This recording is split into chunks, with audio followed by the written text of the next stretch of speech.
a event next November here in this town, a skating event, bringing some musicians. Nice. We have some local rock bands. Blake Shelton's from here. He's married to Gwen Stefani. I'm gonna reach out. I'm gonna try and do some big things for my first time out.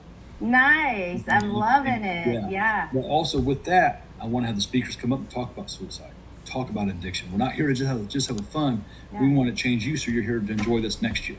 Yeah. And I think those tough conversations, they need to be had because it's happening all over. And I don't Yeah. know, you know, we're, we just need to talk about it because it's affecting so many people and it's not something to be afraid of. We need Right. to make it more open to discuss so that people do know if they're feeling a certain way, it's okay to talk about it, you know? Right. I think a lot of that is the who am I attitude.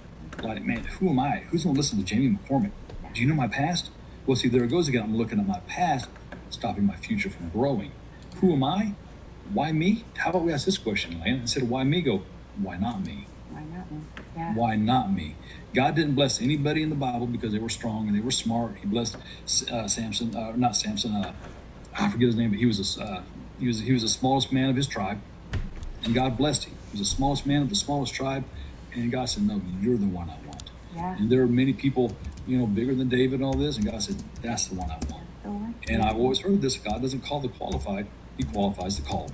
Absolutely. I believe that 100%. And Right. it's doing things like this to just remind people that, if you are called to something, you're chosen for it. And if things are hard right now, hold on, keep going. It will get better. And so, oh my God, I can't believe like our half hour has like gone by already. Yeah, I could but- talk another 30 minutes to you. I Yes. know. It's number one. It's so great to see you, to hear from you. I always love hearing you share because you are a natural, and so yeah, I can see why people told you that from the beginning. But I also know that once that skate anger gets off, man, that's a great thing that you're doing right there. Yeah.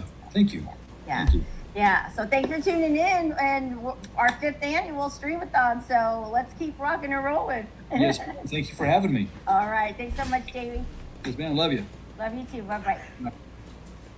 Okay, guys. Oh my God. Like, yeah, I had to look and I think, like, oh my gosh, oh my gosh. Okay, so we are going to move right in to our next guest this evening, who is just a joy. She lights up the room when she shows up right here. I should say, like, our virtual room every time. But Miss Tish McDaniel, let's bring you to the stage. Hello, beautiful.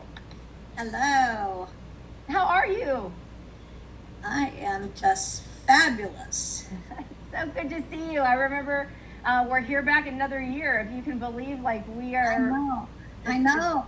And I even came back early in the morning. Yes. Remember? Yes. And Coach and I were just jawboning away. It's Yes. like 3 or 4 o'clock in the morning. It's like, oh my gosh. Yeah. This year, I think that there is a 3 to 4 that I have videos I'm gonna play. But otherwise, we got people coming from Australia, Dubai, Ukraine. So we got some good time zone Oh, differences. yeah. So it's gonna work this year. So That's let's talk about you. Why don't you tell people, where you're joining us from and a little bit about yourself. I am joining from South Haven, Mississippi. Most folks do not know where that is, what that is. So I always have to anchor it to 15 minutes from downtown Memphis, Tennessee, 15 minutes to Memphis International Airport, and 25 minutes to Elvis. Ah, there you go. You got me at Elvis. So we're here, I mean, you know what the Streamathon is all about. And I've been asking everyone as we kick off the conversation, what does hope mean to you? Well, if you notice my top, I am wearing my Nutcrackers, Christmas in July, of course, Christmas. And hope, I'm going to pull up 2 scriptures Mhm. because I have these with me all the time. Mhm. May the God of hope fill you with all joy and peace as you trust in him. Romans 15:13.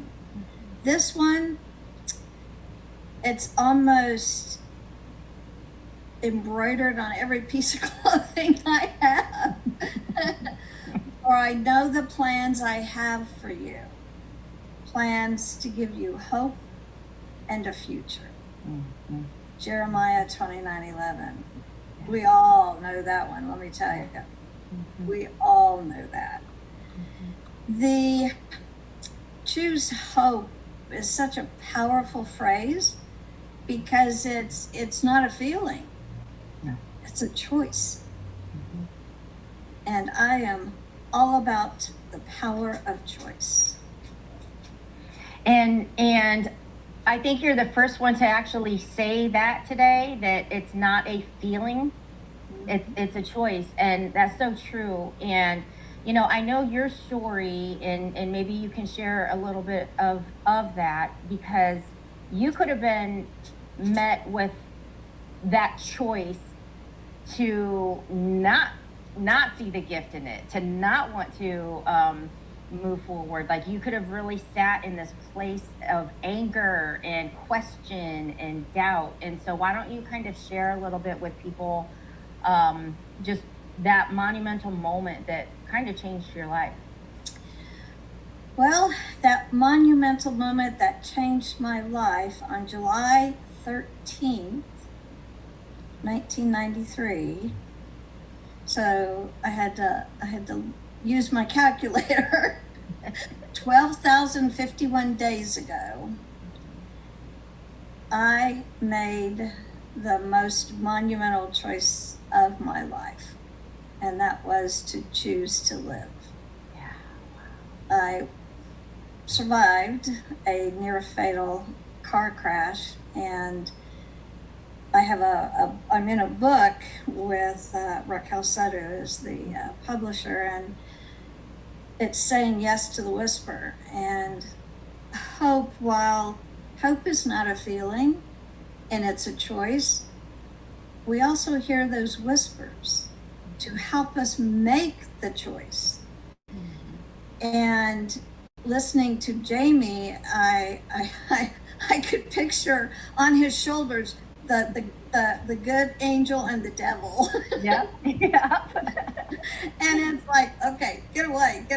And this past 2 weeks has been so tough, and I keep teasing with folks. All right, who's next in line to babysit the devil? Because I'm done. I am done. Mm-hmm. And so that choice to go to peace or to stay in pain, when you make those kinds of choices, the survival, that living, and I'm now alive, I did choose, I didn't go towards the light. Mm-hmm. That's not the miracle. Mm-hmm. That's not the miracle. The miracle is the transformation. Mm-hmm. Mm-hmm. And so when you choose hope and you choose faith over fear, you choose happiness over discouragement, those choices, that's all part of that transformation. Yeah.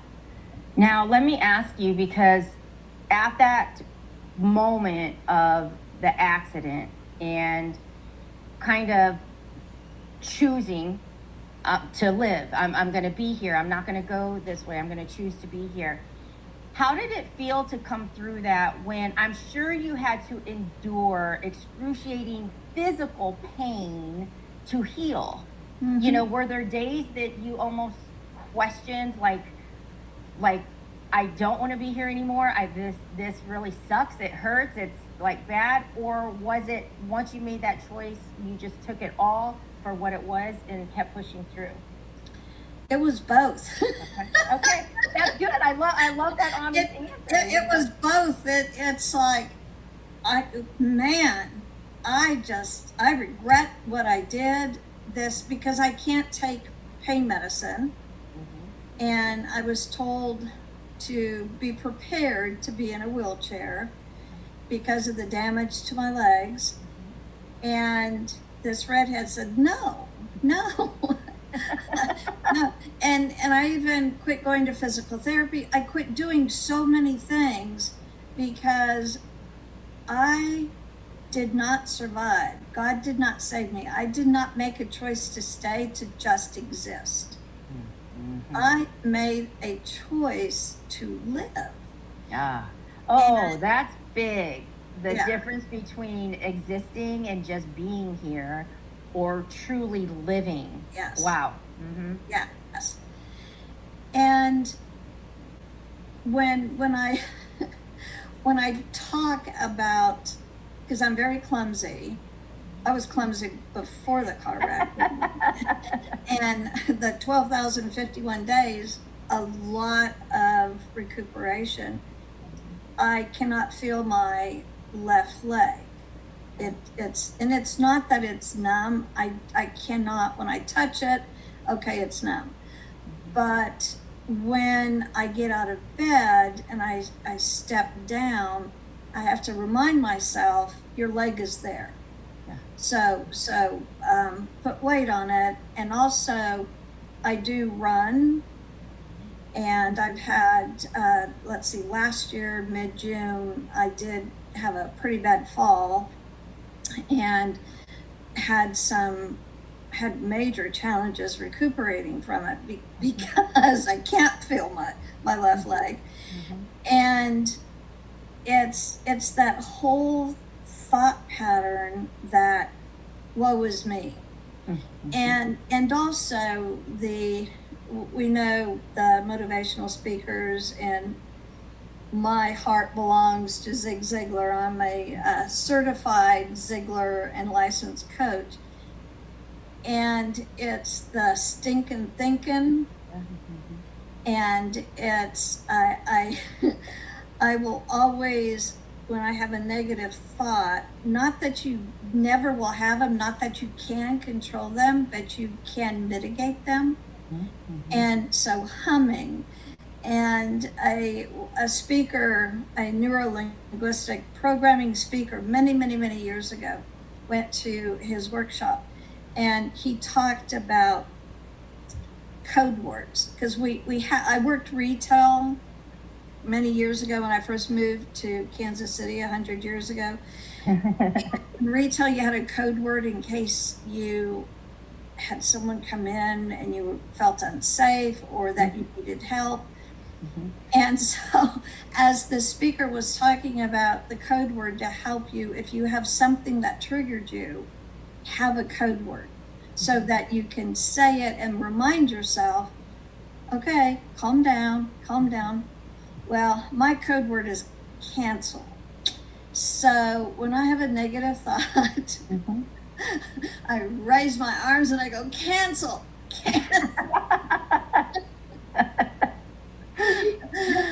And it does help because it's so comical. It's like, that's just really stupid.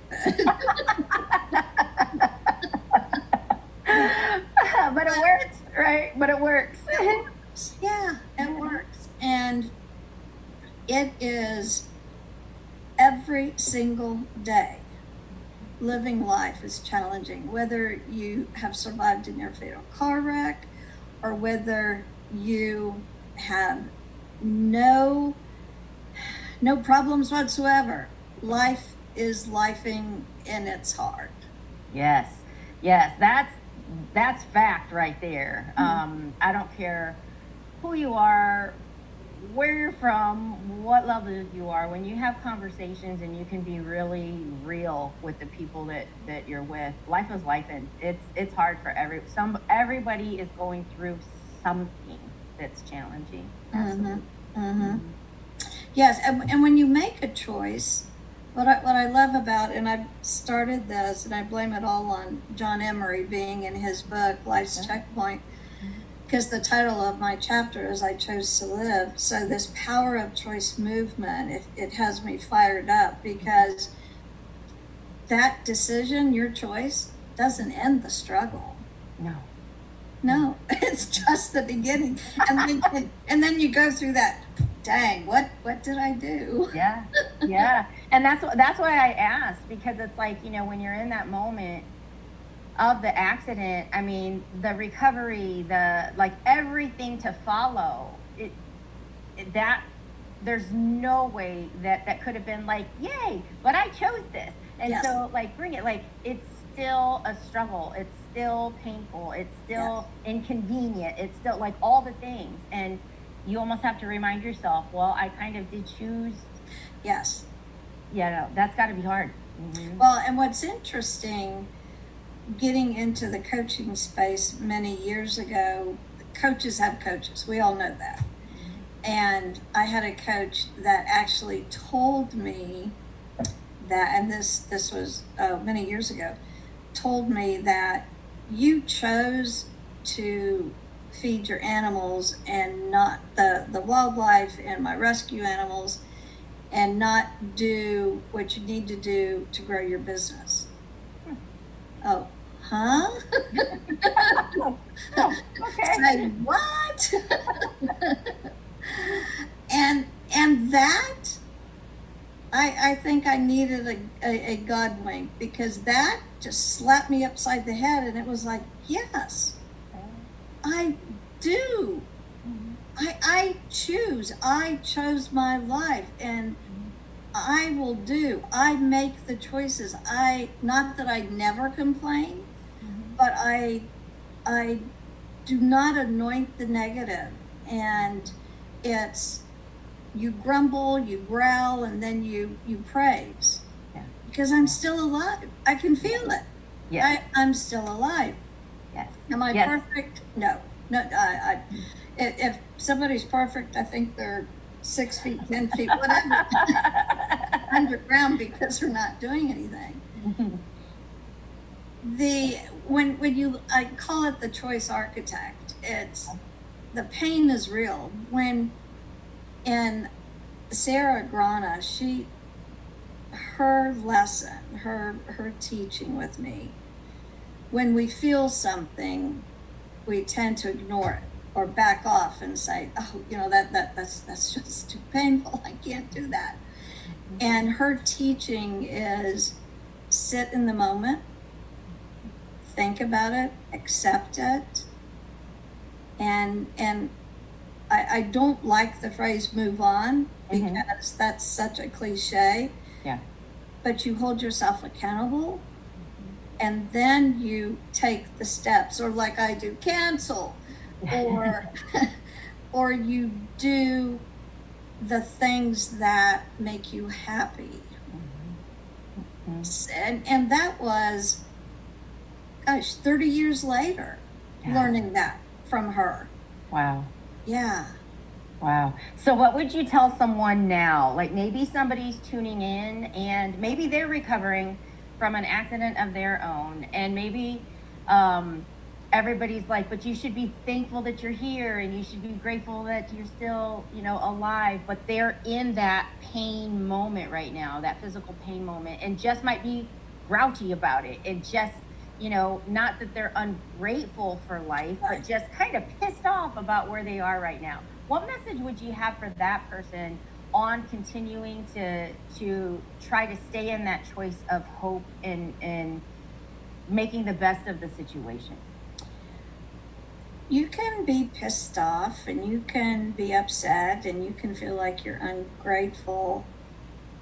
Resilience comes without excuses. And so once you have your pity party and you think about, I could be doing something else, or I could be doing this, or I could be dead. Yeah, the alternative. Right? Yeah. And it's that transformation over survival, because we're all in survival mode, but it's like we need to tone down the survival mode, because that's all part of transformation. Yeah. So what would you say for yourself now, being here where you are today and looking everything that you overcome? Pretty much every morning you step out of bed and can't feel your leg. I mean, thank you for sharing that, because that's a true reminder to just be grateful, the morning that you wake up. What is something going on in your life right now that you're really excited about? Oh, when people ask me that, I go, I am just excited about everything. Mm-hmm. I don't, if I start focusing on one particular task, I get distracted, Okay. because that's me. Mm-hmm. I also love to be involved in life. I love to cheer on others, and I love and I wrote it down. I'm going to pull this up because what you said,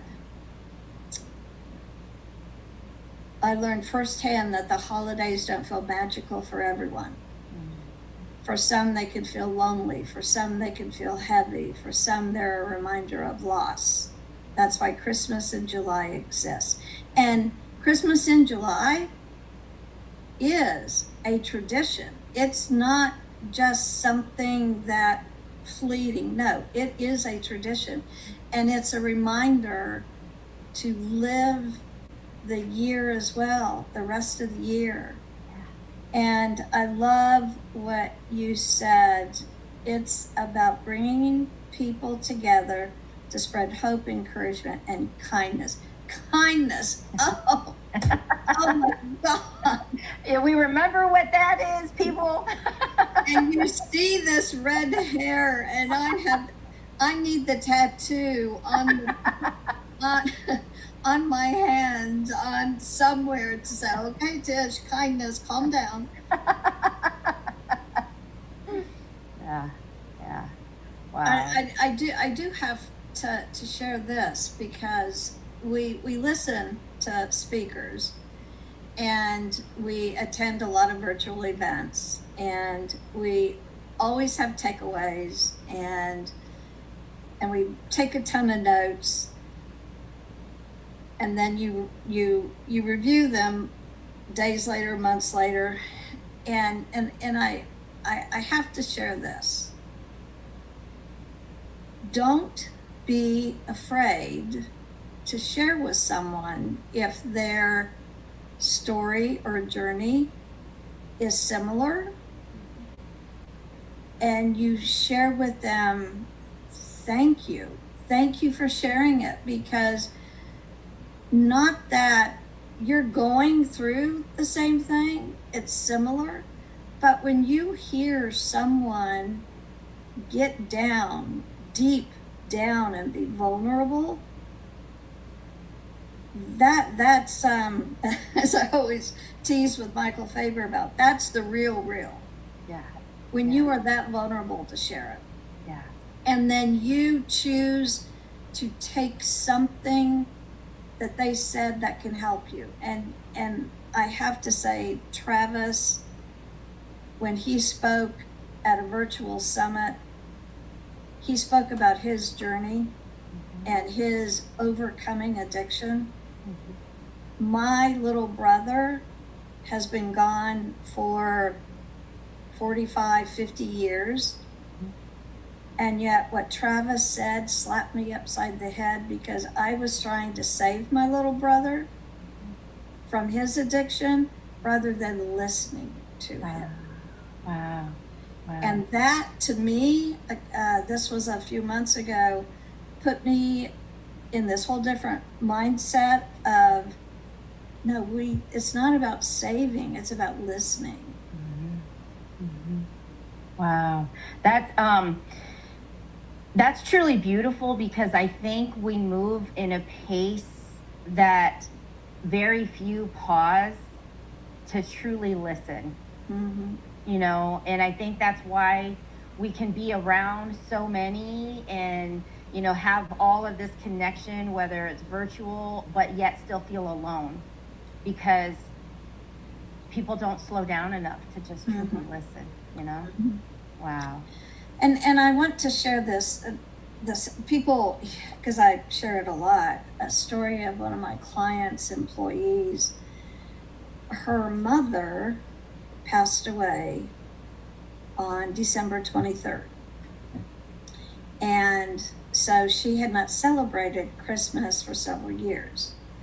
And I had just done a speaking for David's, I always get it wrong, Mountain Summit Virtual. I always want to say Mountain Virtual Summit. And so I shared with her, it's tough. It's tough to celebrate things when you are depressed, when you are lonely, when you are grieving.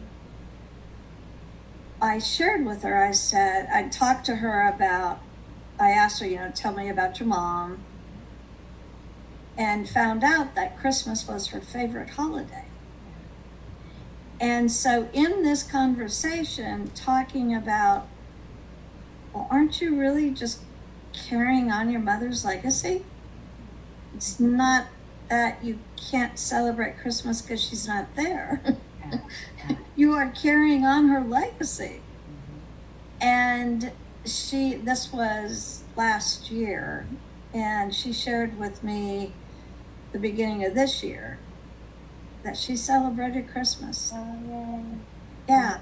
So when you look at that, that also gives you a different perspective on life as well. Because you're celebrating, because we all know that joy and grief go hand in hand. Yeah. Wow. What a gift you helped give back to her. Just the okay to enjoy one of your favorite times of year. It doesn't take away from anything, and it doesn't, mean that doesn't matter anymore, but you can turn that into still something that can be joyful and honor them in a completely different way. Yeah. Wow.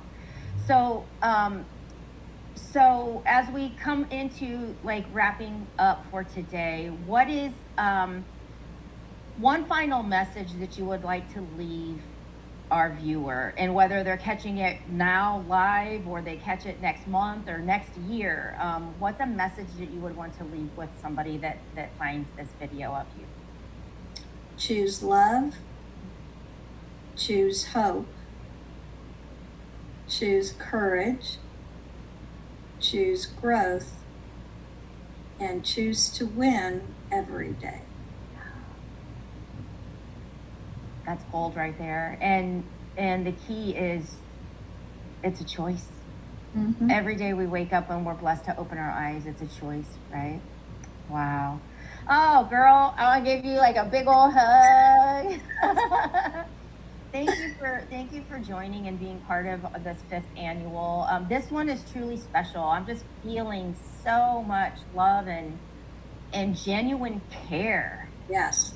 That is coming through from everyone, and it's just a beautiful thing to say we're here and we're doing it again. Let's do our part to choose to spread joy in this circle of hope. So thank you so much. Yes, thank you. Thank you for what you do, and just much love. Thank you, Tish. And we'll see you not at 3 a.m, but not this time, but yeah. All right. Anyway. Love you. All right. We'll see you. Bye-bye. Oh, how beautiful. What a beautiful message. What a beautiful woman. Just like I said, guys, this 5th annual is just truly, it's just special. It's a celebration. It's just full of joy and hope and love and positivity and inspiration and just all the things. So I just want to say thank you so much for those of you that are tuning in, and we are moving right along. We have our next guest joining us from Florida, and he is somebody that I have seen his passion come through. I have seen his fight come through. I have seen his love come through, and I'm just honored to welcome him to our stage once again. We got Mr. Raul Marin joining us. Hello, my friend. Hello, my friend. How are you? Doing well. We're over 12 hours in and rocking and rolling. So And you look like it just started an hour ago. I love it. I love the Christmas. I love the holiday. There you go. Even though you're probably like burning up out in Florida right now. So. It's all good. We could do it once a year, or Yeah. twice a year, because in December will be the second time. But There you go. I saw your jammy game, and I said Yeah. I gotta get mine on too. Yep. I got smart thinking just put the jammies on so you're comfortable all night long. So here we go. All of it. There Yes. you go. Let's go. So hope. What does hope mean to you just right off the bat? Oh, hope. Hope is what keeps you going, even when you feel like your tank is running on empty. You just keep going. Because, like you say, my God tells me, you may think that your tank is empty, but you still got some more in you that I want you to do for me. Yep. Come on. Yep. It's like this mustard seed. So tiny, but so powerful. Wow. All right. Now you got that there. Now you got me curious. What's your message tonight? What's your Let me ask you a question. Do Yes. you want full screen, or do you have something that you would like to share, or are we just going to have a conversation? I love the conversation. Okay. Because I thought, ooh, wow, what do you got there? What's it? Yeah. So Literally so- mustard seeds. Four of them. That's all we need, man. That's all we That's need. all. Yeah. That's all. Wow. So what is going on in your life right now that you're truly excited and grateful for right now? Let's fill some good stuff up before we start sharing messages out to everyone. Absolutely. You know, I I am grateful to be alive. That might sound cliche, but it's the more you endure the storms in life, and I've had quite a few. I mean, it's just such a blessing. Yeah. And knowing that we're here simply because of loss. I mean, that's I wanted to turn that into something, just make that pain count for something and do something good with it. But honestly, when you say grateful to just be alive, just Tuesday, I went to a funeral, and you just don't know. Like, none of us know. And so choosing that grateful to be alive every day, like, that isn't cliche. That's like a true gift when God wakes our eyeballs up in the morning, It really is. Yeah. It really is. And it teaches you to be grateful even in the storms. Yes. You know, Jessica and I were sad that, I don't know if you watched The Chosen, but we were so into The Chosen because we're both visual, learners, that we would binge watch The Chosen. And I remember watching the scene where Jesus is calling Peter out to him because he's walking in the water. And he's like, if you are who you say you are, call me out to you. And he asks him, he says, why do I allow trials to happen in your life? Because it shows me the genuineness of your faith. Yes. I was like, let's replay that scene again. Yeah. I got to hear that scene again. I had goosebumps going up and down my arm. Yeah. And I'm like, why do I allow trials in your life? It's because it shows me the genuineness of your faith. Man. If that doesn't put you in check. I got goosebumps right now. Just looking at it. No, and it like that one just kind of stopped me in my tracks right now. It made me think of, there's a scene, I think it's in The Shack, but there's a scene Beautiful when movie. he's in the boat and he Yes. says, keep your eyes on me. Like Yes. that is one of those that like pierced my spirit and stays right there. Just keep your eyes on me, when he felt like it was just getting too much. So it's amazing to have those moments that you watch and you hear and you see, and they just stay with you. Wow. They were meant for you. That's God speaking to you, whether it's through a show, a series, a podcast, a conversation. And, we overestimate how God talks to us because we feel like it should be some kind of other channel through which he communicates to us. But then it's like, why did Elena talk? How did I get that message from Elena to come on the Christmas 24-hour stream at them? Yeah. Thank you, God. Yeah. Yeah. And why? Because you needed to share that message for someone else to be like, For whoa. somebody else. Mhm. Yeah. Yeah. And the Mhm. beauty of it is that's what this whole circle of hope is for. You just Yes. pass it. You just pass that torch, Wow. Oh. Wow. That's That's beautiful. beautiful. Thank you for sharing that. Okay. So with that, when you say for the faith, I remember praying when I was younger Mhm. that I wished I had the faith that my grandmother had. Okay, because my grandma's faith was like, so I always admired that and respected that, and I remember praying, I want the faith that my grandma had, until I realized she lost her husband and buried 2 sons as well.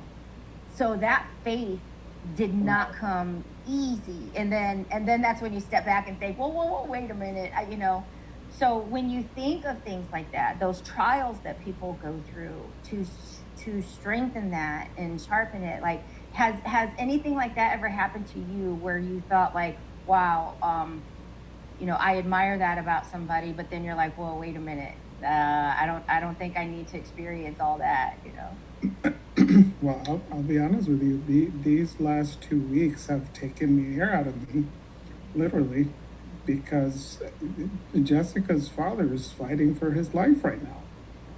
I mean, he had a stroke. Wow. Well, prayers going out to him. Is he there locally? Like, Yes, okay.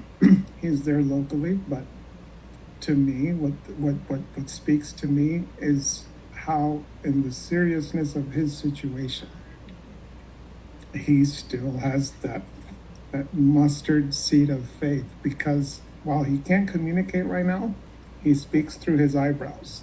He speaks with his face.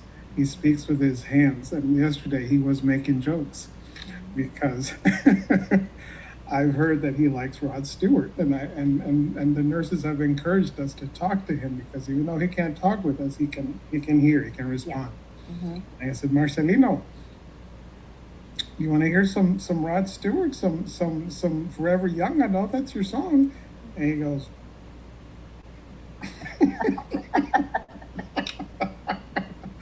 everybody starts laughing. He's in this situation. He's got jokes. Well, I mean, I don't think any of us ever wish to have a stroke happen to us, but it's like that fight in him. Yeah. That even in that situation, he can use humor to see the light at the end of the tunnel. He might not feel it right now, but and he doesn't know it, but that's inspiring us. Yes. You're fighting for your life. Yes. And here we are emotional about seeing you like that, but the fact that he's humorous about it, Yeah. and wow. Yeah. What a gift. What a Wow. Well, prayers, out to Jessica too, because that has to be very difficult to just see, Yeah. just to have that. So, again, prayers going out for him to recover. But yeah, so in the message of hope that we can share with someone, what would you want to tell somebody that is feeling really low on their like hope meter? Their tank is running low. What would you say to them tonight? I would say that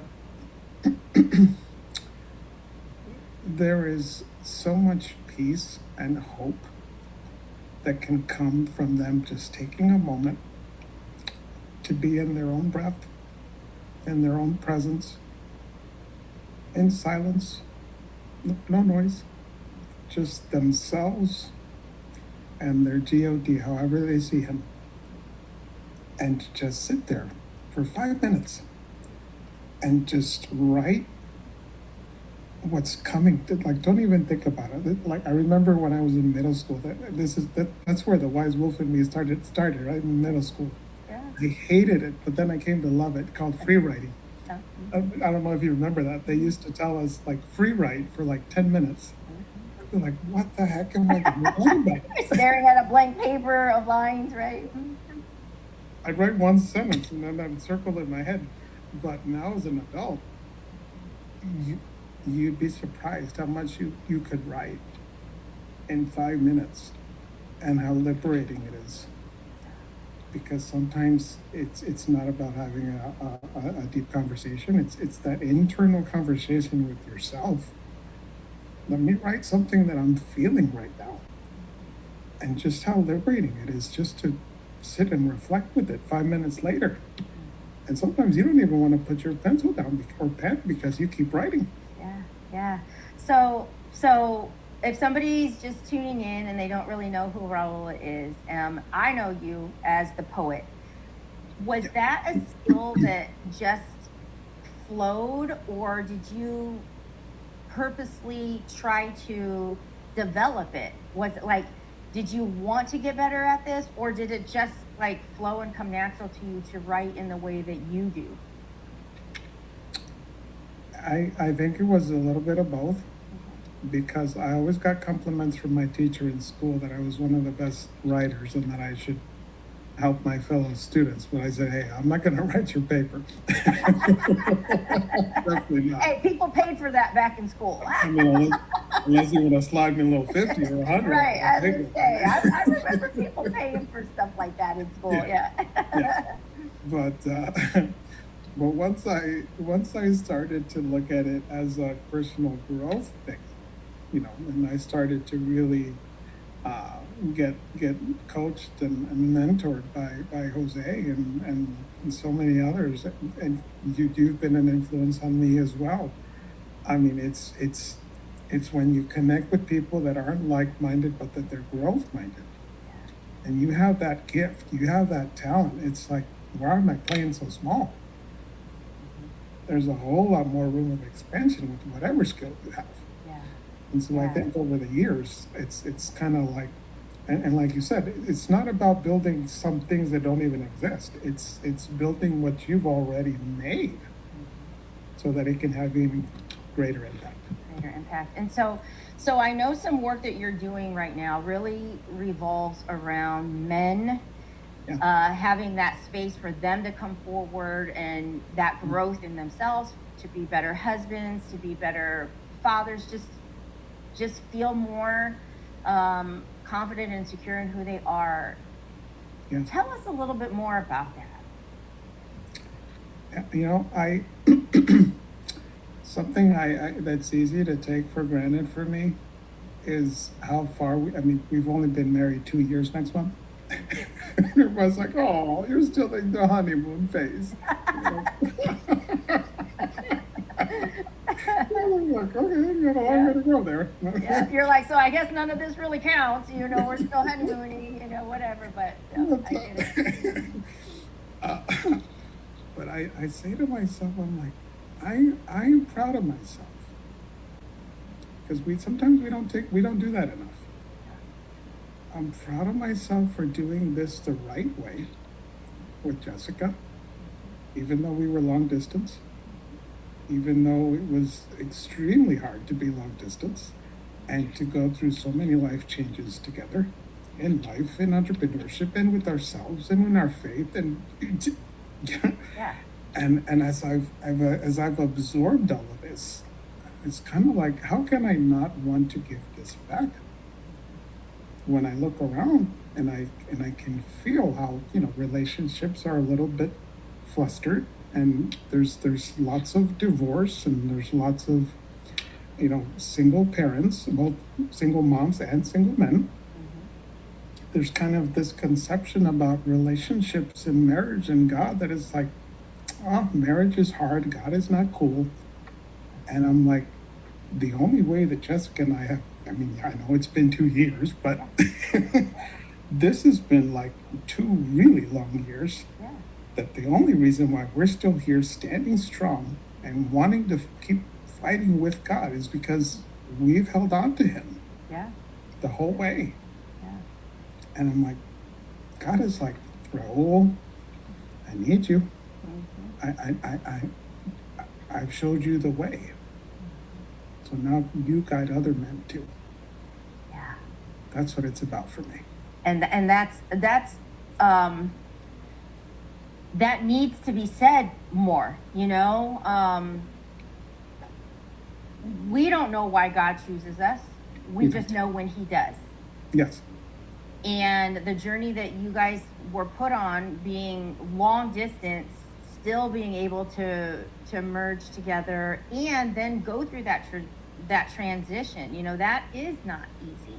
But we do come from a day and time now where it's so easy to just check out.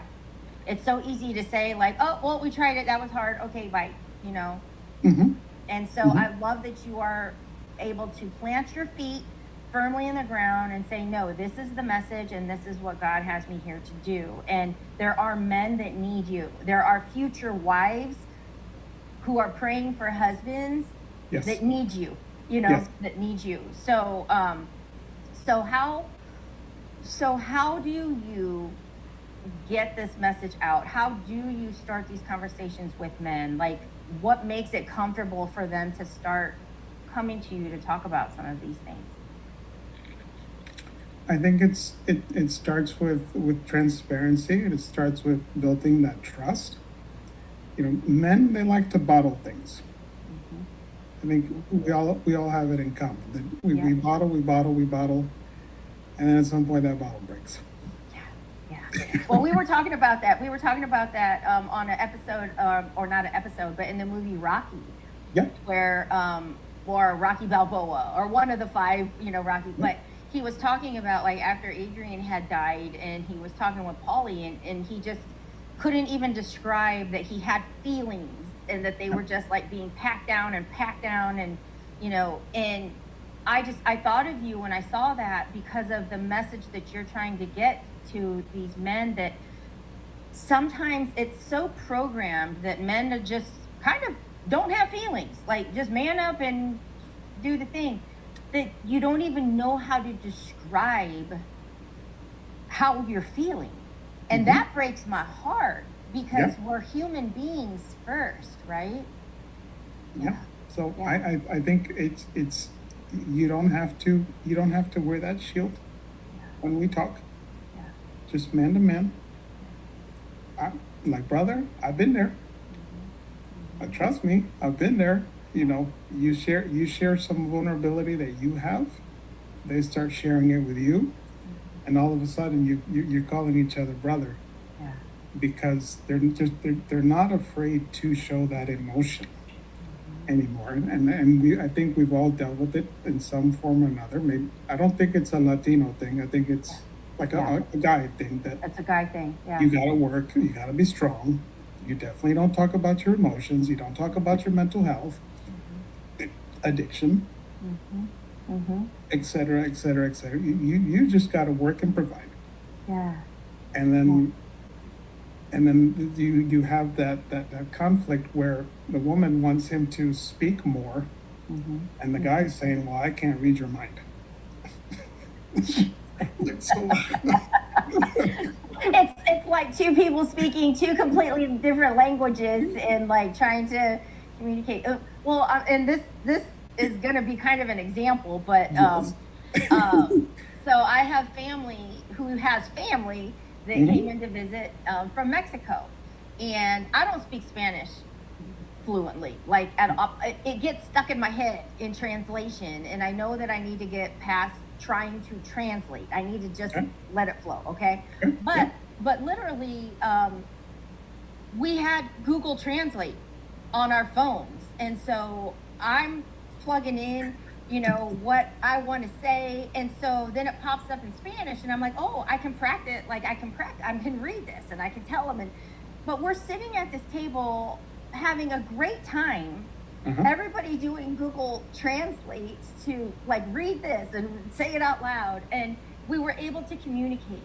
But if you're thinking in relationships, when men and women basically speak different languages at times, we don't have a Google Translate for that. No. And so we need people like you to be able to come in and kind of help help be that Google Translate. Yeah, literally. Yeah. Yeah. Yeah. Because you know, I've had, there's just so many lessons that I've had to learn, and that's why I say I give myself grace, because I'm letting my God guide me to understand these things, especially that love is not enough. Yeah. When I totally thought that it was, Yeah. and I kept feeling kind of taken aback that people would kind of jokingly say, "Oh, you're still in the honeymoon phase." I'm like, well, why does the honeymoon phase have to end? Yeah. Yeah. And then I'm like, because there's different phases. I'm like, oh, huh. So that's the part that people were saying, that marriage is hard because you have to grow and your relationship evolves. And one day you're, you know, Elena likes this, but in another season, Elena likes that. And your husband is taken aback by it, because I'm like, but I thought you, Yeah. well, no, I've grown. Yeah. Where are you? Yeah. Like, these are those deep conversations that you got to have with guys. Yeah. It's for them to know that no, you're not alone. It's not a you problem. Well, you can't see what you can't see. Yeah. And Yeah. so once somebody says, I've walked that, so let me guide you. It's okay for you to say, I need some support, man. Yeah. I need some So support. This so is- would you recommend for men that are coming across the fact that this is the work that you're doing and trying to help with, is there a better time to get started, or is it just get started? Is it better if they're engaged and not married, if they're 5-7 years in? Like, is it, I mean, obviously if they're feeling called to need this help, then it's for them, like, basically, right? So it's not like it's specific to, if you're in this part of your relationship, or if you're in this, is it universal, basically? Yeah. Because I remember that Jessica and I took this premarital course with Jesse and Desiree Cruz. And one of the things that we did in the very first part of it, he said, I want you to rate from 1 to 4 these things: God, yourself, your spouse, and your kids. 1 being the priority and 4 being the lowest. And somebody asked, do you want us to answer those questions based on how we think they should be prioritized, 1 to 4, or how we're actually seeing them in our marriage? We're like, Whoa. whoa. And Jesse said, well, I mean, feel free to answer how you wish, but I mean, I'm not saying that there's a right or wrong answer. But then again, I think those of us that are really, really, you know, we have that mustard seed faith, God's got to be first. Yeah. And Jessica and I have always been in agreement with this. God first, then yourself, then your spouse, and then your kids. Because if that's not in alignment, and you're not doing that internal work now to get it in that alignment, that's when things start to get rocky. Yeah. Yeah. And it's hard to shift it. Yeah. Yeah. And I love, just when God is first, that's, how do I want to say? Like, that's at least the foundation that all is okay. All will be okay. All will be. Like, yeah. Just Yeah. when you both put Him first, then you can trust that as long as you're walking in that path, then everything will be okay. And you've got to take care of yourself. You've got to take care of yourself. I came from a part where I actually struggled because I went from God, and then it was like everybody else, and then me. You had yourself down at the bottom. Yep. And I thought I was doing a great job because everybody needed me and I'm there for everyone and I'll get to myself when I have time. And that didn't work very, like it's amazing at what has transitioned in my life by saying, no, I'm a priority. And the better that I take care of myself, the better that I can then be there for everybody else. But man, it took me a while to get there. Took me a while too. Mhm. Yeah. Yeah. And that's when God tells you, you know, you have to love me. But because I'm the Father, you have to love yourself. And love one another. Love your brothers and sisters as I love you. And I'm like, I reflect on that if you don't reflect on that it humbles you. Yeah. We have a comment in here. I want to read it. Spencer Fothergill is on here. He says, the space and time for men to be allowed and granted permission to be vulnerable is now and getting better every day because of conversations like this. So that's the validation right there for you that the work that you're stepping into, keep going, keep sharing it, keep speaking it, keep offering it, because it's when we come from a place where that shell is so defined, it's going to take time to chisel it and chisel it. And by you repeating it and showing up and talking about it, and especially if you happen to start your YouTube channel, like, or put more out there, like, men will gravitate towards it. Yes. You did all of that. Yeah, all of that, all of the above. So one more, well, I might have a couple more questions. We have about five more minutes, but if you could go back and tell Raul from a couple years ago, if you could go back and tell him something, what would you tell him? It's not about the destination. It's about growing in the journey. Because we're stubborn like that. We want to see the full picture. And God only takes away the blur after every couple seasons. Yeah. We want to see that. We're like, I did it one time, so, where's my reward? And he's like, it don't work that way, right? No. Yeah. I need you to trust me. Yeah.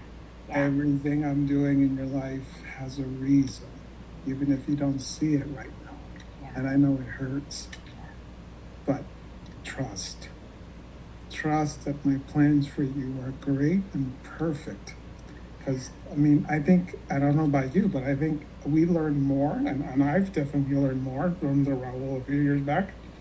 Those tough lessons in life, they teach you a lot more than the victories. Yeah. So, Someone said earlier tonight that there's wins and lessons, but not losses. No. And I love that. So every time that you step forward and you share, and the confidence builds and it grows, and it's that reinforcement. And so what do you see if you could pick the goal or the dream or that vision that is coming next for you? What is that? The first thing that comes to mind, like just as a men's retreat. There you go. You see, that's it. Fiancés. I need to steal your fiance for a weekend. Yep. Because trust and believe he's going to be ready for marriage for you. Oh, there it is. Bring that to the next Finish Circle meeting, and we'll map it out. Now you're speaking my language. I'm like, oh, I love it. Yeah. Let me borrow your fiancés for a weekend. Well, I will tell you something. Okay, is it fiancés or even just men that maybe are married and need to reconnect? Is it just okay? Yeah. Because I literally, and I'm just going to share this. Like, I have a women's event here locally. It's called Radiance, and we just focus on women and stuff. But I have actually had some of the husbands tell me that I need to do something like that for men. Okay. And I'm like, but it's just me, you know? So there are probably people, well, and then it's even been suggested like a little getaway, like a quick weekend. So when you get that going, I already have people popped in mind that I would share that with. So, because they asked for it, they asked me for it. And I'm like, I'm not going to have a man's event. like, how am I supposed to tell you all what you want to hear? You know, I don't know. So, but it has been actually like shared that we need something like that. So, yeah. And I love that you said that, because even married men, they still need that. Yeah. They need that lighter under on their hearts sometimes Yeah. to Yeah. re-engage. Yeah. To Because re-engage life- and to know that, like, I think men also need to know that they're not doing anything wrong if it feels like things have gotten stale or dormant. What you need is that safe space to actually talk about it. Yes. You know, from a place Right. where relationships and marriage is respected and you want to work on it better, instead of coming up with a group that's just like, oh man, just move on to the next. I mean, we need the people that believe that the work can go into it and that difference can happen. Yes. Yes. we Wow. Well, Wow. you said it, I heard it, so I'm not gonna let that go, but do. And God enlightened us with it. yes, there it is. I love it. I love it too. So I just want to say thank you so much for taking the Thank time you. to be here, because I know if Jessica's going through that, you know, as a husband, you want to be there for her too. But Yes. thank you for showing up for the Christmas in July Streamathon and sharing with us. And I'm excited for you and for what God's calling you to do. And likewise, we love you, and we're inspired because you keep sharing that light in you. 5 years running now. I mean, Yeah. let's keep it going, because Keep we're it gonna going. support you every single time. The Because older I get, I'll have to take power naps though. I'll need a co-host because I'll be like on my back, you know, trying to take a nap. No. You might But need yeah. a little shot of eggnog next to you. You know? Yeah, there we go. There we go. But, All right, my friend. Thank you for so much for everything that you joining. do. All right, we'll see you. Bye-bye. Thank you. Oh, that was awesome. That was awesome, and we're just rocking and rolling. So, so for the men that are tuning in and hearing, when he gets ready to launch that retreat, if you want to know some details and you want to be in on the first to know, go ahead and let me know that now too, because I will be sure to pass that along, as I'm doing a lot of work with Raul as well, just in one of my Crown Builder frameworks. So let's keep moving along. We are bringing on another dear friend who happens to be in the same state as me, not the same city, but the same state. And I can't even tell you like how far back we go. Several years. She's been part of Christmas in July many times, but sometimes I always forget like how we even came across each other. But I'm going to bring her on. We got Miss Jada Tucker. Hello, beautiful. Hello, gorgeous. How are you? I'm doing great. How are you doing? Awesome. Awesome. Thank you for joining us tonight. Now, I'm just going to Yes. say you're the greens girl, and we'll talk about Yes. that in a minute. But the first thing that I want to ask you, because we're talking about our circle of hope, is what does hope mean to you? What, like, when you think of hope, what comes to mind? Hope. Oh, that's a tough one. That is a tough one for me. Hope is, for me, it's a day by day. Oh, I said I wasn't going to cry this time.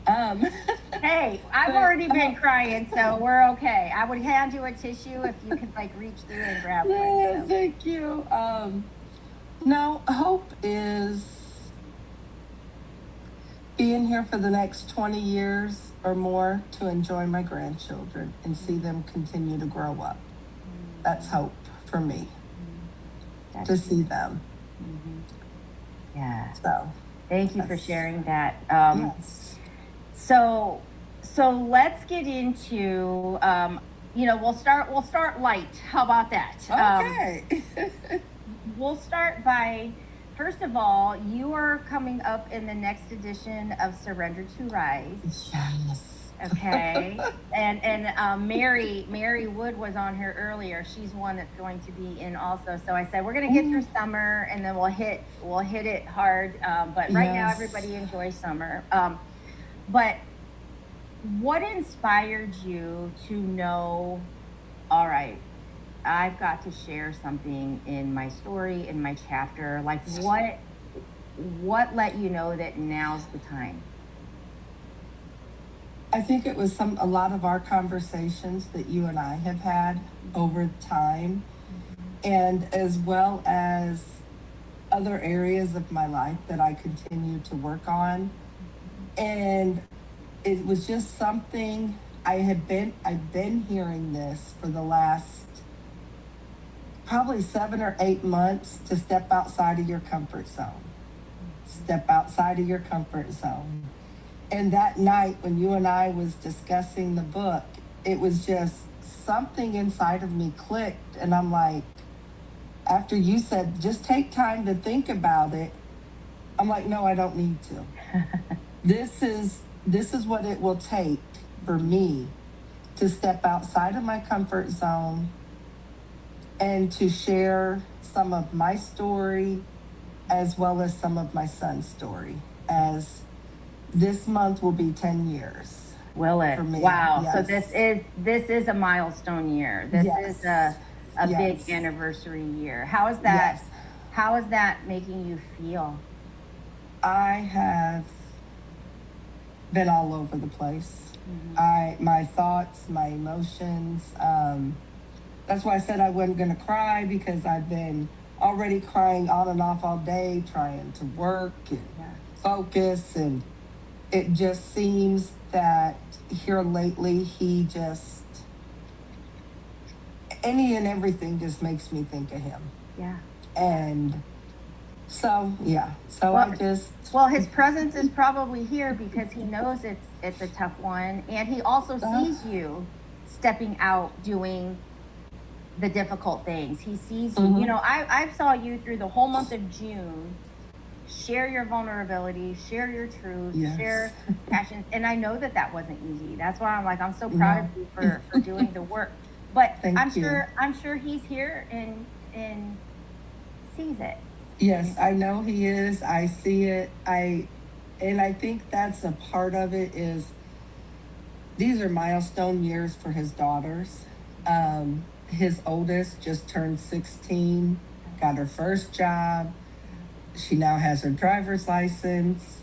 His youngest is going to be 13. Well, and the youngest, I swear is him reincarnated on a good day. Because that little girl, he always used to tell us, him and his dad, she's the one, Pops, she's the one. He's like, she's going to get it honestly. What can I say? And here's my husband. Oh, you don't let her do that. You make her listen, and you tell her to watch her mouth. And I just, every time I talk to her, I'm just like, really, Wesley? Why? Just why? Your mother shouldn't have to be the disciplinary here. This is supposed to be your job. But I hear and see him so much. Wow. And so, yeah. Yeah. It's a joy. So are you guys, like, are you nearby? Are they close? Are you like together They often? are. Yes. We are. They live maybe 25 minutes, give or take, with traffic from me. Okay. And we see him often. So Good. Yeah. So let's get into sharing, you know, what is something good going on for you right now? Like, what is something that you're excited about or that's coming up for you? this book, Okay, good. writing this chapter, that is, I'm not going to lie, it's been a struggle.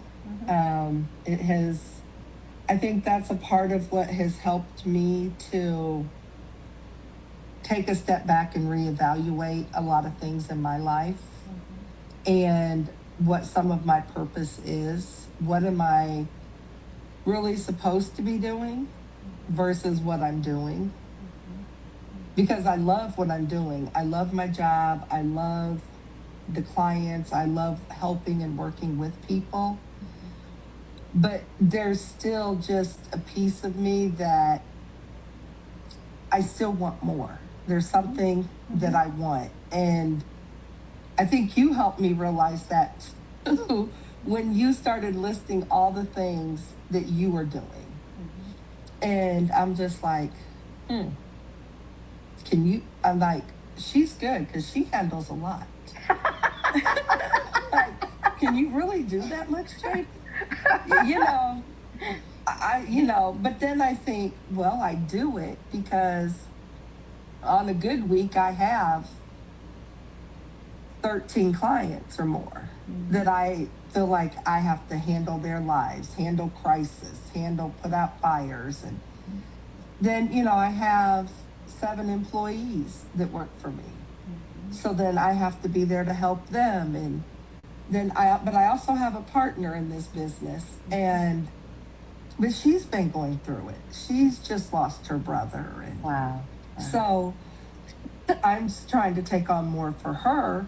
So I feel like I'm putting out constant fires, more so than normal. But I like it. I thrive in that. I think the more pressure I'm under, the better I feel sometimes. Yeah. Well, believe it or not, I relate to that. Not necessarily like the pressure, but I do a lot, but I have myself so structured that I like that. You know what I mean? It's like I like that. Okay, there's this, now there's this, now there's this, but I don't feel like it's like a negative stress. It's just that I've taken all of it and I've organized it to just keep. But I also have scheduled in time for me, which I never used to do. And so if you're constantly taking care of people and putting out fires and all these things, I would be the first one to ask you, where are you on that schedule? That's where I seem to be struggling more so than I ever have. I have always in the past made the time for myself. And, I would take weekends. I was always going on a 3 or 4 day trip. But I feel like now that I'm a business owner, there's a lot more. I just can't up and leave when I want. I can't. I mean, I could. I could. But, knowing that I have other obligations has made it more challenging. Yeah. And I think the key, like you said, is yours is structured. Mine isn't. Because a lot of what gets thrown at me, I can't structure. I can't organize because I'm in the position of I'm helping other people learn to organize their lives and how to cope with stress. And, yes, I do that for myself, but I feel like I don't know if I could organize it or how. Yeah. Because I feel I have so many clients, and I think because I always give so much more of myself to my clients, and they can call me at 2:00 in the morning, and if I hear my phone and answer it, I'm gonna be there. Yeah. They know that. Those that I've been working with, there's nothing that I wouldn't do.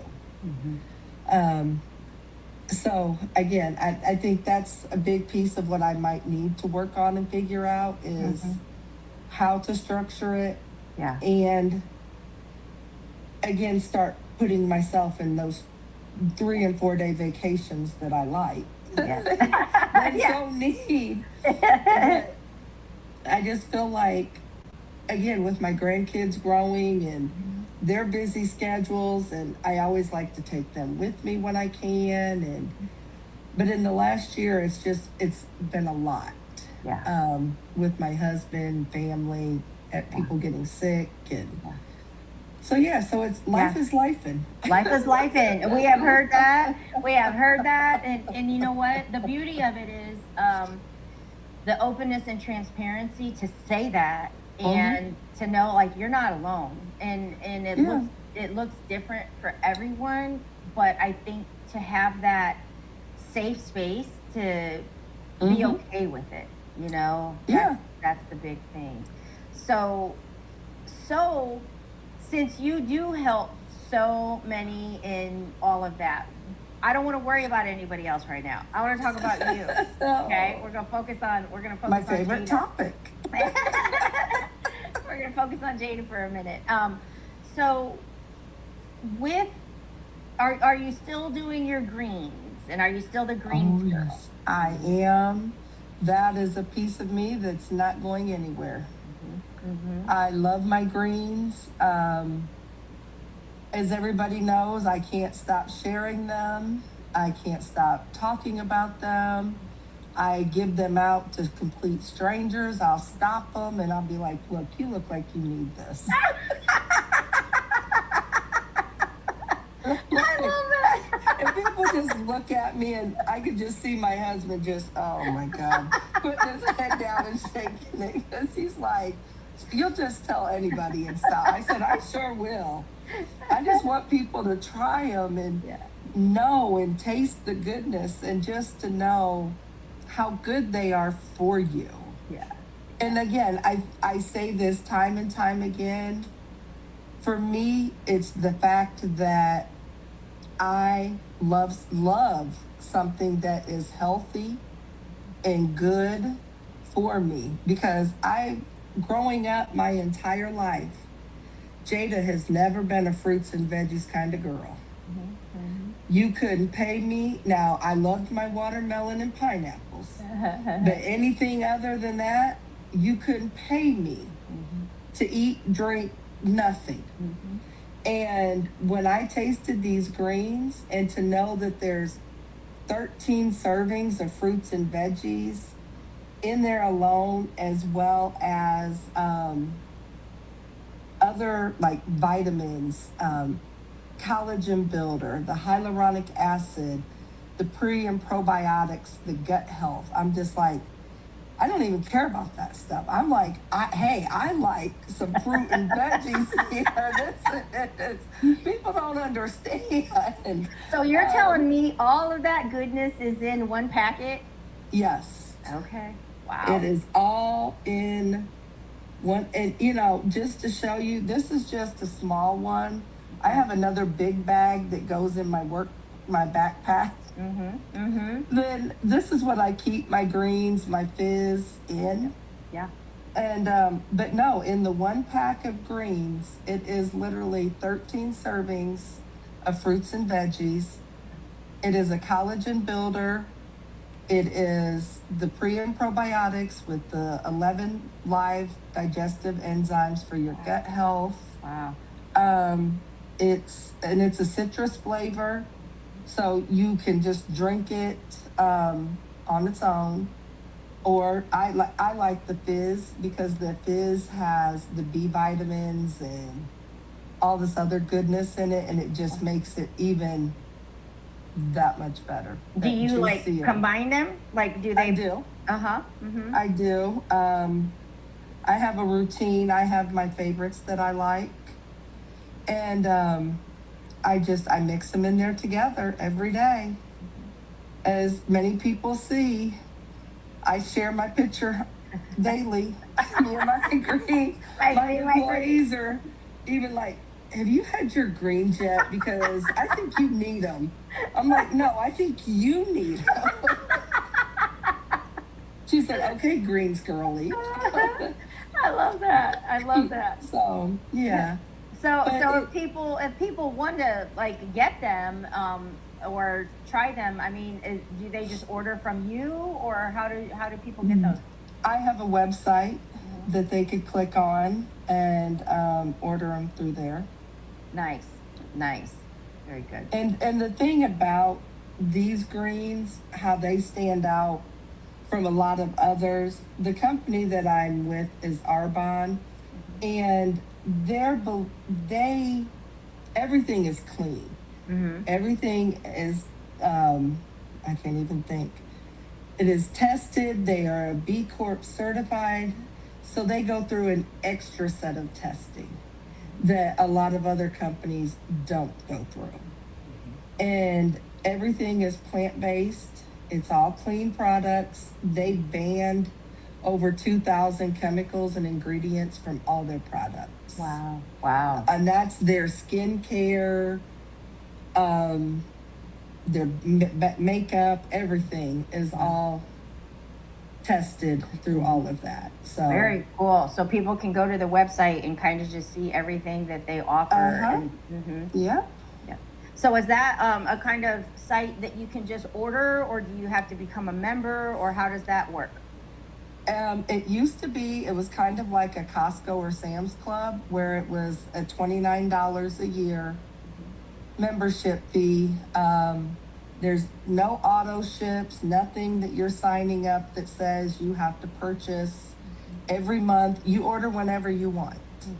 And now with your first order of $200 suggested retail price, they're waiving the $29. It's gone away. So Very cool. and you get free shipping. And the one thing that I truly love about them is when they say you get a free gift, you get a real free gift.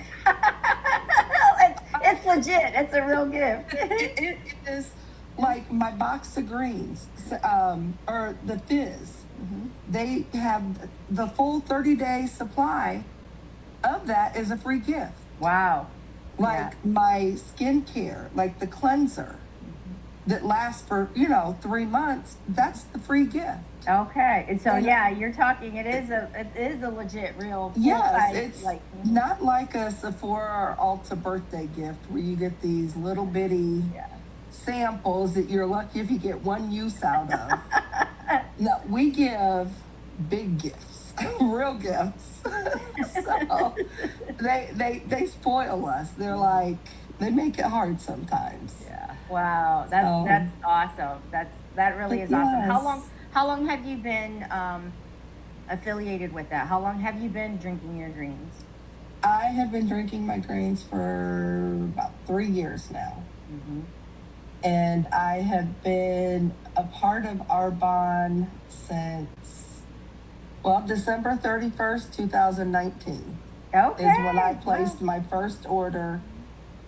And I used the products I've always used them, but I did not decide to start selling it until about 3 years ago. Okay. Gotcha. I'm a firm believer in, I'm not a salesperson. Sales is not my cup of tea, never has been. Because you tell me no, I'm like, okay. Right? If you want it, you want it. If you don't, Yep. yes, you might tell me no, like my friends or close family, they might tell me no, and then I'll be like, in a month or two, okay, now you know you want this. You need to really get a box and try it, or I'll sign them up and send it to them as a gift to make them try it. I've done that before. To my poor cousin. You're like, she's- surprise. Right. Because they'll like it when it's mine, when I'm drinking it. So I'm like, you need it. And just to show my 7-year-old grandson, he loves this. He'll come up to me, Mimi, you gonna make that green drink? Mimi, can we have a shake today? I'm like, of course you can. Yeah, especially if it's full of all the good stuff. I mean, Yeah, I Yeah. mean, and you think, what 7-year-old comes and asks for that stuff? Yeah. So, it's got to be good. Yeah. If the kids like it. Absolutely. Oh my Yes. gosh, you got me cracking up. So as you are thinking, as we're sharing stories of hope and that inspiration with Christmas in July, and we're here because of loss, that has Yes. turned into something positive and giving back. For you, if you're looking at knowing that this is a difficult time, you're coming on a milestone anniversary of losing your son, what is one thing that you could tell another mom right now, or even a dad that has lost a child of their own, to give them that hope to keep going? This is what they would want you to do. This is, you know your child, you know the relationship you had with them, how they felt about you, and to know that they would want you to keep going on. Yeah. They want you, and especially if they leave children behind, that is, you have to look at yourself, especially for me, like, because it's my son, so I'm just the paternal side. And so there's not a whole lot their mom can make sure they know. Yeah. So I'm all they have Yeah. to let them know their dad's side, to let Yeah. them know who their dad's family is, Wow. who he was. Yeah. Because I look at, my youngest granddaughter, he died exactly a month before her 3rd birthday. Wow. So she struggles because she didn't have time with him. No. She resented her sister because she got more time than she did. And that wasn't fair, she said. Yeah. So it's my duty to make sure, and I know that's what my son would want. Yeah. I know that without a doubt, he wants me to be very much a part of their life. Wow. And to continue to teach and show them and make sure they know this side of their family. Yeah. Yeah. So. And how do you, we had Teresa on earlier today, who lost her son, I think it's been 6 years ago. How do you find your heartbeat again? How do you, in the beginning, get up and want to keep going when a part of you is no longer? Family. Family, they're making you get up. Yeah. Family, especially in the beginning. If it wasn't for my cousin, right there every day, coming in my room, Jada, get up. We gotta go. We gotta do this. We gotta do that. She knew just how to push me, to make me. But I can say that 10 years later, it's still very hard. Yeah. It's still, you do it because you know you have to, because there's still other people in your life that are depending on you. And I can truly say that his daughters are my reason. They're my reason for everything, because if I didn't have them, I couldn't even say that I'd be sitting here today. And I get that. So they are the lights. They are your circle of hope that keeps you going. They are. Yeah. And I have to, I thank God for them every day. And I even, when I hear people talk about their children passing and they don't have those grandkids, they don't have that, my heart breaks for them even more, because they lost everything. Yeah. Yes, I lost everything, but I had a piece of it. I still had a piece of him, because he was my everything. He was my reason for everything I've ever done in my life since the day I found out I was pregnant. Yeah. And I'm also very thankful that I had the kind of bond that I had with him. Yeah. Because there's a lot of parents who don't have that with their children. And I can truly say that my son was my ride or die. It doesn't matter how wrong I was, what I started, what I did. He was right there behind me, and you would have never known how mad he was at me until we got home. And he'd be like, "Mom, why you do this to me? Why you always gotta start with your mouth?" And I'm like, boy, just shut up and get away from me. They made me mad. I'm just like, but look, here comes my grandson. Oh. Aw. Hello. Say hello, and now my dog. I have been gone at work all day, Yeah. and it was like 10 minutes to 11, and I'm like, oh my God, get home, I gotta do it. So I came straight in here to get on here, and I haven't talked to him yet. Yeah, I they're came. probably like, hey, what's going on? But no, I do. I want to thank you. I mean, it is No. that time, but it's just always such a joy to see you. And I know that's why I said I know we keep late hours. I Yeah. know. Yeah. Yes, you see, I'm just getting home from work. Yeah, That's just it. But Well, I I want love to. Yeah. talking with you. I Yeah. love being on here. Yeah. I love everything about you. You are You're a light. a godsend. You really are. Thank you. And I'm grateful for you. And I look forward to us having a moment where just you and I can catch up and talk about Yes. all the things that are coming up. So thank you Yes. so much for your time tonight, for being a part of this. Yes. I love it anytime. Yeah. Alrighty, girl. I will see you soon. Thank All you. right. Thank you. Bye-bye. Bye. Oh, she's such a light. She is such a light. All right, guys. It is 12 a.m. And what does that mean? That means it is now Sunday, July 12th. So we have officially gone through our Saturday and we are now embarking on our Sunday. And I am bringing up, oh my gosh, one of our kings in the Surrender to Rise series, a dear friend of mine. His story is just very inspirational. He is my brother and I just absolutely love him. So I'm just going to bring him on, Mr. Spencer Fothergill. Let's add you to the stage. Hey, Hey, look at that hey, smile. How are happy you? Sunday. Happy Christmas in July, y'all. Yay, yay, yay. Yeah.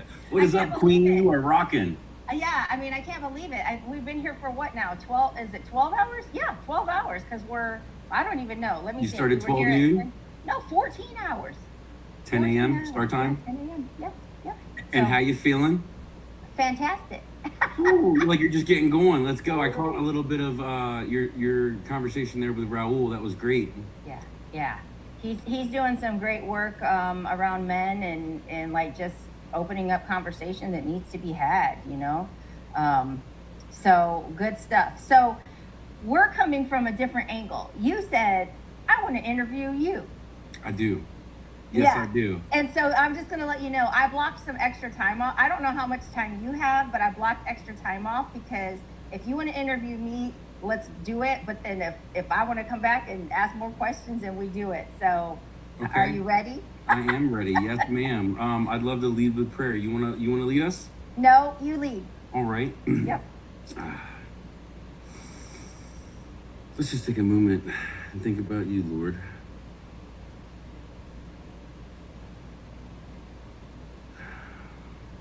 God, thank you so much for waking us up today. Thank you for my dear friend and sister, Queen, the comeback queen, Elena Rodriguez. God, thank you for blessing me and her in my life. And thank you for all of our mutual friends. And God, thank you for this woman that just has such a huge heart for serving others. And thank you for her guidance to me and mentorship and support and words of encouragement. And God, thank you for all the people that have taken their time to be with her tonight and to share their stories and share their missions and journeys. And God, I ask that you just help Elena and I to enjoy this time together and help us to express whatever we want to express. God, I ask that you reveal yourself in this conversation. Thank you so much for her children, her husband, her family, and thank you for my family. We love you and serve you. In the name of your son, Jesus Christ, amen.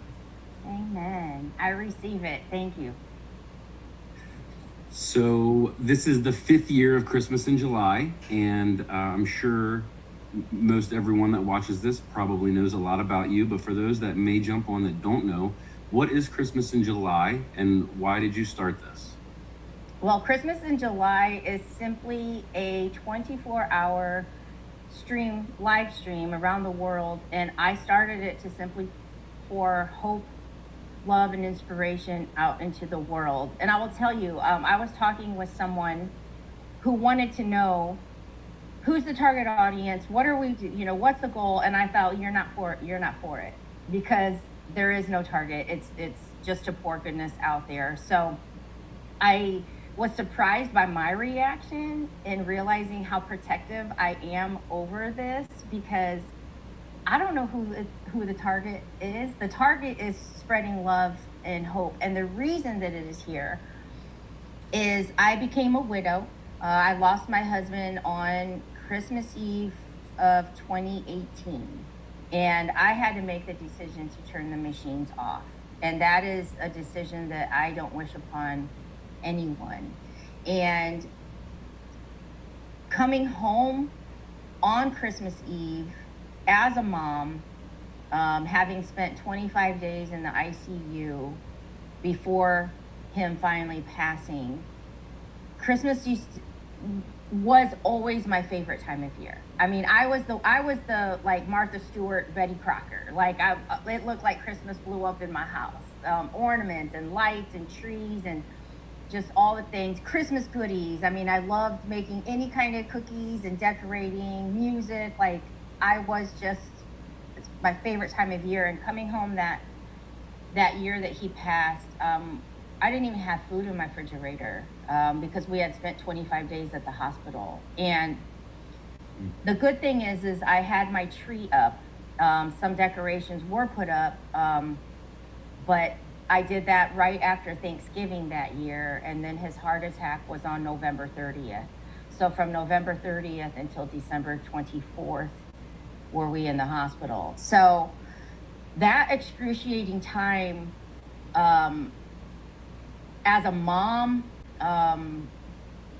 dealing with grief, loss, this new numbness, this new feeling, but then looking at my sons and realizing like there was no Christmas for them. There was no joy, there was no food, there was no music. And how old were they at the time?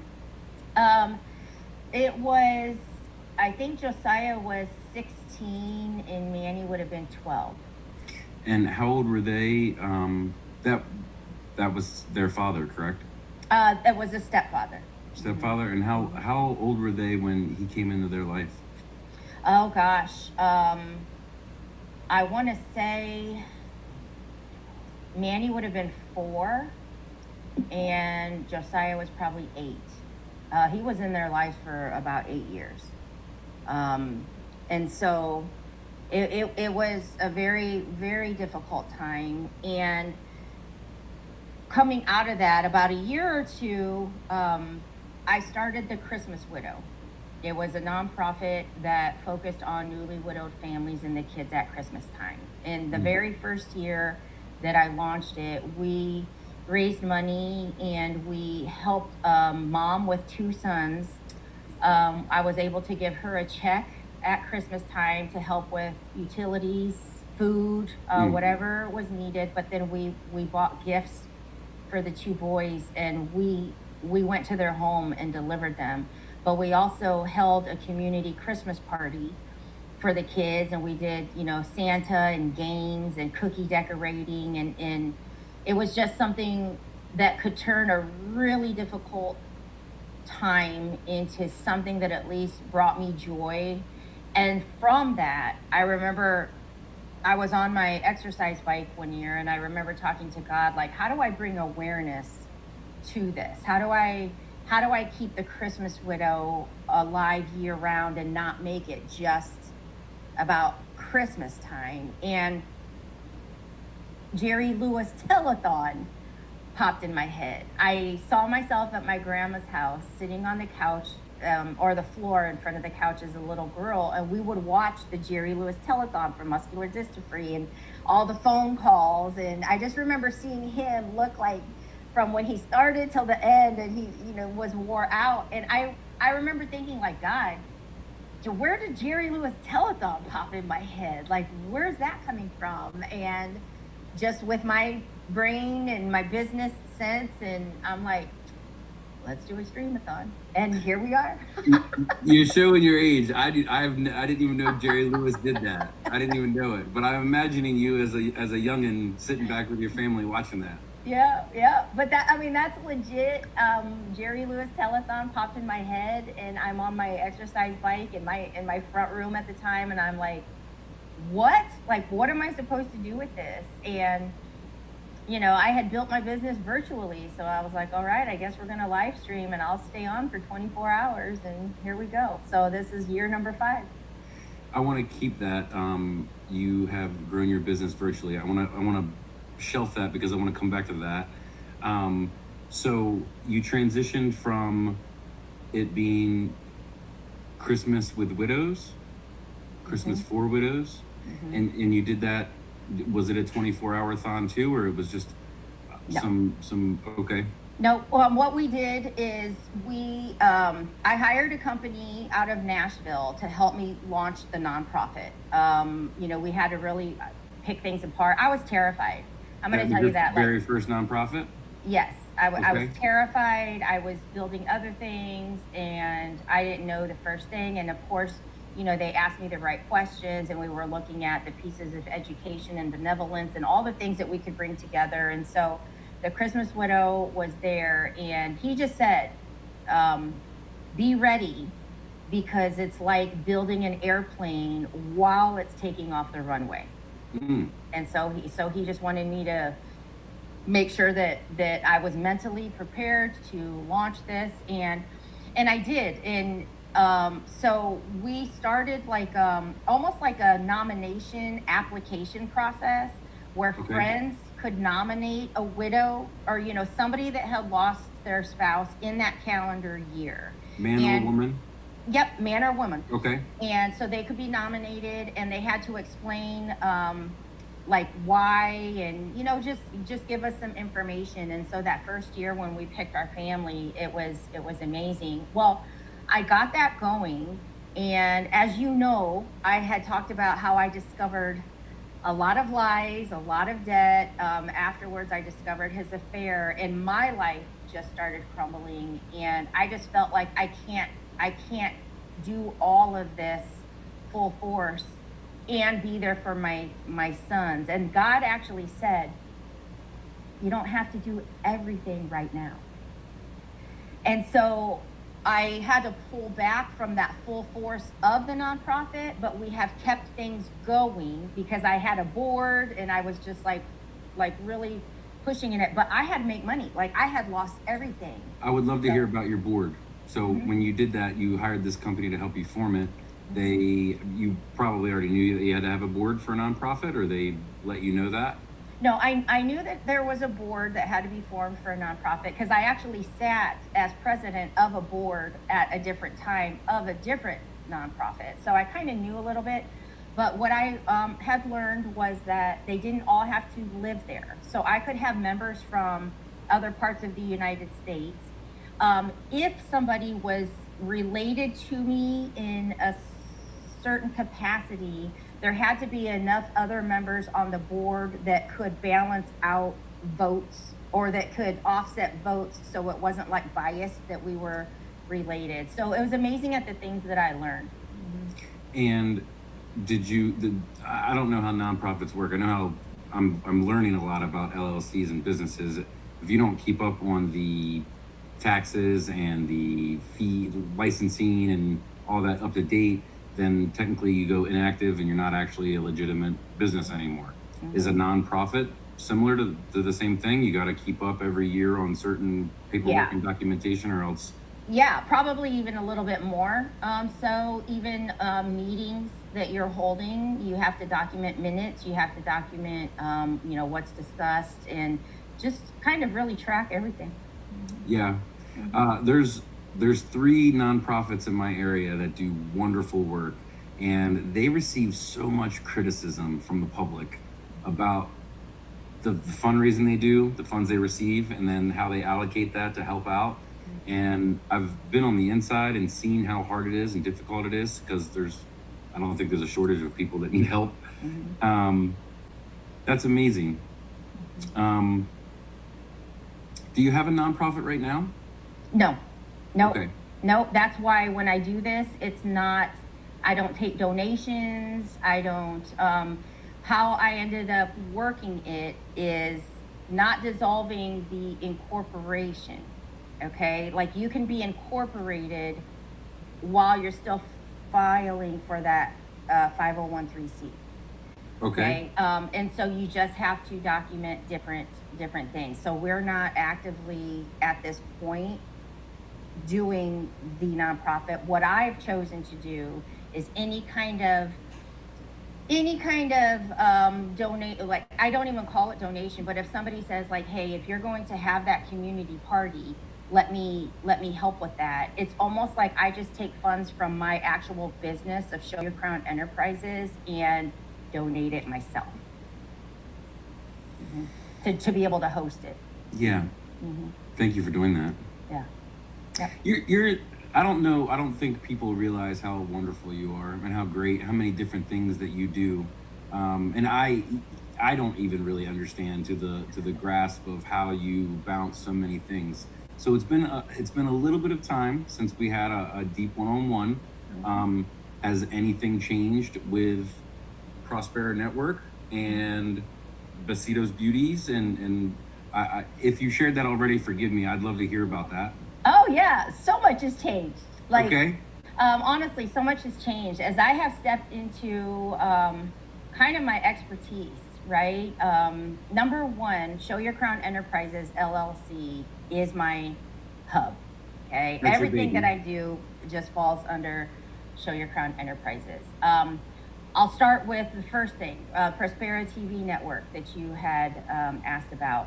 As I started working with show hosts, I realized that there's no point in having content if they don't know where they're taking their viewers, if they don't know what their offer is, if they don't know what their message is. And knowing that I love working with small business owners and getting that tangible clarity, I have pulled where what I'm doing with most of my show hosts is we are doing live shows. I'm becoming a co-host. I'm working with them to get clear on their message. I don't want them just sending me a recording if I can't even tell what are we doing with this, because that's not why I didn't create a network to just say I have a network and not really worrying about my show hosts. And so until I could get in and see the content coming through, did I realize many of them aren't even clear on what their offer is or where they're taking them. So we've evolved it where I'm working more with the actual show host in the framework that I use when I'm building brands and business, so that we can help them with their message so it all makes sense. So they're doing something. So, and I've also put additional focus on our YouTube channel because I've picked specific shows as we're testing some things. And for example, one show had like 56 views when I chose it. I'm like, I want you to put intentional focus around this. And now we're close to 2,000 views. And that happened in a week and a half. So I'm really doing my part to pour into the show hosts for their business, not for me and for my network. And what was their reaction? Have you? The one is like, oh my God, like what? You know, Yeah. what? She's like, are you kidding me? And so I even picked a show that aired a year ago because I wanted to see, like, let's test some things. I tested something of my own on YouTube that I went from 13 views to 1.7 thousand in a week. So I'm doing my part. Now, is that in editing, like the actual visual of it, or is that just the wording and uploading like the dialogue, the conversations, and the words, so that if someone were to search, it's on there? I mean, what do you mind sharing what you actually changed? 'Cause that's a big difference. So we're going into live stream first. So I am just a proponent for the live energy. Okay. Okay. I think that you get a different delivery. I think that you're more charismatic. I just feel like it's more engaging if you know that you're live. And then we're taking that live and then editing it and then putting it on as a show. So it's almost serving two purposes and two different audiences. From there, then I actually brought somebody in that is an expert at that part of it on YouTube, because that's not my expertise. But together we're determining what to focus on from my goal of getting more eyeballs on my show hosts. And so that's the results that we've gotten. So that's one of the big changes in Prospera. I'm doing series. I'm coming on with them. Some of them I'm behind the scenes just producing while they're doing their show. Like, I am investing my time with the show host, not just to load content and go, but to actually help them get clearer in their business and get results. So that's one thing. The other thing is I have launched a lifestyle brand called Texas Heart Collection, and it is totally neat. It's Latina Texas roots. Heart Collection. Yep, it's Latina roots, Texas heart, and country soul. And I got back from Texas in May, and I'm like, that's where my spirit comes alive. And I just had to step into like something for me, and it's just been amazing. So we're a lifestyle brand. We're about resilience for women that have been through it, and they're just kind of earthy and home, family, faith, like all of that sort of thing. And we've got unique handmade items that have our logo and our signature stamp that you won't be able to find anywhere. So I'm not necessarily starting a boutique, but we're bringing elite items that are strictly Texas Heart Collection. And that to me is just like, that's lighting me up right now. It's amazing. So Congratulations. I didn't know about that. That's Yep. amazing. And Yep. that's another pillar to add underneath your Yep. So we're going to even have the Besitos Cosmetics line hold a specific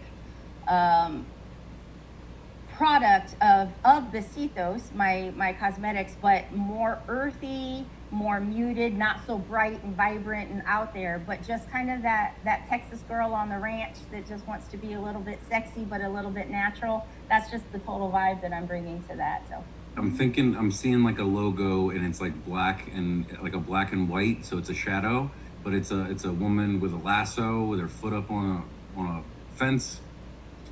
I don't know. That's what I'm seeing right now as you're talking. But are you looking at my page? is that your emblem? I don't know. I don't know which one you're looking at, but Texas Heart Collection already has a website, a Facebook, Instagram. Like, we're already rocking and rolling. Well, I'm She's behind got- on that. got I a need to check mood that out board right and now. stuff. Alina, when you were a little girl, what did you want to grow up and be as an adult? First, I wanted to be a CPA, a certified public accountant. Wasn't expecting that. Okay. Oh, they have a very high take your life. I'm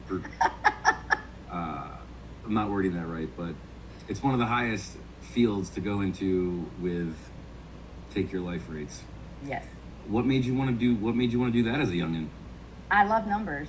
I love numbers. I find a rhythm in numbers, and I just always saw myself as this like businesswoman, and I loved accounting and all the things. And my parents were entrepreneurs, and I'd always play in the office, and I'd always play on the calculator. And I don't know. They have a restaurant? They had a restaurant. Well, at one point they had 7 businesses. So I just grew up in this entrepreneurial space, but I would always play in the office. And so I don't know. I found a rhythm in numbers, and I just wanted to be a CPA. So my very first actual job right out of high school was for a CPA, and he did the accounting work for my parents' business. So I started working there, And he was like, and it was very small, like it was very successful, but it wasn't a big firm. It was still a Small local franchise. Okay. Yeah. And so I started working, at the receptionist type thing, and very quickly I started having accounts of my own. I just took to it, and so they How old were you? 18, 19. Okay. And so as I was going into college, they had said, knowing that I wanted to be a CPA, they had said if I kept my grade point average at a certain point, they would pay for half of my schooling, knowing that I would come in and work for them, as I got through. Well, let me tell you, I ended up working so much there, especially during the tax season. My grades sucked. Like I wasn't going to school. I wasn't getting things done. So I ended up withdrawing myself so that didn't stay on my record, so that when I went back, I could kind of like start again, and I never went back. I just never went back. So you switched it, and you first wanted to be an accountant, then you wanted to be? Let me think. My next big job was for a law firm. And I ended up being pretty much like paralegal I wasn't official paralegal, but I was doing all of that type of work and would go to the courthouse all the time for an attorney. So I kind of went into two big professions, Big professional people jobs, yeah. Yep, big people jobs. And then once I left that, my parents, I started working for their bar restaurant. And before you know it, I'm loving bartending, and just started running the business for them, so they didn't have to be there all the time. And then that's just kind of where I stayed for several years, of just running the business. So I'm a badass bartender.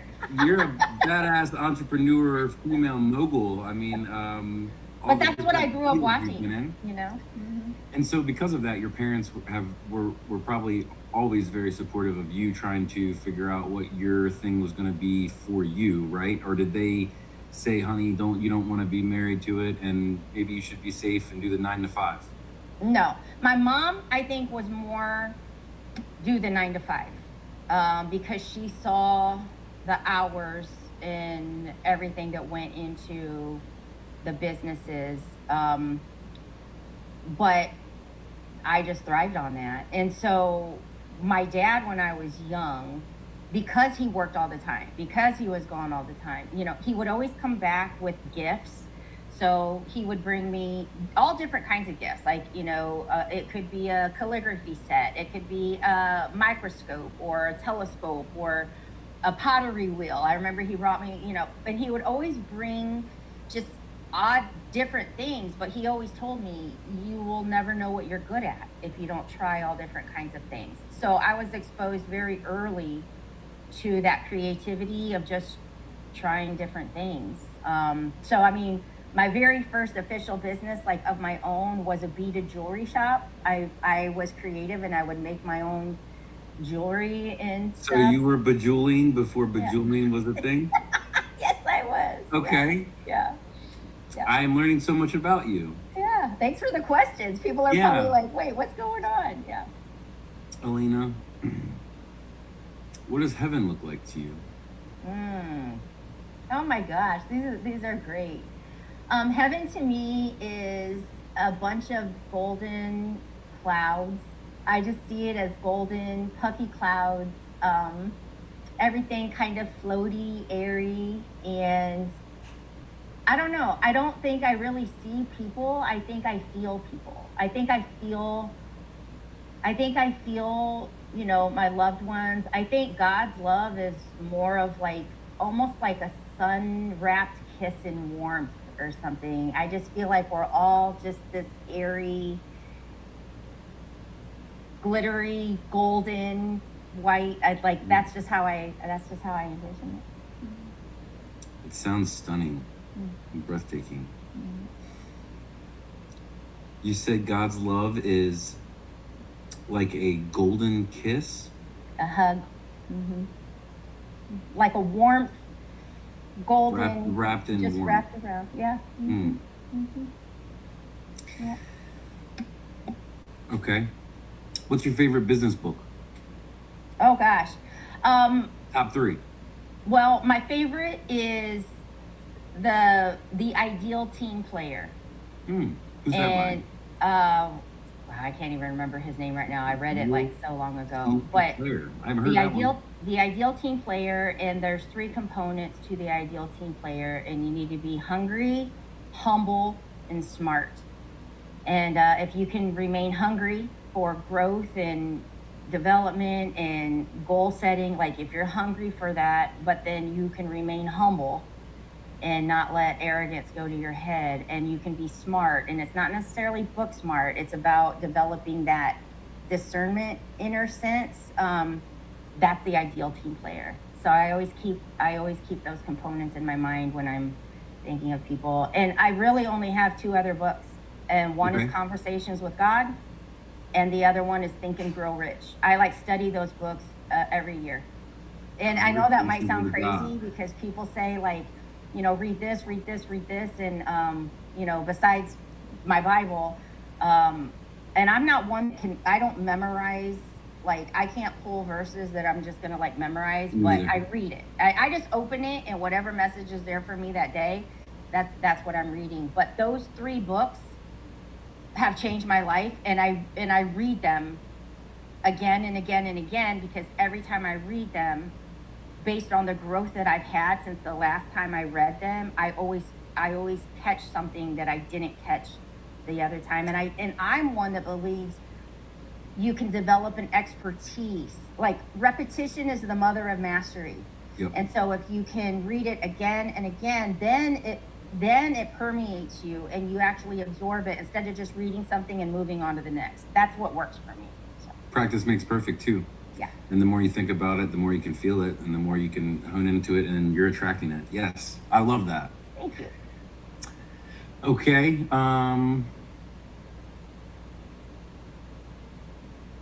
You shared about your husband. One of my questions was going to be, what's the most difficult thing that you've been through, and how did you overcome it? Kind of a cliche question. I feel like maybe you already answered that. I could be wrong. No, because honestly, like as crazy it is, there's things that I've gone through with my children, with my sons, that far exceed accepting the death of my husband. And this might sound crazy, but when we lost everything, I mean, I'm talking money, home, cars, after he died, it just, the discovery that I had, that was difficult. But when we had 3 dogs, I called them my misfits, because we had a chocolate lab. We had a chocolate lab that was about 86 pounds. Then we had a little, his name was Bailey. And then we had a little Beagliere, which is a Beagle King Charles Spaniel. I mean, this adorable mix. And her name was Bella. And then we had Little Marvin. Little Marvin. Little Marvin was a little Pomeranian. Okay. And so I called them my misfits, because you stood them next to each other and they just did not match, right? Okay. But those were our 3 dogs. And when we lost the house and we had to move, I had to put them in to find homes. And I can't talk about that without getting choked up. I will have to say that moment as a mother was the most excruciating thing I've ever had to do. I had to take my son's dogs, and I had to take them to find new homes, and they did nothing wrong. And so when I dropped them off and I had to drive away, and I had to pull over because I was crying so hard. So I can honestly say that has been probably the most excruciating experience, because I had to choose to make it, not because life caused it, not because, you know, they died. Like I dropped them off to have a new home. And I don't know, they were separated, like they each went into their own home, but I will never know what devastation that caused them. But then I had to walk into our house as we were moving and look my sons in the eyes, knowing I just dropped our dogs off. Like that's the hardest thing I've ever had to do. I can feel you as you share that. Yeah. But you did that because with what you had and what you were dealing with and where you were trying to go and figure it out to just breathe. Yeah. You loved them dogs enough that you wanted to make sure that they were going to be taken care of and have conversations with Josiah and Manny. Manny about that time and that decision. Were they mad? Were they angry? Were they furious? Were they just upset? No, we made the decision together. You know, we had to really sit and, you know, I talked openly about where we were, what was going on, what was happening, and we knew that it was the right decision. So we made that together. But even to today, and we're talking, this was 2021. COVID times, okay. Even till today, we we get choked up, and it's hard to look at pictures. And for Christmas one year when we were in our other house, I wanted to have like almost portraits. I wanted to have photos painted of them so that we could like have them on the canvas, and they're like, absolutely not. That would be too hard. And so that for the three of us is like a piercing of our spirits that no one else will ever understand. So, but we made the decision together, so they don't blame me. They aren't angry at me, but it doesn't take away how hard it was for the three of us as a family. Well, God bless your furry misfits. Yeah.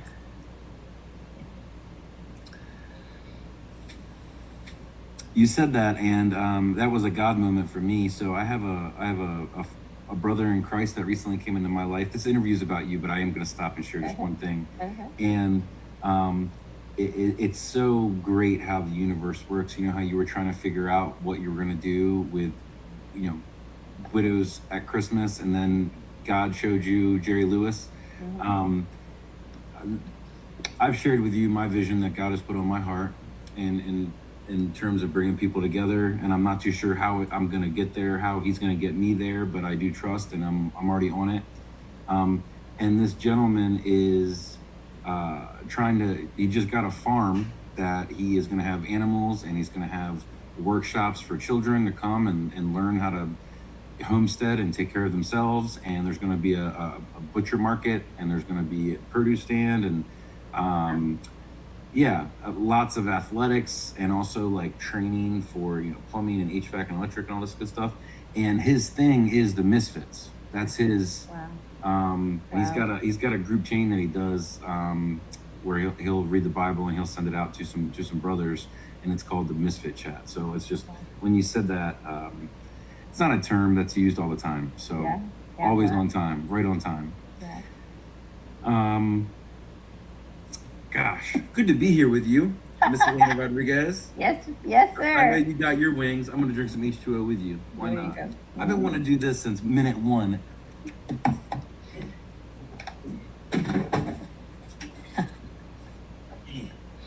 Boy.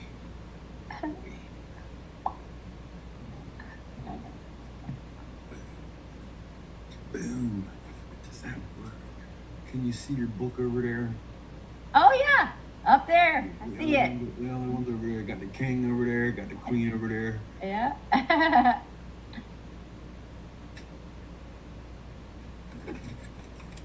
This is fun.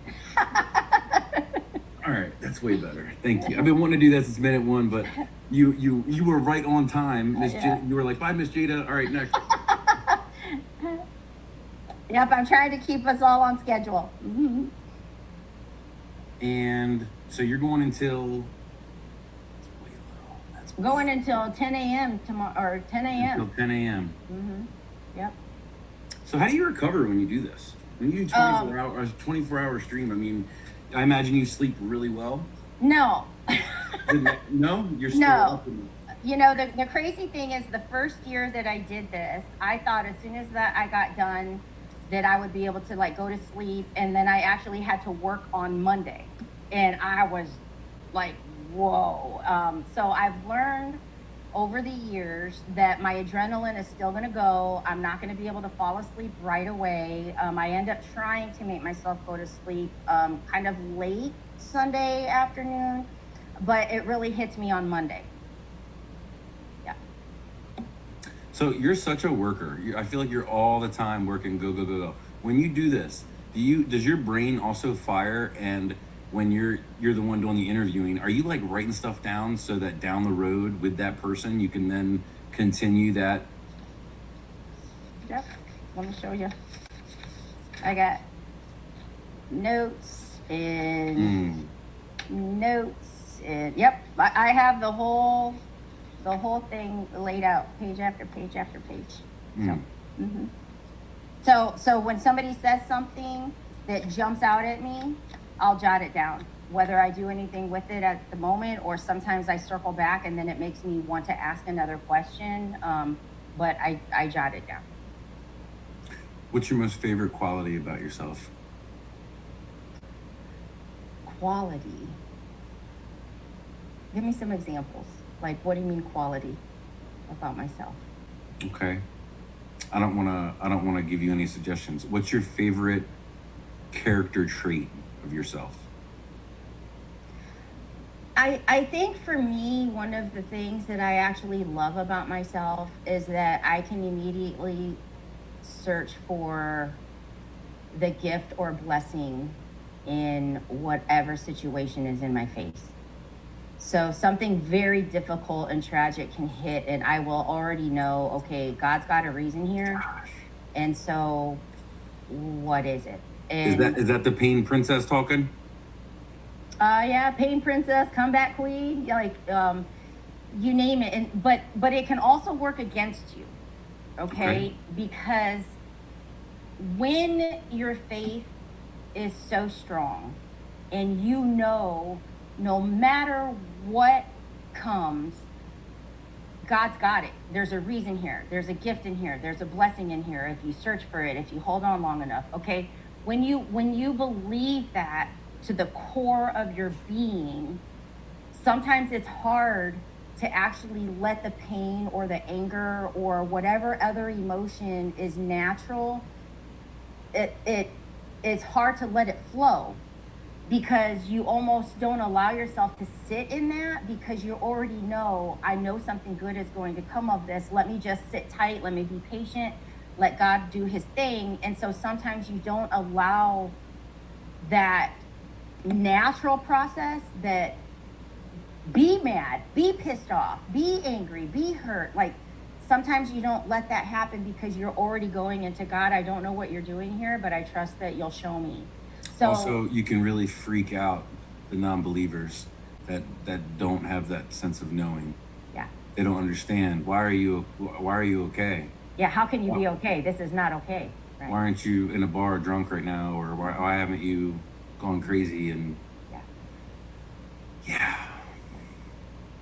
Prime example, when we were in the hospital, when my husband was in the ICU, and there was one night that he was actually doing pretty well. Like it was a total miracle. We had one day where after he came out of the coma, he was somewhat responsive. He knew we were there. And one of the new nurses that came in that was like switching shifts, she was messing with the bed, like the bed that, you know, upright, lower, but to the point where he looked like he was on some roller coaster. I mean, it was horrible. His face was getting beet red. The machine started like beeping. I mean, she just couldn't get him. And my sister was in there like, what the, F is going on? And I mean, she was getting all worked up, and I'm the one that was just like, Sissy, I don't know why this had to happen, but like, God's got this. I mean, I just immediately went into like, I can't be mad at her. Like, nothing's by accident. Like, so in moments like that, when I can still remain calm, accepting, collected, sometimes other people just don't know how to receive that. But that's a literal example where I had to talk my sister down because I couldn't even get mad about it. Dawn? Gina. Gina. Mm-hmm. Do you have a sister, Dawn? No, No. but she's Dawn Rodriguez. She was, yeah. Did he have a DNR in his will? Did he have a will? No, he didn't have No. a will, but the amazing thing is the night before his heart attack, we were actually, he came home early. He wasn't even supposed to be in town. So he came home early from a trip, and that night we were actually talking about if we wanted to be buried, cremated, donate organs. Like it was just a That conversation night. that night. So that next day when he had his heart attack, and then knowing that he did end up passing 25 days later, I knew exactly, you know, he wanted to be buried. He didn't want anything donated. Like I knew I could answer that with certainty. So yeah, God gives you those gifts sometimes.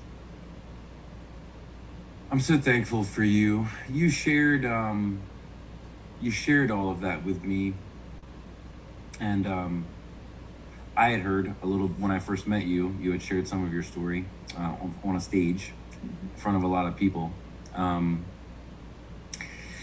then over a year later, I shared with you some sins and trespasses that I've committed, and some infidelity that I have committed, and just your like earningness to try to support me and guide me, and just being a true sister in Christ, and not having like 1 ounce of resentment or anger or trigger in you was really special for me. So thank you for that. You're welcome. How were you able to forgive?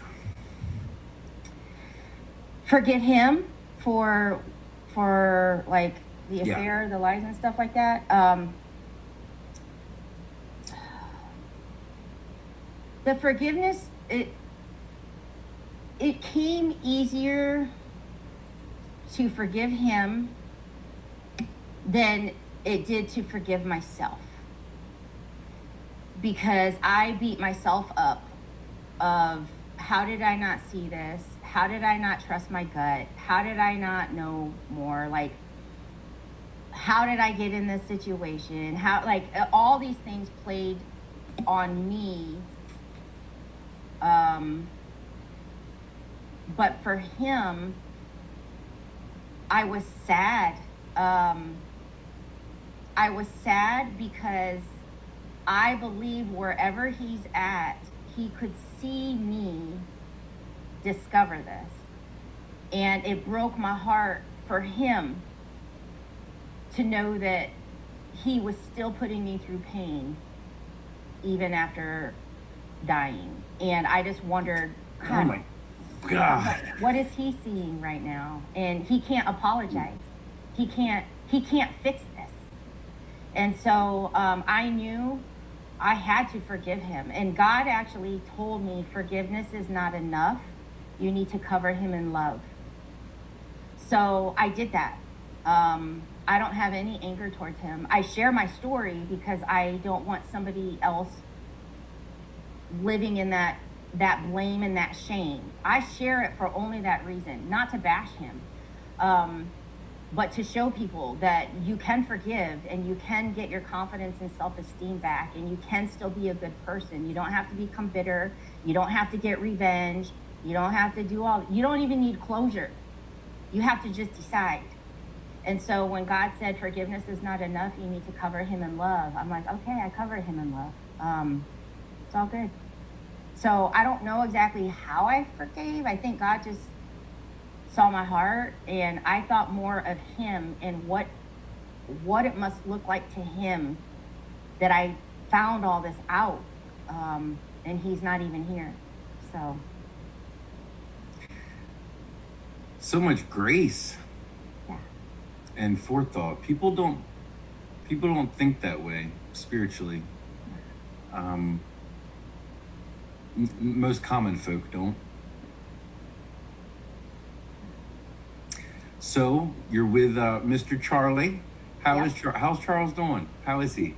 He's good. He stays busy too. He does a lot of coaching, umpiring, all the things. So we're just on this journey. And he's coaching baseball and football? He right now is doing more like umpiring and refereeing and stuff like that. So he's not really coaching the teams. He is going to start coaching young kids at the Y, but right now he does more like the umpiring and the refereeing and all of that sort of thing. Okay. And so, what do you think is the most difficult thing about being a wife in 2026?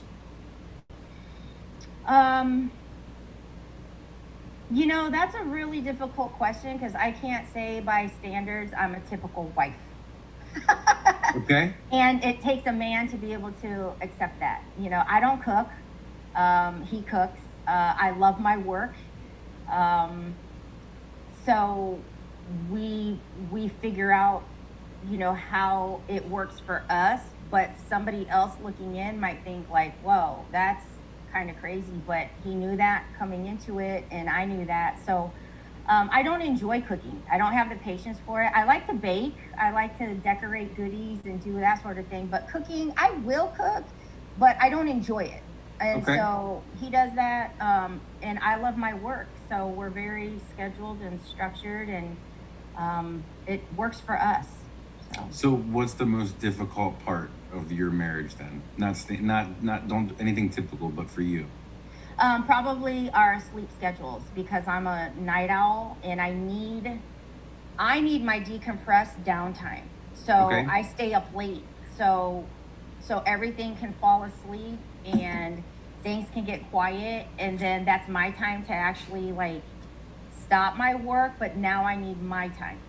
For you, So, not for me. work. Yep, and not sleep either. But Yes, Elena, yes. Yeah. And so since he needs, he goes to bed early and he wakes up early. So I would say, that part's probably the thing, but I need my time. If I don't get my time, I become a little Krabby Patty. Yeah. Okay. Yeah. What is your favorite childhood memory? Oh gosh. One of my favorites that pops in my head actually quite often is, my parents divorced when I was pretty young, and the success and all of that. My dad had this beautiful Corvette convertible that he restored. I think it was like a 69, no, like a 59. It was old, like it was an old classic. And it was painted this like beautiful copper gold flakes with white wall tires and cream leather interior. I mean, it was gorgeous. And he picked me up in the Corvette one time, and I had like these pigtails with braids.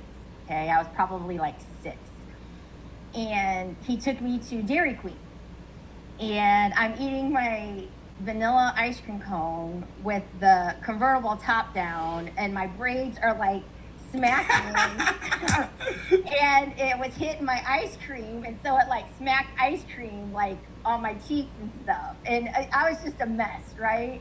But I was like smiling, having A good time. Didn't care at all. No. Yeah, I mean, I'll just never forget that. So, and it was through that, like my dad was so generous, and he never took his success for granted. So when we would drive through town and we're in the Corvette, we were at a stoplight, and I don't know, somebody that was like trying to cross the street or something was like, "Hey Johnny," like because the convertible was down, and they're like, "Hey Johnny," and this and that, Everybody and you. my dad was just the type that he took out probably $100 bill and shook the guy's hand and just said like, "Go buy a beer or go have some fun," and that was just my dad. So that whole day is just one of like the most amazing memories that's still in my brain. And you were always a daddy's girl. Yeah. Yep. Mm-hmm. So it was just you and Gina? Do you have another? Yep. Nope. Just her and I. And she is your senior? Yes. She's 7 years older than I am. Okay. Mm-hmm. Yep. Haven't talked to Gina since just a couple weeks after Texas. So Yeah. I would love to check in and see how she's doing. Absolutely. I'll be visiting her in August. I fly out August 1st. So, Did you have a women's retreat recently? no, we're going in October. October. Okay. Mhm. And is that in Arizona? Yes. Okay. Mhm. And what are you going to do for them? We go to visit, we stay in Phoenix, but then we take a day trip up to the Chapel of Holy Cross in Sedona. And then we do, a bunch of different shops and all of that in Sedona for the day. And then on one of the other days, we go get massages and they just get pampered. And then we do a lot of, the theme is Ignite Your Spirit. So it's really just about the reconnection and slowing down. And I love taking them to the Chapel of the Holy Cross, and they just have their moment to just be in that mountain, the church in the mountain, and just kind of deal with whatever they need to deal with. I would love to see that. I've seen your pictures that you shared in years past. Yeah. Beautiful. I love Arizona. I have Yeah. family in Scottsdale and Okay. Phoenix. Yep. Yeah, it's a different kind of hot out there. Like Yes, it is. East Coast it was 94 today, but it felt like 120. It was so humid. Yeah. Arizona 120 isn't that bad. No, it's still the warmth. It's still just like a warmth, Yeah. Mhm. Get a good tan. Yeah. What is your next show person that you have here? I'm just curious. Do we have until 1? Yeah, we have until 1, so we got like six minutes. She's actually joining us from Dubai. Oh my, who's that? Her name is Leah, and we've never connected. She was connected through Laura that knows people. So we've got 3 joining us from Dubai in these overnight hours. Wow. Okay, all individual. Uh-huh. Okay. And so first time ever conversation with her is gonna. Yeah, I'll get to meet her for the first time while we're on. Mm-hmm. That is wonderful. Yeah. Okay. For some odd reason, you got to go tomorrow. You're gone. What's your last meal? Everything, all the trims, whatever, and who made it? Who cooked it for you? And it doesn't have to be just one person. It could be if you like grandma's potatoes or whatever. The funny thing is there's an Italian restaurant that's local here, and the owners of that Italian restaurant started their restaurant when my mom and dad started the restaurant. So I kind of grew up with them. But that Italian restaurant, they have one dish that's a white pasta with mushrooms and like broccoli. I love it. I love it, and that would just be it for me. Very simple. Okay. And what's your drink? What are you drinking? Oh gosh, if I'm gonna have a drink, I'm gonna probably say, if it's my last drink, I'm gonna probably just have a cold Modelo. Yep. Cold Modelo with lime. I love that. I love a Modelo. I want to end this with a banger with you. If you could change one thing about our country, what would you change? I would, Not just one, anything. for me, I come from a place where feeling like right and wrong is simply a label that is placed on something you either agree or disagree with. If you agree with it, it's right to you. If you disagree with it, it's wrong to you. But we all have things that we agree with and disagree with. And I think the one thing that I would change is that we all just accept that we don't have to be right or wrong, but we can just lead with love, honestly. And as cheesy as that sounds, I just think that we would resolve so much friction if we didn't have to prove to be right, because that's something that you just simply agree with. Somebody else might not. It doesn't mean that it is wrong. It just means that it's not right to you. So yeah. That would be it.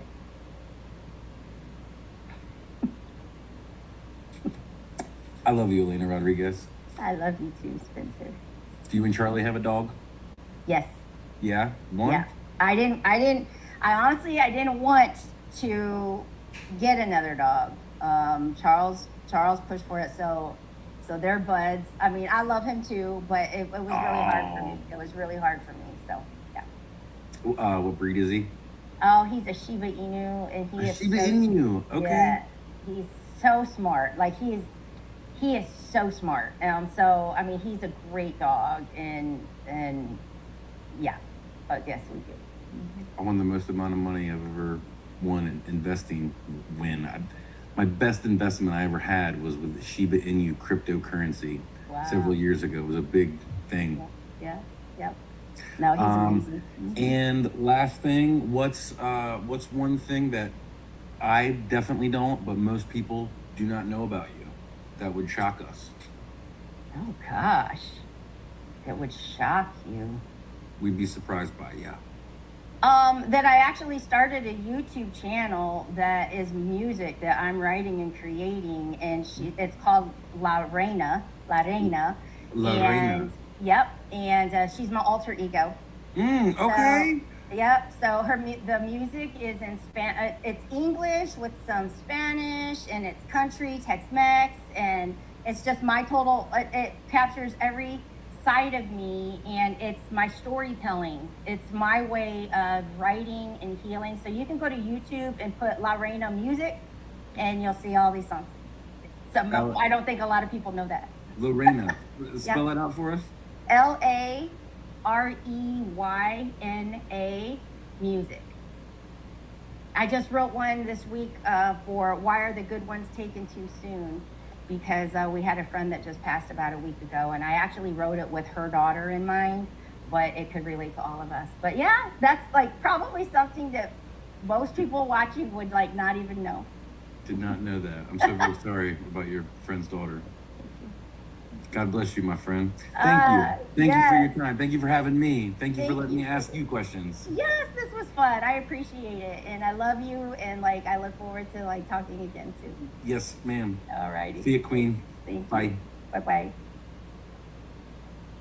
Okay, everybody, that was absolutely amazing. That was way different. I got interviewed versus having conversation. So thank you, Spencer, for that. So guys, we are moving into our next guest. Now I have to share, this is somebody I've never met. We've not had a conversation, but a connection of a connection was just like, hey, this might be a great opportunity. So I'm going to bring on, let's bring her to the stage. Hello. Hey, Elena. Hey, is it Alia? Yes, Alia is fine. Alia. Okay, Alia, and you are joining us from Dubai? Correct. My gosh, it is so great to meet you. And I know that we, Laura probably shared just a little bit about what we're doing here, but how do you feel about joining something that you're like, I don't even know? Well, you got me at the title, Christmas in July, so here I am. That's amazing. So yes, this is something I'm doing, a 24-hour live streamathon. I've been here for 14 hours already. And so the time zone difference, what time is it where you are right now? It's 9 a.m., so we're just getting started. We're just getting started. That's amazing. So we can do this two ways. I can have a conversation with you and ask some questions, or if you have a message of hope and inspiration that you just want full screen and want to share it, we can do that too. What are you more comfortable with? I'm comfortable with both, but I prepared for the full screen option, so I'm happy to share the story. If there's time left, we can have a dialogue for sure. I love that. I love that. So welcome. It is so great to have you here, and you got it. I'm going to give you full screen. Thank you so much. This next. Thank you, Elena. So you can get a bit of a rest. You've been on for 14 hours. Let No me worries. turn myself off. There we go.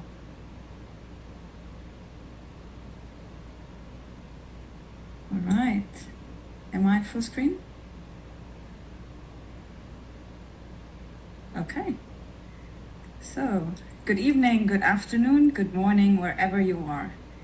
I'd like to begin with a movie because one scene stayed with me long before I understood why. The movie is called Collateral Beauty. If you've watched it, it's by Will Smith and Kate Winslet. It's about a man whose life completely falls apart after an unimaginable loss. At first, all he can see is darkness, but gradually, almost reluctantly, he begins to discover that even in the darkest seasons of life, there are unexpected gifts. Not gifts that erase the pain. Not everything happens for a reason. Something much quieter, something almost invisible. The movie calls it collateral beauty, the beauty that quietly exists alongside pain. The beauty we usually don't notice until much later. When I first watched it, I didn't really understand it. I thought beauty came after suffering. I thought life worked like a checklist. Study, work hard, build a career, fall in love, get married, have children, grow together, live happily ever after. Simple, predictable, linear. Isn't this what they told us? And I was very good at linear. I loved plans, strategies, roadmaps, career ladders. If there was a problem, I believed it could be solved. If there was uncertainty, I believed I could work harder. If there was fear, I believed I could outthink it. I spent more than 20 years helping organizations transform. I loved connecting dots, building ecosystems, helping people imagine possibilities they couldn't yet see. People would often describe me as resilient, strong, creative, positive, and for a long time, I believed that was my identity. The strong one, the capable one, the one who always figured things out, the one people leaned on, the one who had the answers. Until one day, life asked me a question I didn't know how to answer. You know, life has a fascinating way of introducing itself. It doesn't send you an email, it doesn't schedule a meeting. It certainly doesn't ask whether now is convenient. It simply arrives, quietly, unexpectedly. And suddenly, the life you thought you knew is no longer the life you're living. For me, it happened during a season when I should have been celebrating. I should have been celebrating my second newborn baby. I had a 3-year-old who believed I could fix absolutely everything. I was giving birth, I was breastfeeding, I wasn't sleeping though. I was trying to keep tiny humans alive while quietly realizing that the life I had built was disappearing beneath my feet. People often ask me, what is the hardest part? Was it the divorce? Was it becoming a single mother? Was it postpartum? Was it building a business? Was it returning to corporate all at the same time? Those things weren't difficult. But they weren't the hardest part. The hardest part was grieving a future that no longer existed. Because grief isn't only about losing people. Sometimes we grieve ideas. I wasn't only grieving a marriage, I was grieving the story I had written in my head. I was grieving the love story I believed I was living. I was grieving the image of the family I imagined my children would grow up in. I was grieving the certainty that if you do everything right, life will reward you. I wasn't grieving reality, I was grieving an illusion. And somehow that was even harder.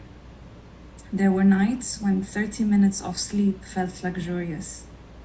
40 days where I honestly couldn't tell you whether it was Monday or Thursday. I was breastfeeding, so medication was not an option. My body kept moving because it had to. My heart, not so much. And yet every morning, 2 tiny people looked at me with complete trust. They didn't care whether I had slept. They didn't care whether I had cried my heart out the night before. To them, I was still mom. Looking back, I sometimes think they saved me long before I realized I was being saved. Children have a remarkable way of bringing us back into the present. Adults live in yesterday or tomorrow. Children live in the now. Mom, look at this. Mom, come play. Mom, watch me. They don't ask us to fix the future. They invite us back into this moment. And sometimes this moment is enough. If you've ever been through heartbreak, you'll know something interesting happens. Everyone wants to help, and everyone has advice. You'll be fine. Stay strong. Everything happens for a reason. Lovely intention, terrible timing. Because when you're in survival mode, you don't need philosophy. You need oxygen. You need someone to sit beside you without trying to solve you. You need permission not to have answers. And perhaps most importantly, you need permission to ask for help. Now, this was difficult for me because I had built my entire identity around being the helper, not the one being helped. I was the one people called. I was the one who organized, fixed, led, supported, held everything together. Asking for help felt like failure, except it wasn't. It was the beginning of healing. One friend who'd say, I've got the kids. One conversation with a stranger. One hug that didn't require me to explain anything. One phone call, one neighbor, one family member, one colleague. Slowly, I realized something. Strength is not independence. Strength is allowing yourself to be loved. Strength is soft. That lesson changed me. Then one day, a question appeared to me. What is this here to teach me? And with that prompt, everything changed. Not overnight, not magically. The pain didn't disappear. The grief didn't pack its bag and leave. But my attention shifted. Instead of searching for blame, I became curious. Curious about myself, curious about people, curious about healing. Curious about what happens to the body when the heart breaks and when the mind cannot comprehend. Curious about why some people are the way they are. That single question, what is this here to teach me, became the compass that would guide every decision I made afterwards. And although I didn't know it then, it was quietly introducing me to the collateral beauty hidden inside my darkest season so far. Curiosity didn't change everything. The single question, what is this here to teach me, became the beginning of an entirely different relationship with my pain. Instead of trying to escape it, I started studying it. I became slightly obsessed. I became that woman, you know, the one if Instagram showed me an advert that said free healing workshop, I signed up. If someone posted comment heal and I'll send you a workbook, I commented. If someone offered an introductory coaching session, I booked it. If there was a podcast, I listened. If there was a book, I ordered it. I wasn't searching for another qualification. I was not trying to become a wellness guru. I was not looking for a miracle. I was looking for me. Because somewhere along the way, I had lost her. Not physically, emotionally, spiritually. I had become so good at taking care of everyone else that I no longer recognized the woman in the mirror. I was numb. So I became a student, not of business, not of tech, not of leadership, not of being human, but being of human, I explored breath work, meditation, journaling, hypnotherapy, somatic movement, which is my favorite, IMDR, TRE, family constellation, inner child work, acupuncture. And I'm listing those in case you are on your journey too. So please go ahead, be my guest. All of them work. My favorite was the somatic dance, the psychology of personality disorders, or just personalities, attachment styles, shadow work, the nervous system, why our bodies remember what our minds try to forget. I read The Body Keeps the Score. I read It's Not You over and over. More recently, I smiled reading Let Them. Even my mug now has a label that says Let Them. Every book felt like another piece of a puzzle, not because any single one healed me, but because each one whispered, you are not alone. And perhaps that's what healing really is, not finding one perfect answer, but slowly collecting enough truth until you begin trusting yourself again. One of the surprises was discovering that self-care wasn't what I thought it was. At the beginning, I did what many of us do. I bought skincare, not just skincare, every Korean skincare product you can imagine. If there was a serum, I had it. If there was a face mask, I owned 3. I convinced myself that if my skin glowed, perhaps my life would too. It turns out self-care is not skincare. Don't get me wrong, I still have a good moisturizer, but healing doesn't happen in a shopping basket. Real self-care looked very different. It looked like saying no without apologizing. It looked like sleeping when the laundry couldn't wait. It looked like asking for help before I reached breaking point.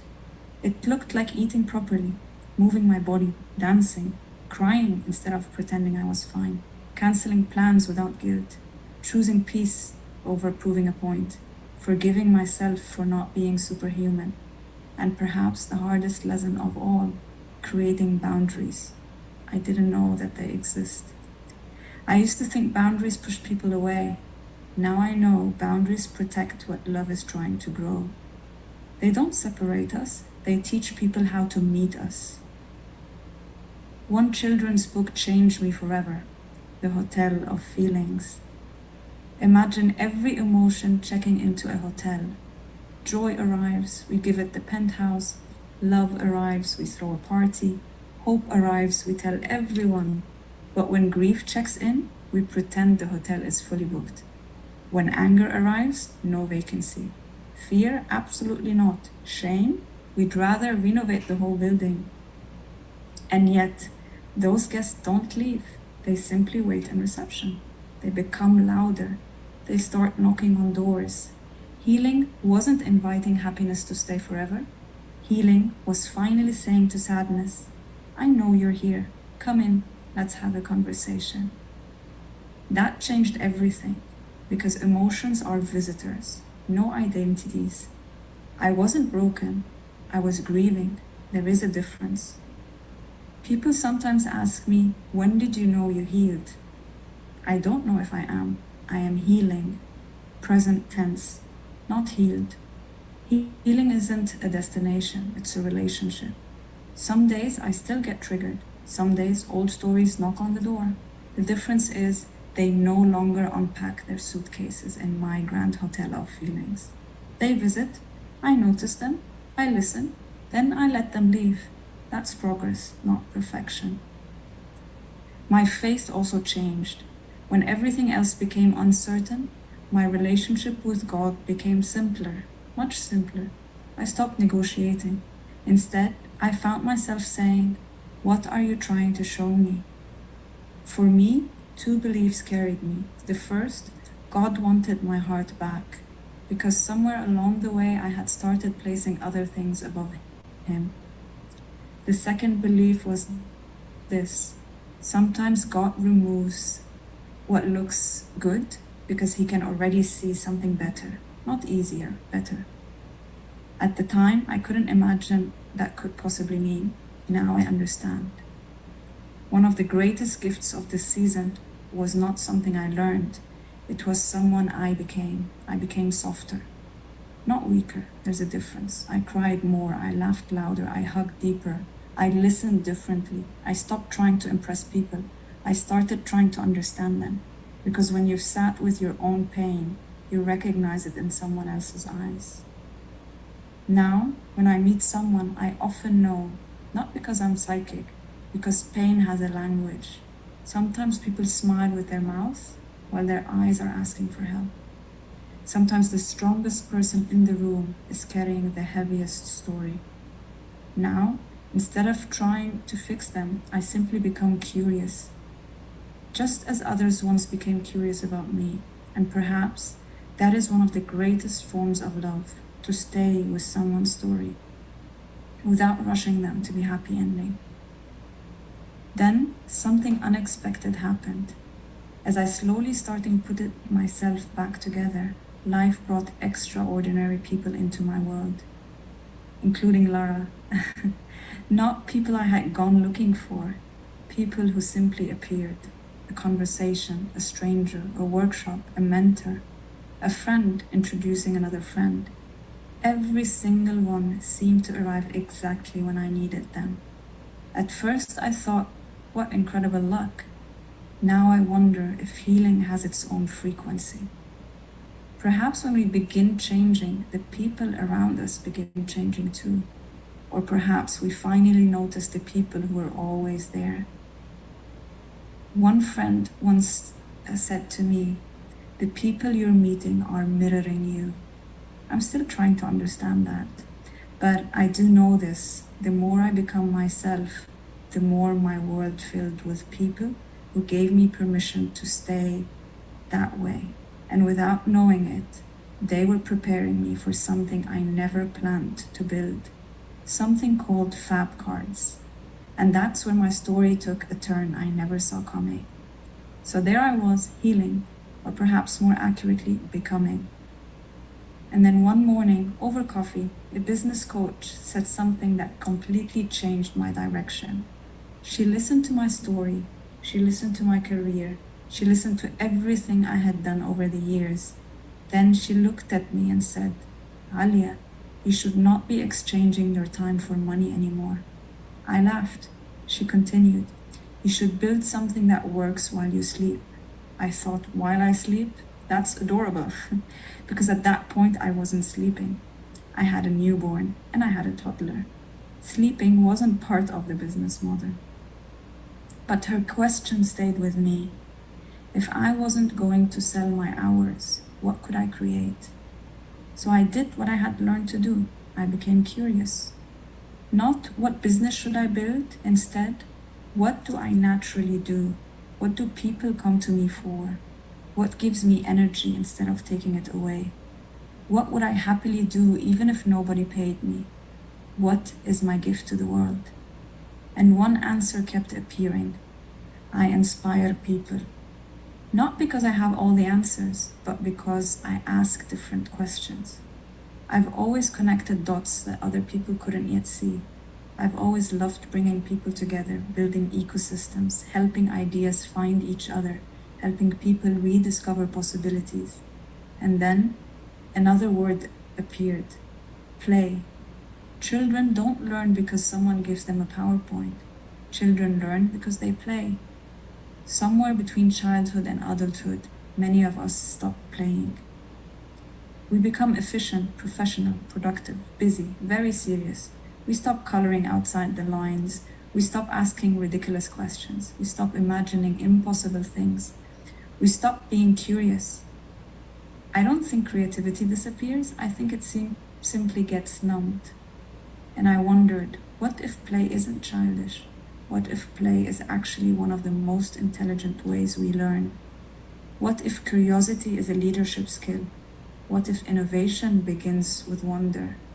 And that was the beginning of Fab Cards, which I named after my kids and I, Fayrouz, Alia, Badr, Fab. Not a business, a belief that every human being already carries incredible ideas. Sometimes all they need is a better question. That's why the cards aren't designed to give answers. They're designed to unlock answers that already exist inside you. Because I've learned something about life. Most breakthroughs don't arrive because someone gives us advice. They arrive because someone asks us a question we've never considered. One beautiful question can change a marriage, a business, a career, a friendship. Sometimes it can change a life. The question that changed mine was, what is this here to teach me? Everything that came afterwards came from that question. People often ask me why I call what I do serious fun, because somewhere along the way, we've convinced ourselves that serious work must look serious, that boardrooms cannot laugh, that innovation must be complicated, that leaders should always have answers, that adults shouldn't play. I disagree. Some of the most profound conversations I've ever witnessed began with people laughing, playing, drawing, picking a random card, looking at an unexpected image. Then suddenly, the masks came off. The titles disappeared. The real conversation began. The CEO became human. The intern became brave. The quiet person found their voice. The room changed. Because play does not make conversation less meaningful. It makes people feel safe enough to be honest. And honesty changes everything. People sometimes tell me, you reinvented yourself. I smile because I don't think I did. I think I remembered myself. The curious little girl was always there. The playful one, the creative one, the one who wasn't afraid to ask why or what if. Healing was not becoming someone new. Healing was removing everything that wasn't really me. The fear, the people-pleasing, the perfectionism, the belief that my value depended on how much I could carry. Healing became an undoing. And underneath all that, I met myself. Perhaps for the very first time. One of the most beautiful gifts of this journey has been people. I have met extraordinary humans, people who entered my life for one conversation and somehow changed my direction. Some stayed, some reappeared, some disappeared. Some arrived just long enough to remind me who I was. I learned to say yes. Yes to coffee, yes to workshop, yes to strangers becoming friends, yes to corridor catch-up, yes to conversation that lasted 3 hours, yes to communities, yes to walks, yes to opportunities I would previously have overthought. Life became less about controlling and more about being and noticing. I became open to signs, to coincidence, to moments that quietly whispered, keep walking. Sometimes the universe speaks very softly. We just have to become quiet enough to hear it. Today, people sometimes come to me when life falls apart, perhaps because they know I've been there. Sometimes they ask, what should I do? I don't usually give advice anymore. Instead, I become their curator, their connector. I say, try this book, meet this person, listen to this podcast, come to this workshop. Here's a breathing exercise. Here's someone who helped me. Because healing shouldn't be lonely. None of us should have to search the internet at 2 a.m. wondering if we're broken. If I can shorten someone else's path by even one step, then perhaps that's one of the reasons I walked mine. Earlier I mentioned the movie Collateral Beauty. I finally understand it now. Collateral beauty isn't the absence of pain. It doesn't arrive after the storm. It quietly grows inside it. The divorce was not beautiful. The sleepless night weren't beautiful. The grief was not beautiful. The uncertainty wasn't beautiful. But alongside them grew compassion, faith, boundaries, friendship, love, curiosity, purpose, play, presence, fat cards, and most importantly, me. Not the version I had carefully constructed over 4 decades, the one that had always been waiting underneath. People sometimes ask, if you could go back, would you change it? That question used to offend me. Now it humbles me, because the honest answer is no, I wouldn't. I would never wish that pain on anyone, but I also can't deny what it gave me. It made me humbler, kinder, more generous, more present, less interested in proving myself, more interested in understanding. It taught me that asking for help isn't weakness, it's wisdom. It taught me that boundaries are acts of love, that motherhood comes with a responsibility to end generational trauma. It became the place where I learned the deepest lessons about presence. It taught me that healing isn't clear, neither is life. It taught me that joy and grief can assist each other around the love feelings. Just like yin and yang, giving into the other. Without winter, spring wouldn't feel like a miracle. Without darkness, we'd never notice the stars. There's a scene in The Lion King where Rafiki looks at Simba and says, the past can hurt, but the way I see it, you can either run from it or learn from it. I choose to learn, not because I was brave, because I became curious. Curiosity saved me. So if you're here today and life feels heavy, if you're in your own pitch black chapter, I don't want to tell you that everything happens for a reason. I don't know that. I don't want to tell you to stay positive. Some days that's impossible. Instead, I like to leave you with one question. The question that changed my life. What does it teach you? Not because it removes pain, but because it transforms your relationship with it. Keep asking, keep listening, keep becoming. And when you can't see the whole path, look for the golden thread in the pitch dark.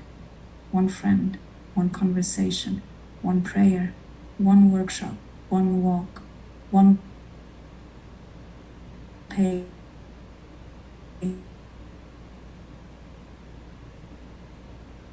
one breath. one small act of courage. Hold on to that thread. It will lead you home. I'd like to celebrate something different. I celebrate every version of me, the ambitious one, the exhausted one, the heartbroken one, the frightened one, the healing one, the playful one, the mother, the entrepreneur, the executive, the queen, the woman who cried on the bathroom floor. Single one of them brought me the girl, Alia. Everything is going to be all right. Not because life will become perfect, but because one day you will fall you, and I celebrate you too.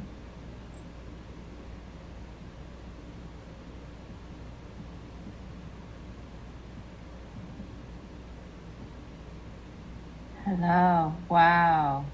Wow. It kind of froze at the very, very end, but oh my gosh. Amazing. Thank you for sharing that. I took so many notes. I want to know so much about you. Tell us, we have like just a minute. Tell me a little bit about Fab Cards. Like, where can we learn more about this? I mean, I want to schedule a meeting with you to talk about this, but for those that are Let's do watching, this. yeah, like where can we learn more about Fab Cards, or is there a website or something? There is a website which I'm happy to share if I can. I think I can join the chat. I'll put it in here. Okay. So Fab Cards is a 52 card game for businesses and or people who have ideas or a problem statement. And these cards are images on one side and a prompt, a question on the other side. And the way it works is you play the cards, you look at what it inspires you, whether the image or the question. You can play it just in a cards mode, or you can play it online where I have an AI engine built into it. And then it creates live your idea. So if you're thinking of creating a mobile app or a website or a speech for your event, it will create it live. So you're playing 15 minutes, 30 minutes, whatever you choose, and it's actually creating and helping you imagine more. Wow, that is just amazing. Like I don't know. I wrote down so many things, and I know that we have to like move on, but I just want to thank you for this time, and I have your email now. So is it okay if I reach out and we just Absolutely. Yes, please do. And thank you for offering this platform for all of us to hear. And I can't wait to hear Lara next. Yes, thank you so much. It was great to meet you, and I appreciate you sharing, and I will be in touch. Thank you, Elena. Bye. Bye-bye. Wow, that was amazing. Just the message that she was sharing, and oh my gosh, so much that I want to dive into. But we are going to move on to Laura Khoury, and I want to make sure I'm getting that right. She is also joining us from Dubai. She is an award-winning organizational trust strategist, keynote speaker, and transformation advisor, helping leadership teams close the gap between organizational performance and human experience. She helps organizations navigate transformation, improve stakeholder trust, strengthen customer and employee experience, and align leadership behavior with measurable business outcomes across multinational corporations, government-linked entities, startups, and PE-backed businesses. And I'm gonna let her come on and get to what she's talking about so that we can spend more time. Here we go, Laura. Hello. Hello. How are you? I am, do you know what? I am slightly sleep deprived, so I can't imagine how you must be feeling. I stayed up to watch the game, Okay. which for you guys in the US was at a regular hour. For us in Dubai, they were very early in the morning. So, how are you, Elena?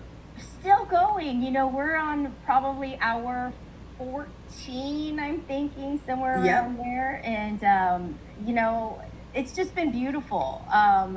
at around midnight for an hour, one of my guests wanted to interview me for a little bit, so that was kind of a different take. So I answered questions, and then oh my gosh, Aaliyah that you just had on here, or Alia, amazing, her message. I can't wait to connect with her and learn more about her, so thank you for that. It's absolutely my pleasure. She is one of the first people I told because I know how amazing she is, and I have experienced Fab Cards, and I know how amazing they are. Because what happens is you look at the picture, you look at the prompt, we might look at the same picture, but depending on our backgrounds, what we've been through, our experiences, our culture, our personalities, all of that, we will see completely different things. And the insight that we gain is beyond anything. I actually used her Fab Cards, and I promise I'm not plugging her because you guys already did that, but I used her Fab Cards during a podcast recording that I did with another friend of ours a couple of days ago. And the podcast was about the untold cues, the hidden motivations that even we may not have been fully aware of that got us to where we are today. And some of those cards, like I looked at them and they sparked something in me. There were some aha moments and insights that I got that I didn't even know I had until I saw those. So definitely connect with Alia. I know that the two of you will find beautiful things to do together.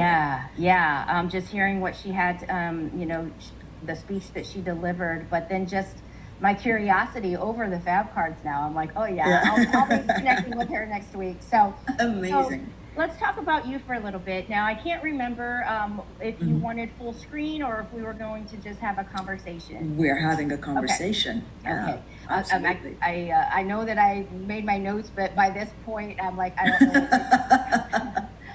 I don't blame you. Yeah. So, one of the questions that I have started, asking just about everyone that has joined us, being that this is creating our circle of hope, is what does hope mean to you? I was thinking about that. I have been thinking about that for a few days, ever since I knew that we were going to be having this conversation. And what I realized is that for me, hope means different things depending on what I'm going through in life. So there are times when hope was what I needed to get through what I was going through. When I was so low that I had nothing else except hope and faith. Yes. And the faith was also tied to the hope because I had to hope that there was a reason to have faith, not just hoping for hope's sake. Yeah. Today, though, because I've come out of yet another dip, hope is lighter. It's not something that I need to get me through anything. It is, however, something that still sits in my heart that just blows little puffs of air, to fill my heart every so often, just to keep me afloat.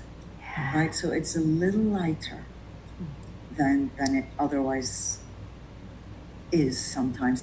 There's a poem. One of my favorite poets is Emily Dickinson. Actually, not one. She is my favorite poet, bar none, because her poems are very short and they're in plain English.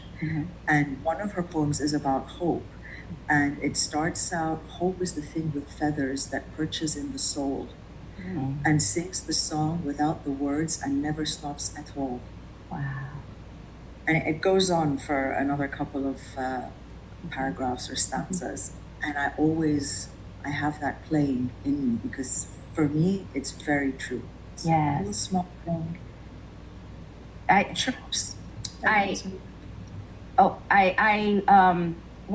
When hearing you, it makes me think like when you say it can mean different things at different times, like when you're in that place of disparity and it feels like so dark, hope is like the one thing to grasp to keep you hanging on. And from another side, it can feel light, it can feel like joy, it can feel like, you know, a little bounce in your step. So it really is dependent, like you said, on just kind of where you are in your life at the time.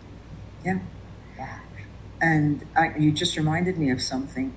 There are times when I'm going through, and I'm sure anyone who's listening, who's watching, can relate to this as well.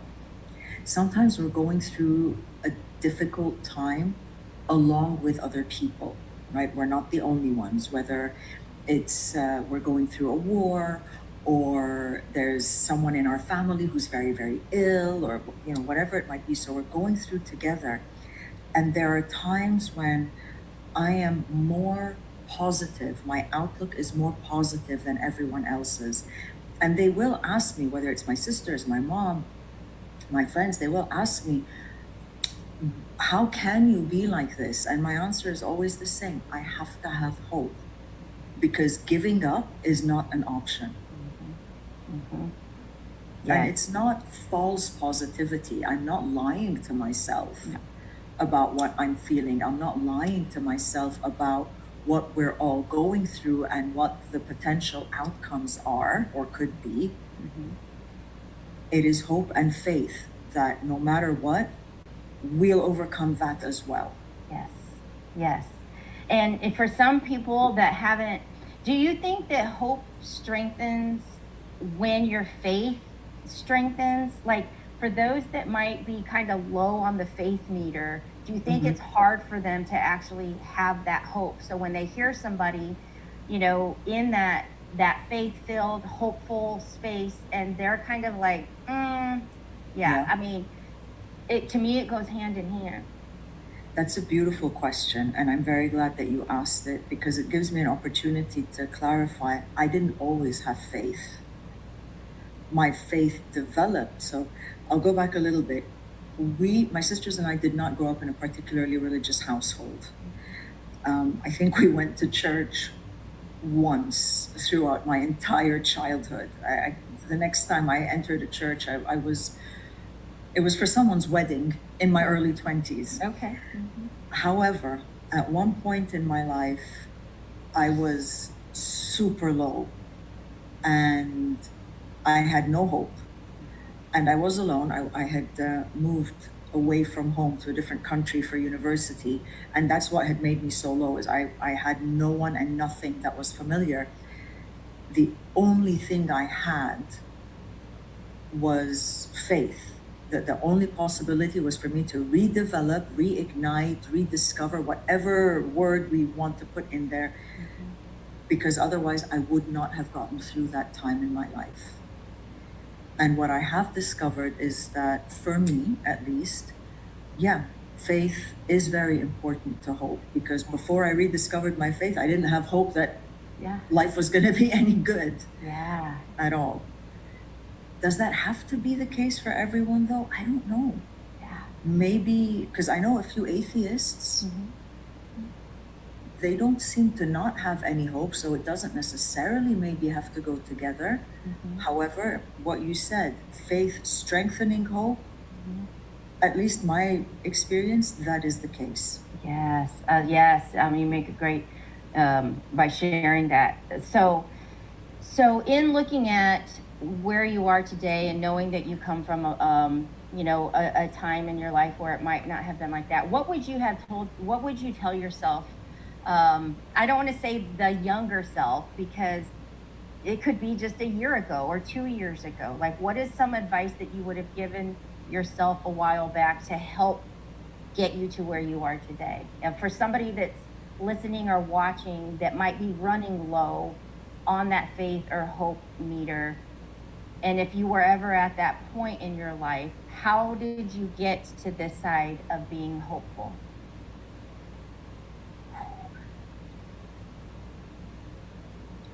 How did I get to this side of being hopeful? The truth is, I was so desperate. I needed something. And in that situation, I had nowhere else, nothing else. So I felt the lowest of the low. And I've been low again after that. The lows haven't been as low when I've had faith. And some of the lows have been repeats of the low that I had. So what happened when I was away for university, and this is going back almost 30 years, Okay. I became clinically depressed. I had nothing, and I spent my days sleeping. I would wake up a few minutes. I was very lucky. I lived just a couple minutes walk from the building where my classes were. So I would wake up a few minutes before class. I would stay in university for as long as possible to be around people so that I wouldn't have to think. The weekends were the worst. Wow. I spent them sleeping. I just would not wake up. And so, when I say I would not wake up, I would wake up and then I would put myself back to sleep because I did not want to be awake. Yeah. And falling into that depression has happened to me a few times in the last 30 years. That was my first bout, my first battle with it. Every time I've depressed again has never been as low or as heavy or as dark as that first time, because I've had the faith. Because I had some, and I do say this, I've said this very many times over the years since I rediscovered my faith, there is a part of me that feels sorry, not sorry in a pitiful way, sorry in a, I wish I could help you with this way, for people who don't have faith. So, the atheists that I know, when they're going through a really tough time, I don't know what to tell them. And I feel really sorry for them because I want them to come out of it. Yes. And I know what it's like to struggle with, how can I believe in something that isn't there? How can I believe in something that has no proof? But that's what faith is. And sometimes that belief is, instead of being heavy because we're questioning it and its validity and its accuracy and all of those logical things, sometimes if we can just move away from that and instead of questioning it to find reasons why not, question it to find reasons why yes. Yeah.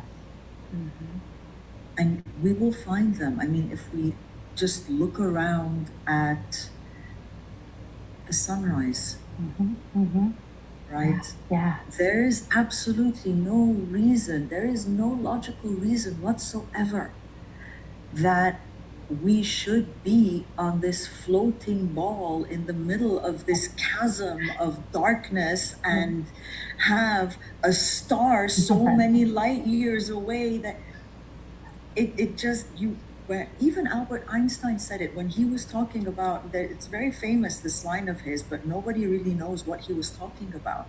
The line is, God does not play dice with the universe. And what he was referring to is physics. There has to be a divine source for everything, for gravity, for inertia, for black holes, for all of it.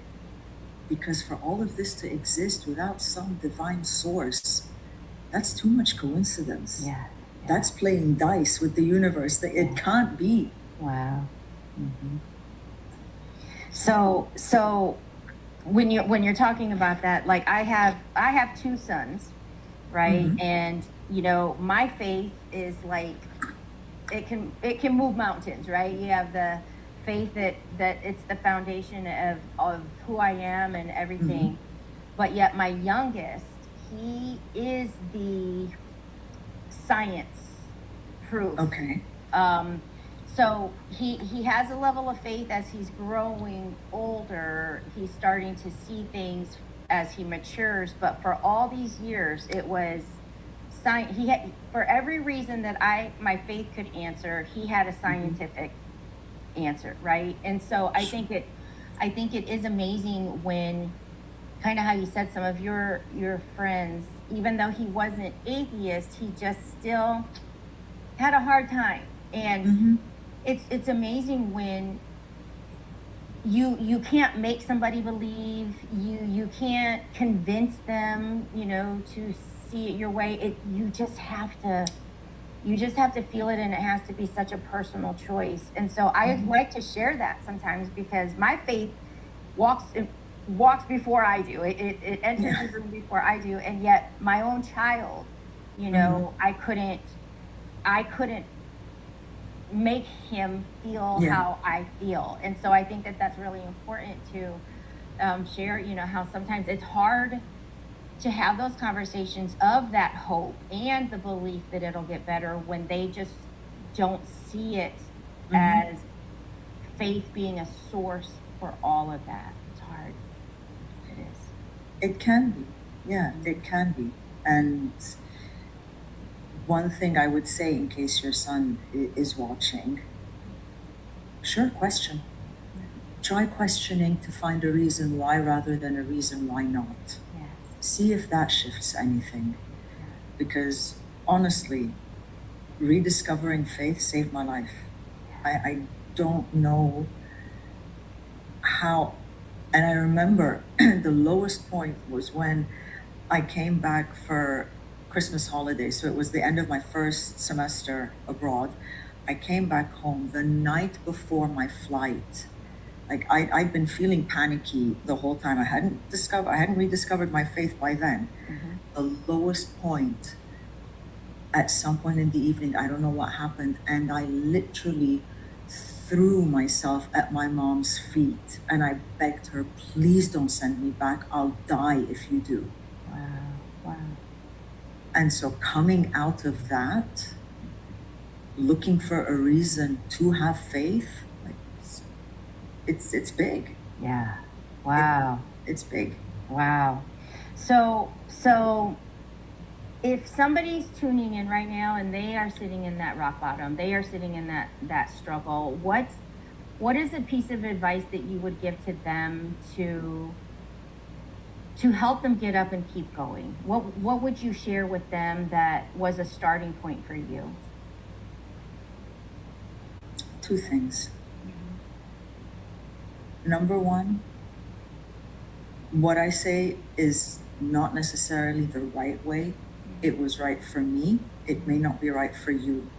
So please don't do it. I mean, please don't take what I'm saying as that's what you have to do. And if it doesn't work, you know, that's not it. It's a suggestion. Try, see what happens. And the second thing I will say is, when you rediscover faith, there will still be times when you feel like, why? You will still question. I do still question. My faith, it's not that blind faith, like I only no. The questioning is different. It's a questioning of, and I do say this, when I question, I say to God, I say, look, I'm very sorry. I don't mean to not have faith. I don't, you know I do. I am human and I'm going through something. And so this is why I'm feeling this way. This is why these thoughts are going through me. Just because we have faith doesn't necessarily mean that we won't question. I mean, my mom questions. I don't know if my dad has. I know my mom has. I know other people who have, because whenever we're going through really tough times, it's natural as human beings. We're not perfect. We're human. Absolutely. And, you know, and I want to kind of make sure that we have time to switch gears a little bit. I want people to get to know a little bit about you. I want you to kind of share some of the work that you do, because you're new to my audience, and you know, you really stepped forward to serve in this space to help me, and I want to make sure to give time for you to share some things that you're working on, or, you know, just kind of the work that you do in this world so that we can hear about it. Thank you, Elena. So, first of all, thank you for giving me this platform. It's absolutely my pleasure and my privilege to serve you and your listeners, because what you're doing is just so beautiful. So, thank you very, very much. And what I do actually stems from what I've been through. So I didn't always do what I do. And the bio that you read, every time I hear someone read my bio, I do think sometimes, wow, that's me. Gosh. Because it's not something I planned in the way that it happened. When I think about it, I now realize I didn't have another choice. Life was always going to go this way for me. Because what I do is I work with organizations. So I used to be in corporate, I should say that first. And I did the whole climb the corporate ladder. And then at one point, I got to another very low point in my life. And I started having this crisis, thinking, is this, there has to be more for me, for my life than this. Not because I had a bad job. I had a wonderful job. Yeah. I really did. And I lived a beautiful life. It just wasn't enough. It wasn't filling my need to serve in the way that I wanted to serve. And so what I do now is I work with organizations that are experiencing some kind of internal, call it crisis of faith, existential crisis, whatever it is. Something isn't working. People are unhappy or are unproductive. There's high turnover. They're not hitting their revenue goals. All of these commercial business things that need to happen just aren't happening. And I go in there and I look at process. I look at procedures. I look at quality management. I look at all of that. And I also look at values. I look at behaviors. And how do they complement or not each other? So one example that I have, I was working with a client, and they happened to be offering a very specialized service. In fact, they were the only ones in their particular market offering that service. And I'd been called in to give them a workshop on how to better work with each other to be more efficient, more effective, and give their customers a better experience with them. And as I'm going through this workshop, one of the attendees, and these were people from different departments, different hierarchies within the organization, this gentleman comes up to me and he says, I have to be honest with you. I don't know why we're here, because we don't have to care about any of this. No one else does what we do. And right there was the reason that they were in that room. Wow. Because what he was saying to me, unbeknownst to him and everyone else, is that what he was doing, the processes, the procedures, that it didn't matter. He didn't have to perform well because customers couldn't go anywhere else. Wow. So he didn't have to. There might have been an internal service level agreement, like when you get this request from that department, action it in this amount of time, because of regulations of this or quality assurance of that. And what he was saying is, I don't pay attention to that. Wow. I don't need to. Yeah. So that was the big aha, where I could then go to the organization and say, listen, this is a piece of feedback that I got. We need to know if more people feel that way. And then we need to know why they feel that way so that we know how to address it for everyone's benefit. Because imagine, he doesn't do something on time or in the right way or fully, whatever it is. his colleague who's waiting for it is now negatively impacted. Whoever else is waiting for that negatively impacted colleague to be able to do something for them is also negatively impacted, and there's a domino snowball effect that starts where everything just falls apart. Yeah. And the next thing you know, people are unhappy and they want to leave and they feel they work in a toxic environment and all kinds of things. So that's what I do. I go in and I diagnose and I look at, okay, well, what medicine do you already have? Yeah. Processes, procedures, workshops, whatever. What medicine do you already have in your medicine cabinet that we can use? And what medicine do we need to buy? Wow. And we will fix it. Wow.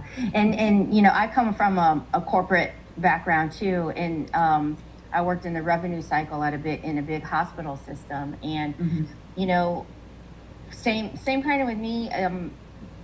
There was this mentality that there was no desire for growth and innovation and to try something new. It was like, no, this is how we've done it. This is how we always are going to do it, and we're just going to sit there. I was there for 4 years, and when I realized like we're just tossing the same problems around and nothing's really getting done, I had to just step out because I thought this can't be it. Yeah, it was a good job. It was, you know, it was stability and could have retired, but I thought I'm just passionless. Yeah, I feel you. And that's one of the ways or one of the reasons that organizations lose people who actually they did want to be there. They do believe in what they were doing. They believe in the mission and the vision and the impact and all of that. It's just the way the values, the behaviors, the way the things are happening, the environment that things are happening in, that's what's so and it's so easily fixable. It really is. I've done it for so many organizations. I've done it with so many organizations over the years. It's so easily fixable. That's amazing. That's amazing. So one more question for you here. Of course. What is one dream in your life that you're actually still pursuing? What is a big goal, a big dream, or something that just lights you up? It is why I do what I do. So one of the whys, and really the how, is because of my past. The one that keeps me going is because of the future. I don't have kids by choice, did not get married, did not start a family. I look at my friends' kids, my sister's kids, and I think to myself, I need to make this world better for all of you because you deserve that. And that's why I do what I do. Because even with AI now and all of the changes that are happening, there will always be a need for people to work together, which means that there will always be a need for people to understand and behave in ways that ensure that they can work together to achieve a positive outcome for each other. That's why. I love that. Oh my gosh, thank you. Thank you. This time is just going so fast. It is really amazing at how fast this time goes because I love these conversations. And so I thank you so much for joining us here on this 5th annual Streamathon, but I actually look forward to staying connected. Thank you. We are definitely staying connected. Thank you so much, Elena, to everybody who is watching, who is listening. Thank you all for being with us as well. Have faith. It does get better. There will be dips. You're good.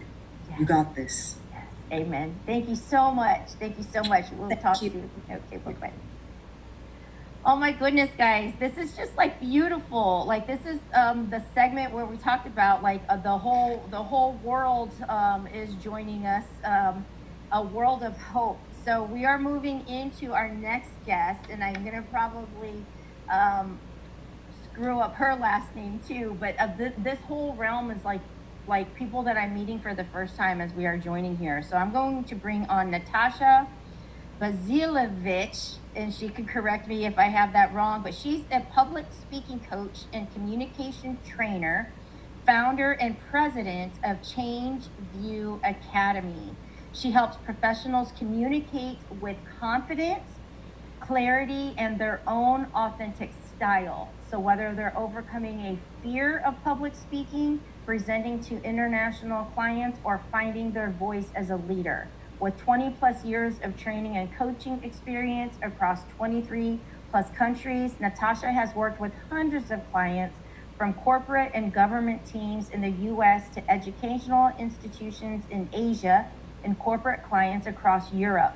Participants consistently describe her sessions as practical and immediately applicable, with 3 hours feeling like 30 minutes. And I want to bring her on right away so we've got more time to talk. So welcome, and Natasha, hello.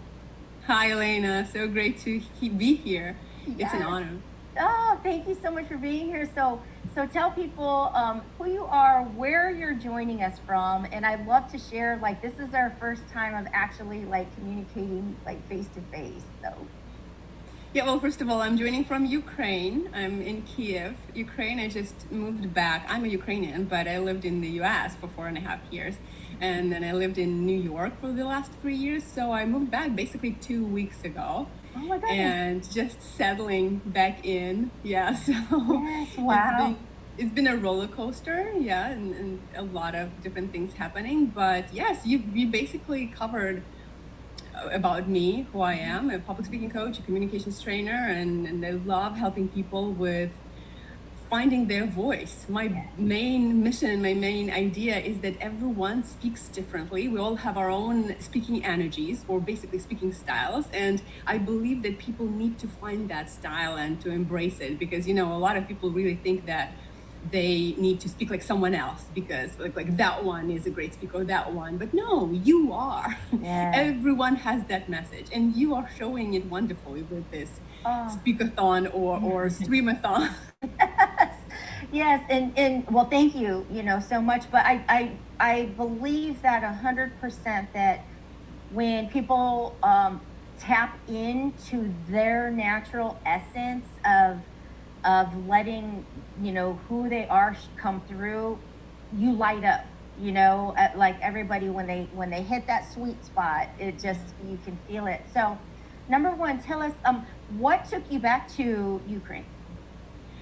Well, there were several different things happening, and it's been really, and like I said, an emotional roller coaster in the last several months. So basically, I lost my mom in March, and before that, I lost my relationship and was going through the breakup period. Then I'm losing my mom, and my brother has a disability, so he was by himself here in Ukraine. I mean, not exactly by himself. He had a daughter, but she's a grown up. And so I needed to come here, but I couldn't. So I was like I was stuck in the United States. I couldn't really travel easily. And then I lost my job, like my work authorization that I was my job was still there. I could still, they wanted me there. It was really like a wonderful team, but I couldn't work without getting my new work authorization card in the US.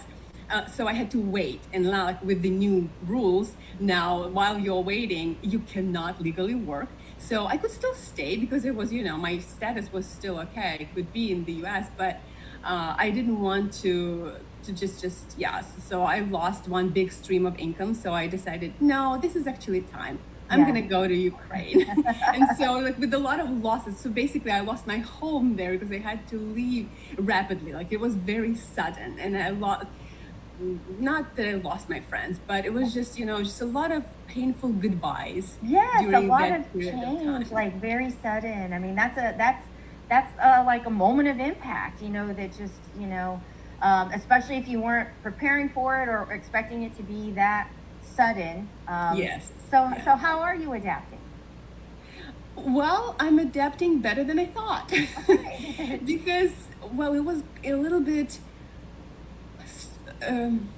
how to say, I didn't know what to expect exactly. I kind of knew, this is the war zone, basically. I'm in the war zone right now. And if we were talking just yesterday, like a few hours before, you would have heard some explosions, and you would have heard air raids, because they're here almost every day. And I woke up in the middle of the night yesterday, and then 3 days before that, because ballistic missiles were flying right in here, and just a couple blocks away from here, we had a ballistic missile hit the ground in between the buildings. Wow. The kids were crying, my friends' kids, they were running into their parents' beds, and so I mean it's you know it's crazy what's happening. It's surreal. So when I came in here, I met with my friends. They met me at the train station, and it was a wonderful reunion.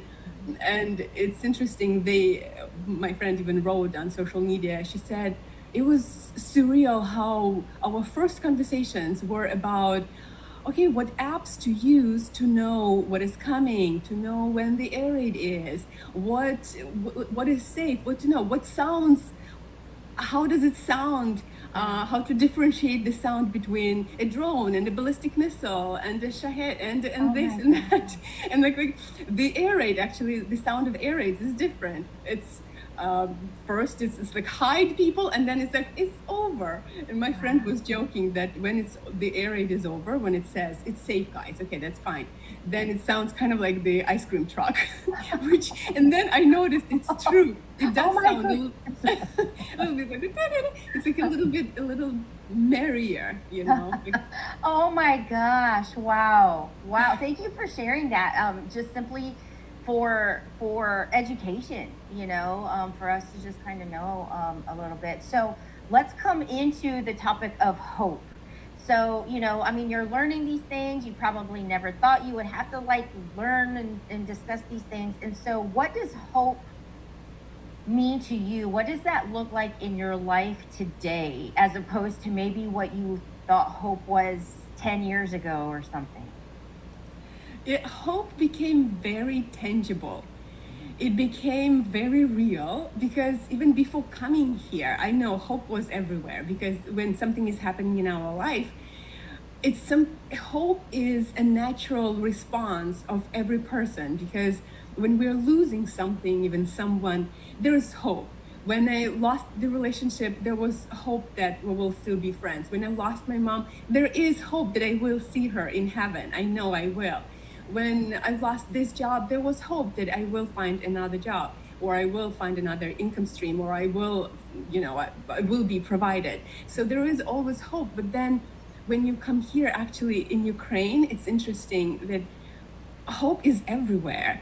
People they sleep this night, this weird night when you can be woken up, you know, by the explosions above your head, and you brace yourself. So you're thinking, okay, not me, not us, because, you know, you can hear it coming, but you don't know which building will be hit. So, and it's like you hope to still wake up alive, but then you wake up and you go around your life, and people laugh, people have smiles on their faces, people live their life, because you can't put away hope. Hope is too real. You continue hoping that, okay, there will be victory, there will be peace. Then you continue hoping that the kids will have the joys of just normal life. And so then it becomes this real tangible thing that you are waiting for and that you're holding on to.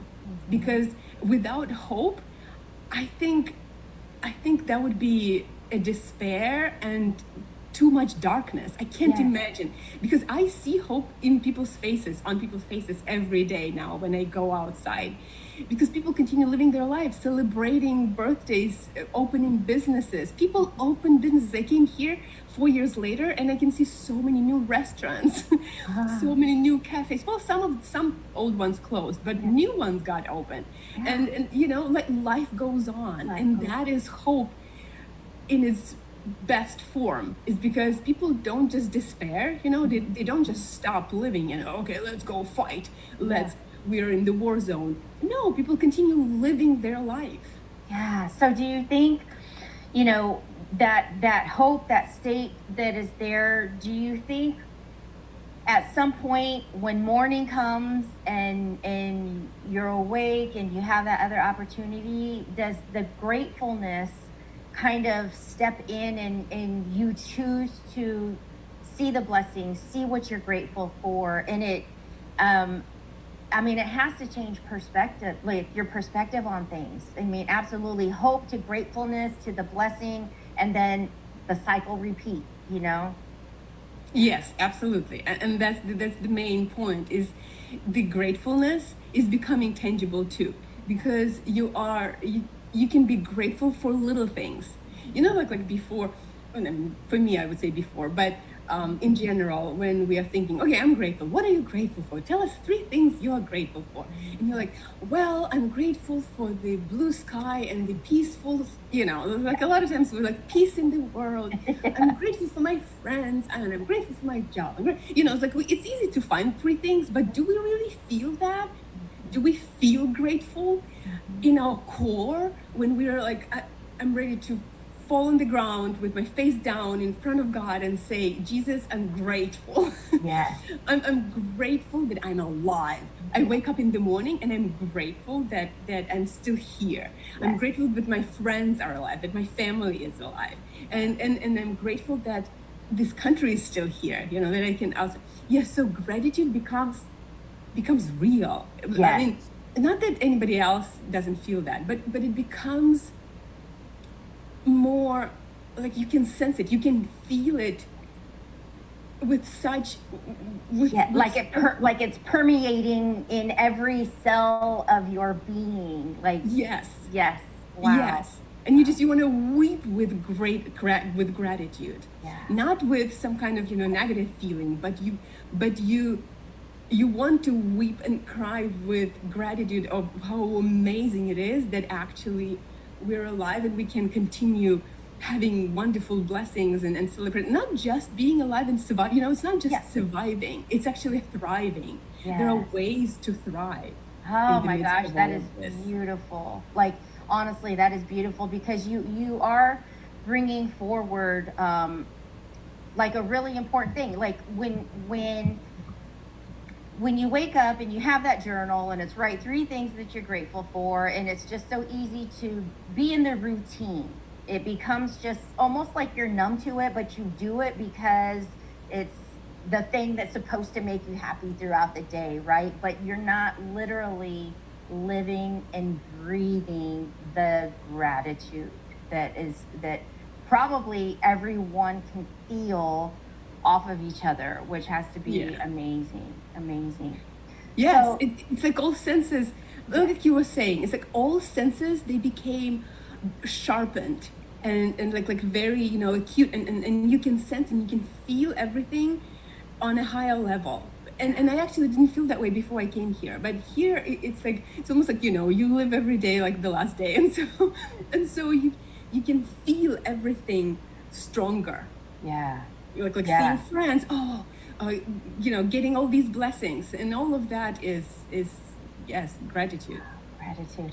So with that, is there a dream that you have in your life that you are pursuing, or that this goals, visions, like what do you want to do with your time here on earth? Well, I have my mission and I want to continue doing it. I want to help people find their voices and speak up and share their messages in their own style, because I see so many people who, a lot of them are introverts. A lot of them feel like they're maybe timid or shy, and their voice is not strong enough, or their style is not to speak. And so it hurts me so much to see them silence their own opinions because they think that they're not smart enough, or maybe someone already said that. And so they're just being silent, and they're not sharing their opinions in boardrooms or in meetings, or their messages on stages, or even just online. They're not sharing it because of something. And there are several different reasons why they're not doing it. So my mission, and I got on this mission and I continue doing it.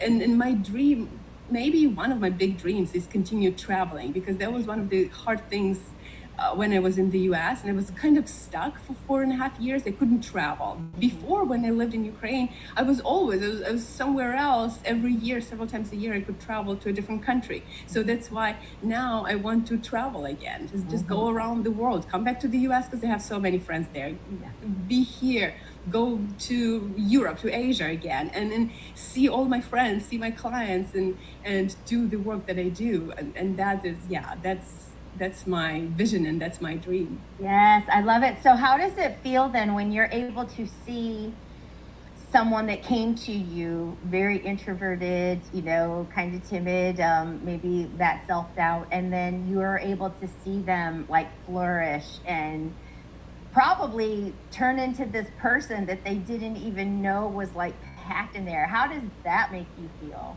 Oh, it makes me get goosebumps. I get this feeling. Well, you probably know, you probably have had that experience, because it's like every time you teach someone something, you can see that they're getting the skill, they're changing their attitude, they're becoming like this a person who had a fear of public speaking, and then she starts her own business and she starts making videos, and she created this school with teaching Spanish. And so it was her dream, and then finally you can see someone else's dream being fulfilled.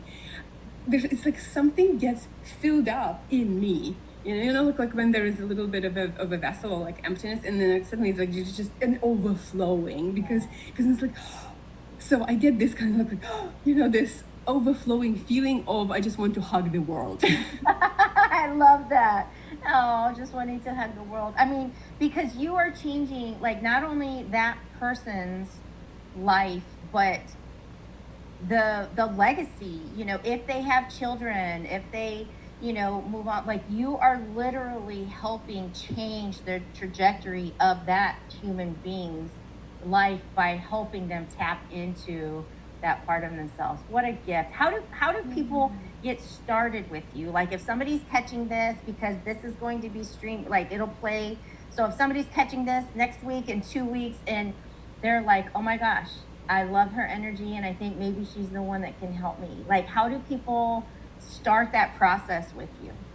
Or they can connect with me on social media and just contact me, DM me, and let me know. And I'm always happy to help anybody who has any issues with public speaking, with presentation skills, or even just this fear.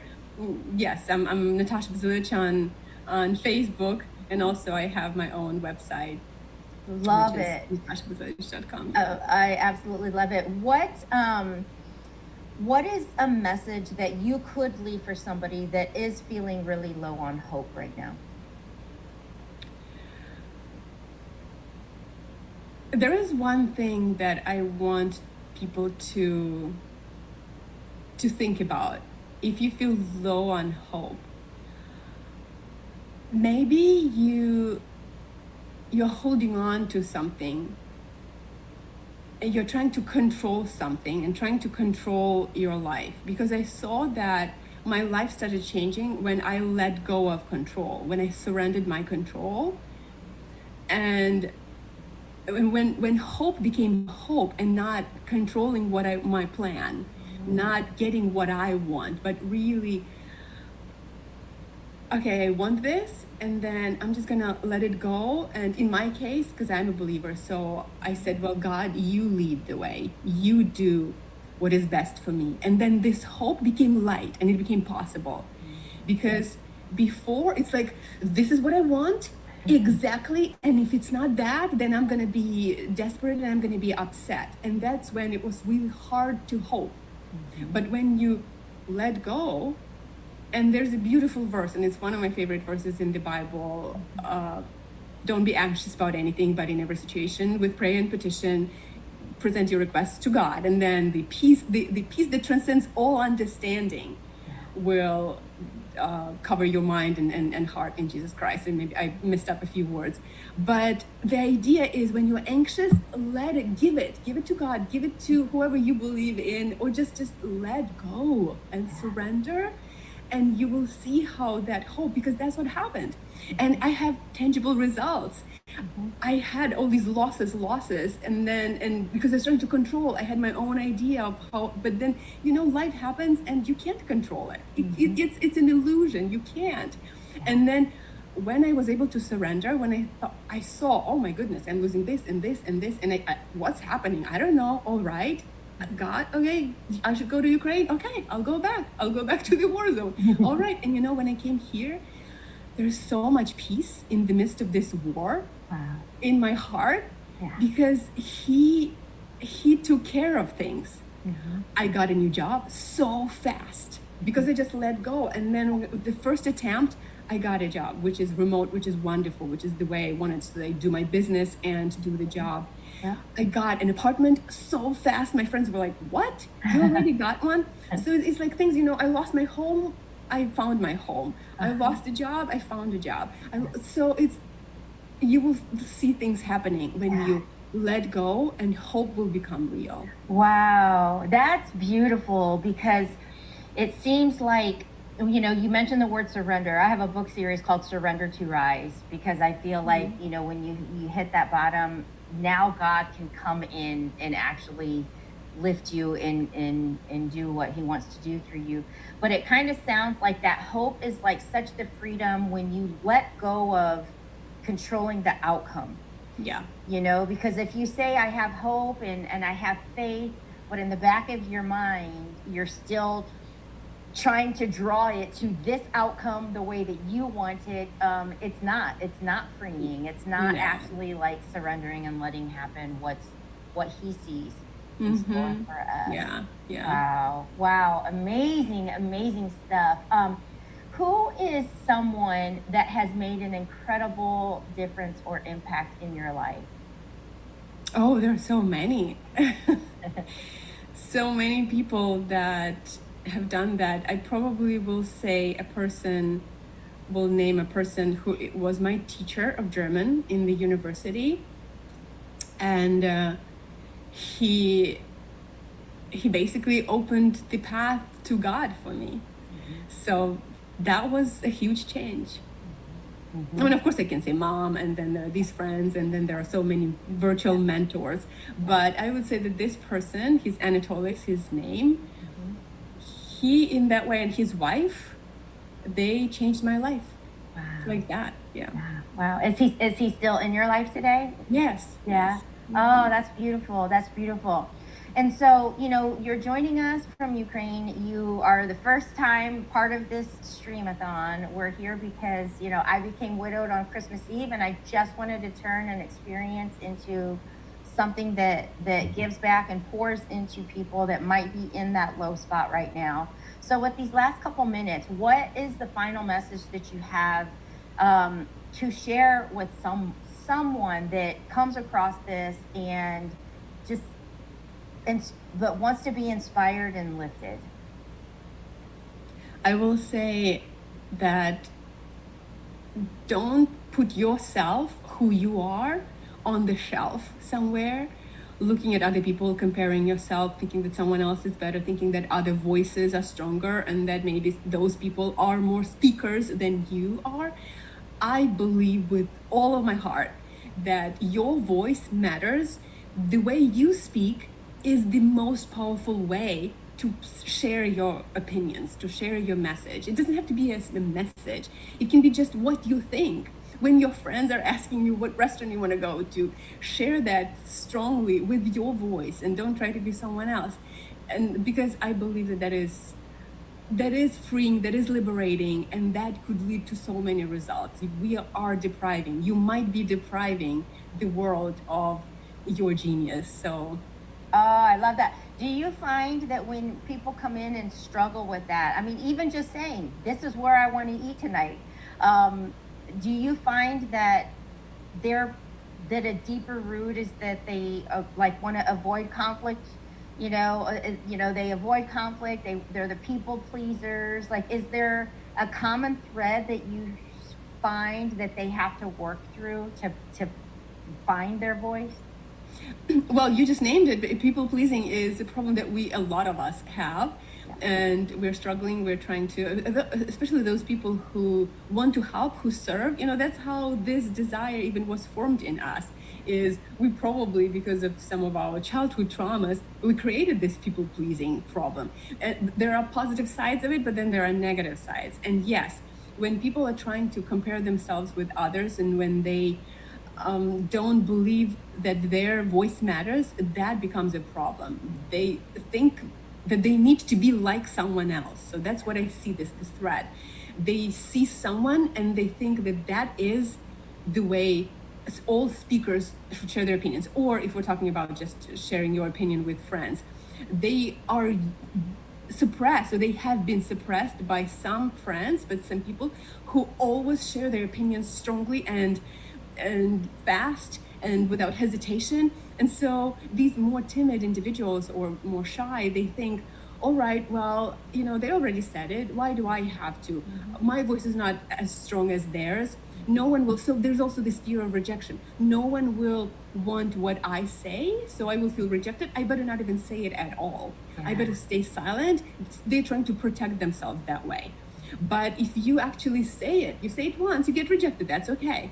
They will not want what you want. But then the next time you say it again, then you say it again. So you just get rejected 5 times, 10 times. And then finally, they will take your thought and they will see that you have a great opinion. And share it with them why you think that restaurant is better. But yes, just speak up, because those people, they can help themselves, those ones who just say it really fast. That's who they are, that's fine. But a lot of times, they don't think. I'm one of those people. I could just say it without thinking. But then those who are silent, they think it through. Then eventually when they actually say it quietly, those are the people who a lot of times we listen to. You could be one of those people.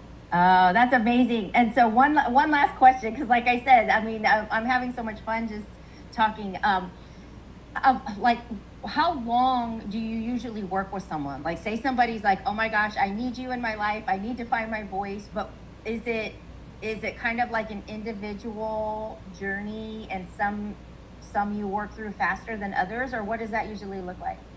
Yeah, it depends. Sometimes people come to me and they say, I need 3 sessions to prepare for this particular speech. And sometimes people have a fear of public speaking. Okay, so I need I need to work in the course of 2 months. And sometimes it's a 1 session, sometimes. So it really depends. It's very, very individual. Yes. I totally get it. So the moral of the story is reach out for a conversation and figure out what that looks like moving forward. Oh my gosh. Absolutely. This has been amazing. It's been great to meet you in person and or here face to face, and just know that I'm going to keep you in my prayers, and just meeting you is just a blessing to feel that tangible gratefulness and full of hope. So thank you so much. Thank you, Elena. Thank you so much. It's been a joy for me too. I look forward to staying connected. So thank you. Thanks. Bye-bye. Bye. Oh, this is beautiful, guys. Beautiful, beautiful. And so we are moving right along. This is our segment 3. We've got a little bit, a couple more hours to go into segment 3, and then believe it or not, we will be reaching segment 4, which is the final stretch. So it's amazing that we are here already. It does go so fast for me. I wish I could explain to you. So our next guest coming on is Dr. Elizabeth Pritchard, who's got a PhD as a keynote speaker, best-selling author, and leadership coach, who has spent over 3 decades working at the intersection of human behavior, neuroscience, and authentic leadership. As co-founder of Walt Institute and co-author of the Authentic Leadership Playbook, she works with leaders and organizations globally to close the gap between capability and confidence. Her work is grounded in lived experience, built on evidence, and created to transform the way people lead from the inside out. I am honored to bring Dr. Elizabeth Pritchard to the stage. Hello. Hello, Elena. Nice to meet you in person. Yes, it is. Oh my gosh. So tell everyone where you are joining us from. So I'm originally from New Zealand, but about 15 years ago, I moved over to Melbourne, Australia. So I'm in Melbourne, Australia at the moment. It is so wonderful to have you join us and be part of our Streamathon this year. So I want to start off first by simply asking you, what does hope mean to you? When I think of hope, apart from your amazing acronym, which I'm stealing and I'm giving to people one already. person every day. Yeah. Yes, help one person every day, which I absolutely love. Hope to me is that deep-seated understanding and belief that things are going to get better, that there is a way forward, that I do have the resources to find a way. Yes. And, you know, we've talked throughout the Streamathon about the connection between hope and faith. You know, if one grows, does it strengthen the other? Can you have one without the other? And so what is your take on how faith and hope intertwine? Well, for me, hope is that unwavering faith within the resources that I have within. And so it doesn't mean that I do it on my own. However, it means that I believe I will find a way. For me, faith is in something bigger than myself, in something meaningful, in something that there is a purpose and a reason why I'm on this earth. And therefore, the two sort of go hand in hand, because I cannot hope for something I don't believe, because otherwise I'm just making it up and pretending. And if I do the pretense of like, oh, I hope it's going to get better, or oh, well, you know, happy, clappy, let's just pretend and be positive, all of that we know through neuroscience, if that's just a thought, then it doesn't actually permeate into our bodies and our cells and our belief systems.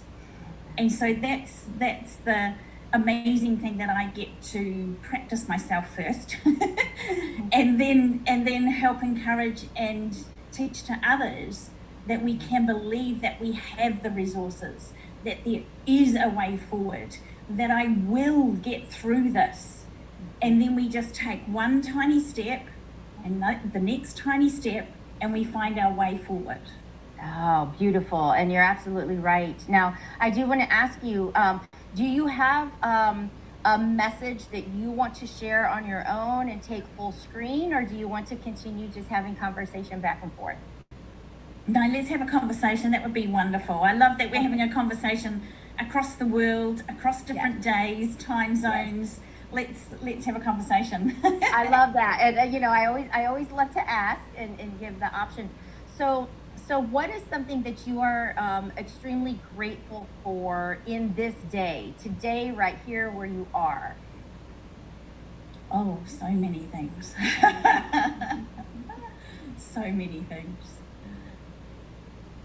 I think one of the things that have been so powerful for me in the last decade, potentially in my life, is that I have learned to be grateful and focus on what I do have and can do, rather than what I don't have and what I can't do, or what hasn't happened, or all the things that I could focus on, but they take me down that negative spiral. Yeah. And I think this links really strongly with that whole thing of hope. I can do something and I am resilient. Yeah. That I have learned to be grateful. Grateful if I'm having a terrible day. Grateful if somebody has said something that I respond in hurt. Grateful that I feel like I'm messing it up today. Grateful that I've just spent the most beautiful 10 minutes walking down the beach and seeing the nature. Grateful that I have this amount of money in my bank, or I have no amount of money in my bank. Grateful that I have all of these people checking in on me, or grateful that I feel alone in that moment. Mm-hmm. I think I have learned, and I'm still learning, to recognize that gratitude within every single moment. Because I used to think that it had to be going right, and it had to be going good, and it had to look like this or that, or meet my expectations for me to be grateful. Mm-hmm. And I'm very grateful that I've learned that that's not the case. Yeah. I'm practicing and learning to be grateful for the moment, whatever that moment is. Mm-hmm.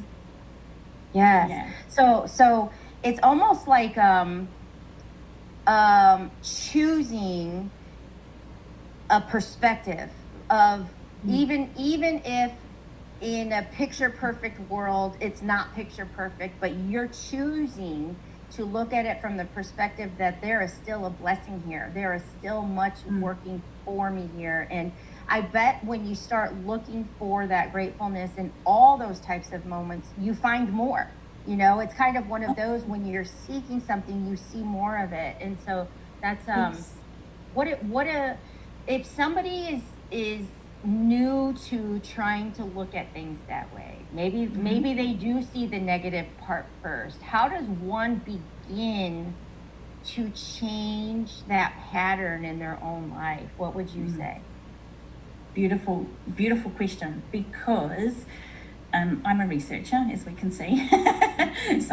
so lots of what I say is based on research, as well as I've learned it the hard way often, and now I teach it to other people and have that amazing experience of going, I know it works, and here we go, quick, fast, further.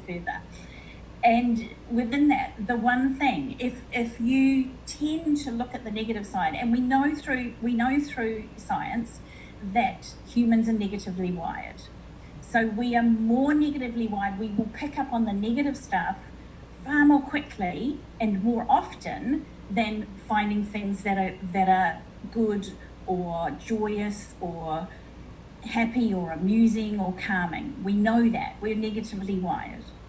And so one way we can train ourselves to shift that focus, because like you said, Elena, it's a choice. It's an absolute choice. And that choice can be trained. So I've learned to train myself, and I'm still doing it. I'm still practicing, and I'm still training myself to do it faster and faster, rather than being in the funk for a whole week or 2 weeks before I went, oh, actually, there is something I can be grateful for. I woke up today, and many people didn't. And that may sound little and light and twee, but it is actually really powerful for me. Every morning I wake up, I go, I'm so grateful that I've woken up today. And so we can train ourselves this. And we know through research in positive psychology and the science of subjective well-being, which means the way I see myself in the world, the way I experience my emotions in the world, is that we can write down 3 good things each night. We can write down 3 good things that I've experienced today. And that can be as small as a smile from somebody as you're walking down the road. It can be the first, over here it's winter, so every now and then we're just starting to see the spring flowers coming in. So the first daffodil I saw the other day in a florist shop, it was like, oh my gosh, spring's on its way. It can be having an amazing coffee or tea moment. It can be having an incredible conversation with someone. It can be something as small as, wow, that cloud looks stunning. Or the night sky looks stunning. And when we write them down, we're beginning to shift our focus. So we're training what's called our reticular activating system, our RAS, which is a part in the brain in our amygdala. And we're saying, we want to focus on this. So it's a choice. It's a conscious, purposeful, intentional choice that I'm making to focus on something good. I was working with somebody recently, and she's had 18 months of surgery, difficult responses, a chronic health condition diagnosis, a redundancy. She's had all sorts of things that have risen in her life. And she was finding it really hard to find the good stuff. And I said, up to you. However, this is something that you could do that I know works. And so she did it for a week, just 7 days. Every night she focused and wrote down 3 good things. It can be really short. And I said, the next level of this is that you don't repeat anything. And she went, what? You mean I can't write the same 3 things down? No, you can't say every day, I'm grateful that I woke up, I'm grateful that my kids are here, and I'm grateful I have a roof over my house. That's one day, not any others. And she did this, and I said, how's it going? And she goes, I'm actually starting to see more of the good stuff. And just like you said, Elena, we begin to focus on different things. It doesn't change the situation out there, but it changes our response. And when it changes our response, it changes our mindset, it changes the chemicals in our body, it changes our health, it changes basically everything about us. Wow. And so there is a powerful way that every single one of us can begin to practice and train ourselves to shift our focus. That is beautiful. And that is an actual tangible nugget that our listener, our viewer, whether they catch this now or they're catching it next week or wherever it's playing, that is literally something that costs you nothing, that takes a moment in time, that can literally start changing your life by simply Absolutely. taking that time to write it down, write the three things down. Now, I'm a big proponent for pen to paper, literally writing things down. It doesn't work the same if somebody just takes their telephone and like wants to plug in on an app that typing in three things. Does it work the same? It does work almost the same. Okay. So they're almost the same. It's good because you're still shifting your focus and you're still doing something consciously, purposefully, and intentionally. So you are still beginning to shift that focus and retrain your brain. However, we know that pen to paper stimulates a different part of the brain. So you've got your logical part of your brain, your creative part of your brain, your doing part of your brain, your being part of your brain, your thinking part of your brain, all different parts of your brain. I'm just making it simple out there because it's like we don't want to. Yeah, we like simple. We like simple. We don't want to know all the details. And so when we put pen to paper, literally like this, pen to paper, and we actually write, we are training our muscles and our responses, our nervous system, our thoughts, and then that all stimulates the chemical responses as well of those thinkings and those actions. So we're engaging thoughts, emotions, actions, and responses in every single way. Our muscles and everything. So it is even more powerful. Both ways are powerful. Writing it pen to paper is even more powerful. Wow. Yeah, it actually sounds like it brings somewhat of a physical energy, to it, Yes. just in that additional layer. That's like really amazing. And yes, I mean, that is just something anybody can start doing immediately. You don't have to wait for Monday. You don't just No, start. no. Wow. Do it now. Do it at the Do end it of my Yeah, everybody conversation with pen the and lady. paper. Yeah. Do it real quick before the next person comes on in between time so you don't miss the next person. Oh, I love that. So for you, my gosh, you are just such a joy. Like, I'm so glad that we have met and connected. But for you, is there a big dream that is in your mind that you're focusing on? Like, what is happening in your world that is giving you that hope of what's to come? Big dream. Yes, Yeah. world domination for authentic leadership and leaders and organizations across the world. So, I mean, that's my passion and my dream, and that's what I do every day and why I do what I do. I see and have experienced so many organizations and so many team leaders and executives and CEOs of all different companies and all different places that I've worked in my career, and with the people that I'm coaching and training as well. And it's like, yes, they're skilled in many ways and they're doing their best. However, I know that there's more. I know that there's more in here. And when a leader is open and upfront and vulnerable and curious and open to learn and grow and recognize what the belief systems are behind everything that they say and do and respond with, then they become so much more in touch with their people and their teams and organizations. And they can inspire and influence at such a higher level that the team just rises together. And I know this works. This is my work. This is what I do. This is what I've done myself. And I know that, and then we've written the book, blah, blah. Oh, I we'll know want to this hear. works. Yeah, we'll want to hear about the book too. Like, I definitely want you to share that. But yeah, No, you're it's all not good. saying Okay. like you just read this in a book, and so you're sharing it like you know this. This is. Yeah. Yes. Yes. Yeah. Yeah.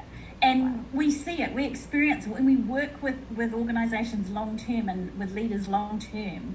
We see the transformation that occurs because they are so much more self-aware. They are able to regulate their emotions, their responses, their thoughts. They're able to intentionally, consciously, purposefully choose their thinking and their self-talk. So they're not self-sabotaging, they're not setting themselves up to fail, they're not responding in a reactive way, they're being proactive and thoughtful. And they have so many tools in their toolkit that their teams just go, oh my gosh, this is amazing, because they're growing the psychological safety in the organization, they're growing trust, they're increasing productivity and increasing basically the bottom line of any company. You've got to make a company work, otherwise you don't have a company. Right. And so it's all about being authentic and knowing who you are on the inside and showing up that way every single day, regardless what's going on the outside. So it comes back to that choice that you mentioned before. Yes, and you brought something up that I want to touch on too when you talked about the your belief system. So how does somebody that maybe has grown up with that limiting belief or that downplaying who they feel they are, or all the good stuff is for them, it could never be for me, like how do you even begin to help people through changing a self-belief system? Can you share anything on that? Yes, absolutely. We know through neuroscience that we can do this now. So we know that we can cut a neurosystem sort of pathway, a neural pathway, which is a belief system. We can stop it and we can rebuild a new one. Probably 20 years ago, we thought we could, and so we just used a lot of repetition and positive thinking. And some people sort of got there and some people didn't. And so now we know what the tools are. Now we know the recipe of how to do it. And for myself, this has been an absolute journey, particularly over the last sort of 2 decades as well, because I didn't believe in myself. I never had a voice. What Natasha was talking about before, it used to be me. I used to want to speak up, but I didn't feel I had anything to say, or they wouldn't listen to me, or I don't deserve to be here. And in going through those and exploring those, I realized what was behind that. And so one of our favorite coaching questions we ask people is like, so what's behind that?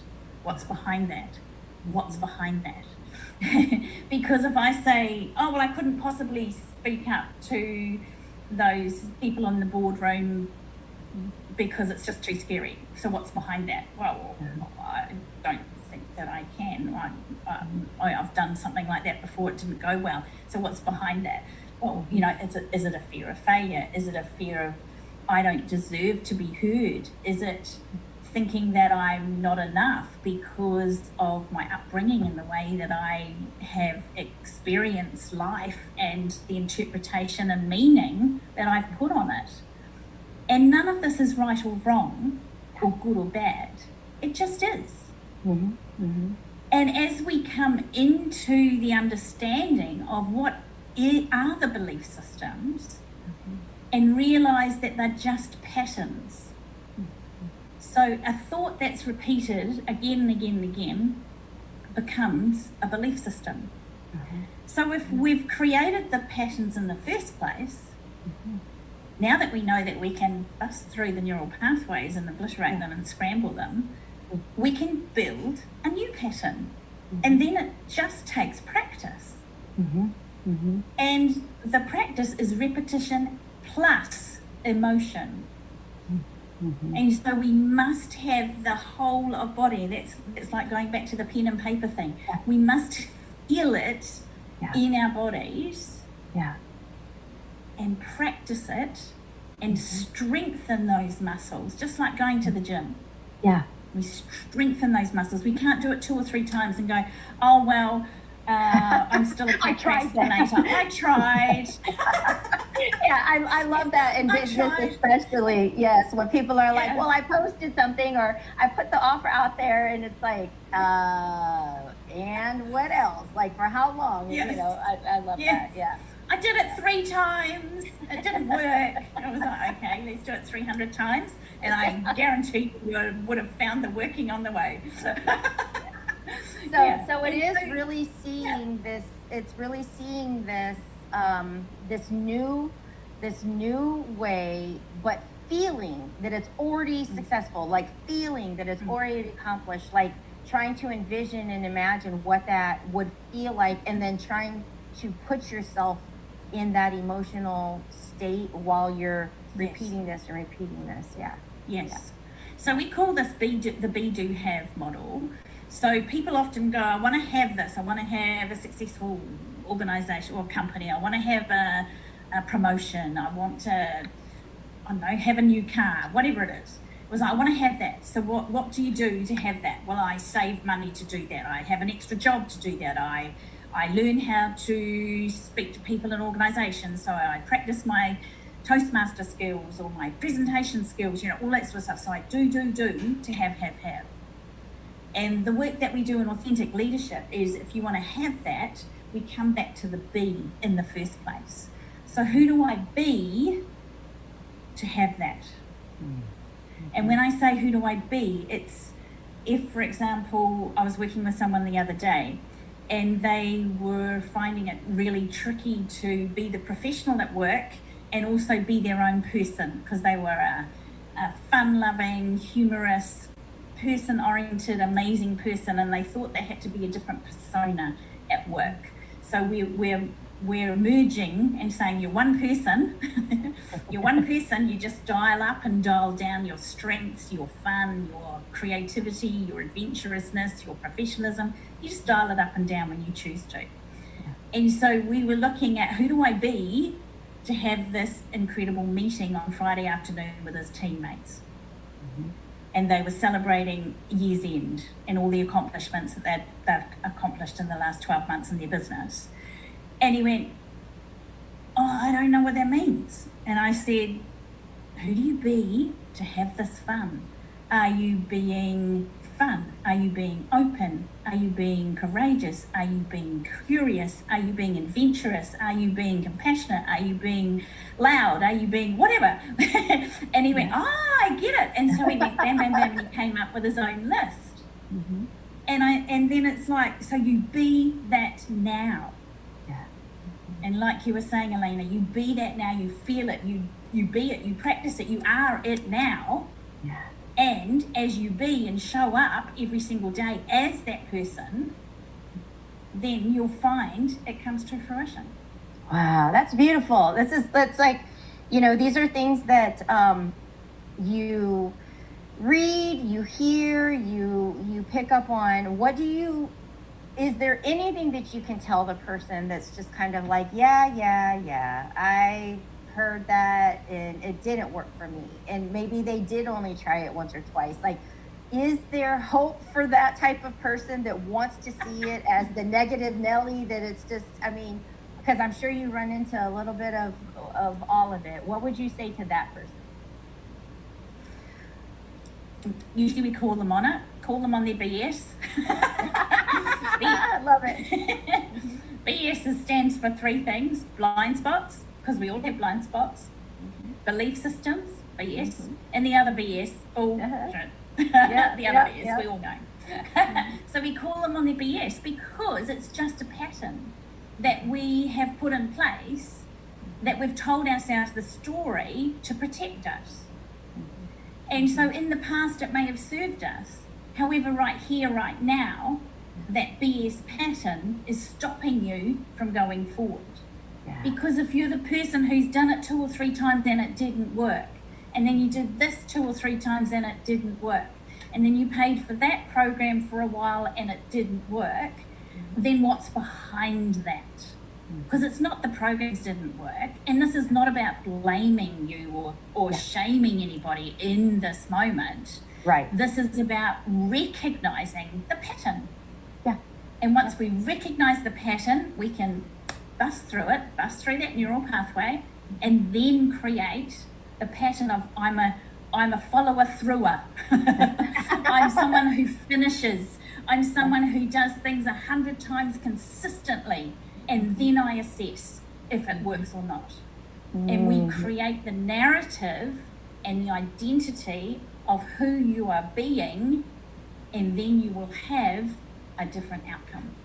That's amazing. That is beautiful stuff. So if somebody wanted, we have a few minutes. If they wanted to tell us about your book, the book that you were just holding right there, is that your book? Oh, okay. There's lots of strategies in this book, and we have lots of things here marked ready to go. Yeah. So it's the Authentic Leadership Playbook. Christine, my co-founder, and I wrote this because we know there's so much more in here that leaders and people can step into and have those tiny tweaks and become the person that you're wanting to become. Now, the way we see leadership is we all are leaders. We all lead ourselves first. Otherwise, we wouldn't get out of bed in the morning. So we're all leaders. So this is relevant for every single person, right up to C-suite, CEOs, everybody, with tried and tested evidence-based strategies and techniques that you can put in place, like the 3 good things, like the NPC formula, which is notice, pause, choose again. And it tells you what and how. It's got stories in here. There's funny bits, there's bring to tears bits, there's tough bits, there's stories from some of our clients, and there's lots and lots of strategies that you can put in place in your life and career. That's amazing. And so if somebody wanted to connect with you, maybe they're like catching this and they're like, your energy, I need to talk to you, I need to learn more about this, where would somebody go to connect with you or learn more about you and your work? Feel free to share that. Thank you, Elena. So you can find us at Walt Institute. You can see it on the screen, WALT Institute.com. You can Google me, Dr. Elizabeth Pritchard, based in Australia. There's a couple of Dr. Elizabeth Pritchards, one's in the UK, different person. And you can connect with us. We've got some free goodies on the website. You can find out more about us. You can send me an email. All of that information's on the site at waltinstitute.com. Wonderful. Thank you so much for joining in this Streamathon and sharing, from your heart and sharing just your expertise, because the work, that work is so important. Like, that's life-changing. And it's just been an honor to meet you and finally get to talk and see each other face to face. And I look forward to staying in touch. Thank you so much, Elena. And people, have fun doing your 3 good things every day. Don't repeat anything. 3 good things every That's day. the key. Don't repeat it and write it down. Write it down. Yes. Thank you so much. We'll talk to you soon. Thank you. Bye. Alrighty, folks. Oh my gosh, that was like so fun. That was amazing. So, it sounds like, or it looks like, Dominic Durnell.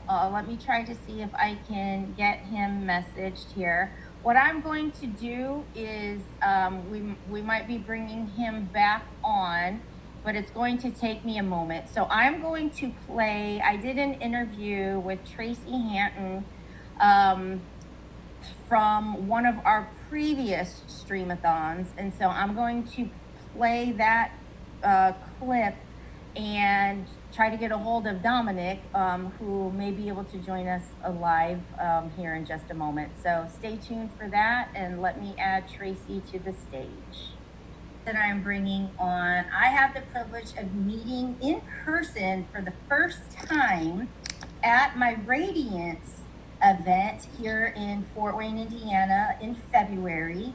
And it's amazing. She found me on Eventbrite, came as a vendor, has an amazing story behind her business, and she's on board to come speak in person at the next Radiance event in February here in Fort Wayne, Indiana, again at the Grand Wayne Center. And so the creator and founder of Praiseworthy Candles, I want to bring on Miss Tracy Hanton. Hello, Tracy. Hello. How are you? I You're am late. well. You're a late nighter with me. I Yes. know, I know. I am so excited to be here. Just, I had an opportunity just to kind of listen in and listen to the different things that everybody was saying. And I took some notes from Miss Barbara Beckley about owning your story and using your platform and being bold. And as she was talking about your purpose not being about success and being a lighthouse, I just was reminded of, I have this little, can't see it too well, but I have this mug here, and it says, "Your playing small does not serve the world."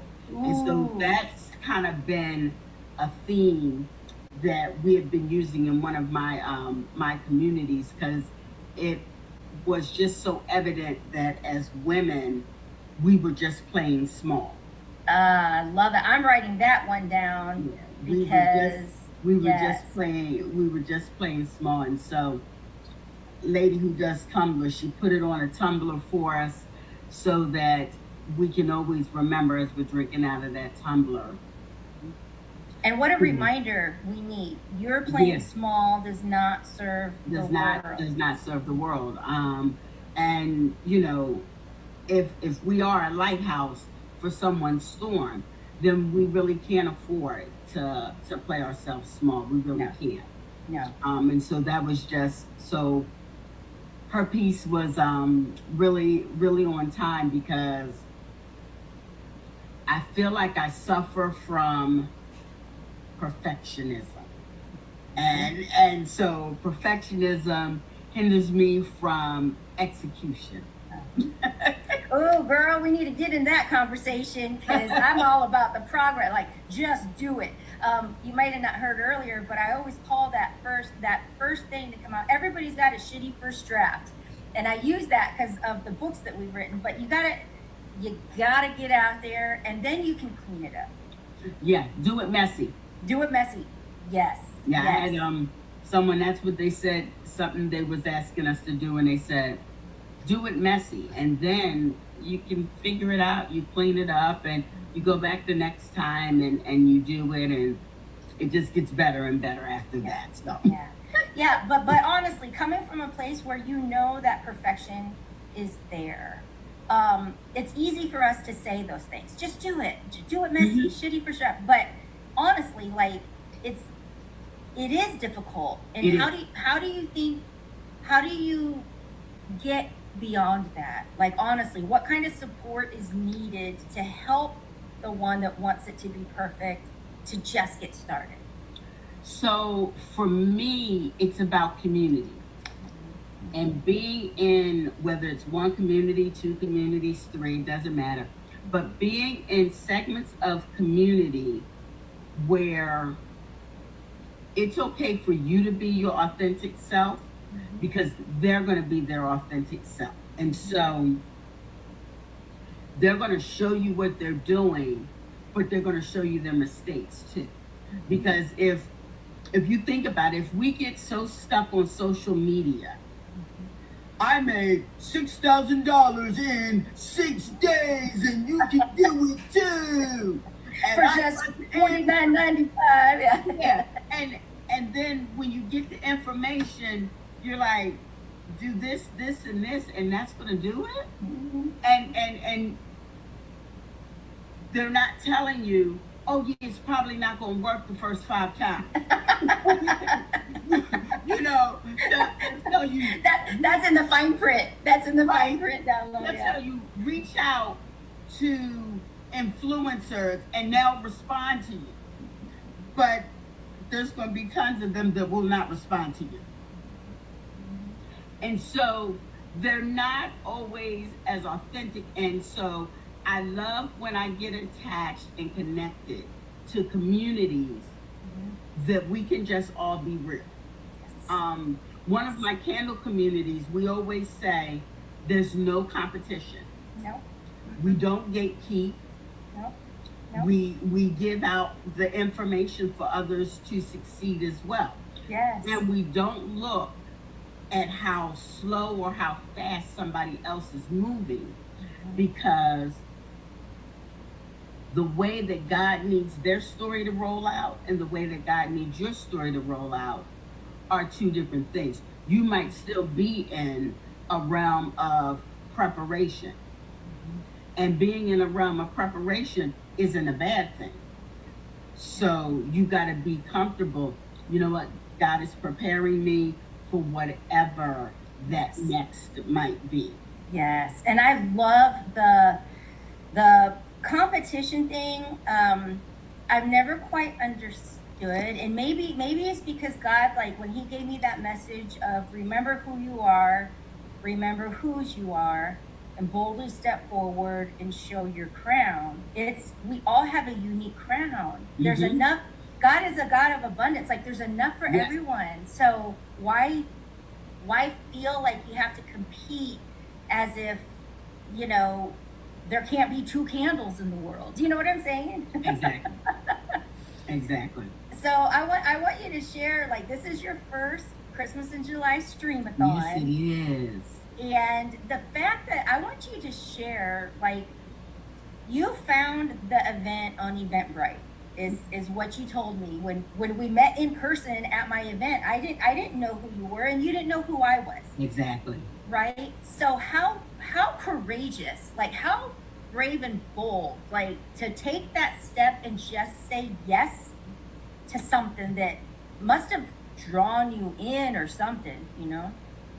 So I guess it starts. It's better to give a little context. Yeah. I live in Fort Wayne, Indiana, but I am from Philly. I'm from Philadelphia, PA. I came out here in November 2019, just before the pandemic, and I came by myself. So all my family, all my friends, they're all back in Philadelphia. And then, of course, you know, we go through this horrific pandemic. I'm experienced tons of tragedy while I'm out here by myself, still trying to get acclimated. But I came out here, I had been doing candles, so the business came with me. So I'm trying to rebuild it out here. And one of the things that everyone always asks me, they say, Tracy, how do you find some of these events that you go to? I said, I go on Eventbrite. I said, it's got to work the same way in Fort Wayne, Indiana, as it does in Philadelphia. So it's Eventbrite. And so I just go on. And this past year, I asked God to not send me to just any event that needed a candle vendor, but to make sure that I could select events that aligned with the purpose of the business. And I went through, I read Radiance, and it just stuck with me. And I was like, oh, you know what? I think this is a good space. And that's really how that was. Yeah. And I just felt that it aligned with what I was doing. It aligned with the mission of, you know, my business. Alrighty, folks.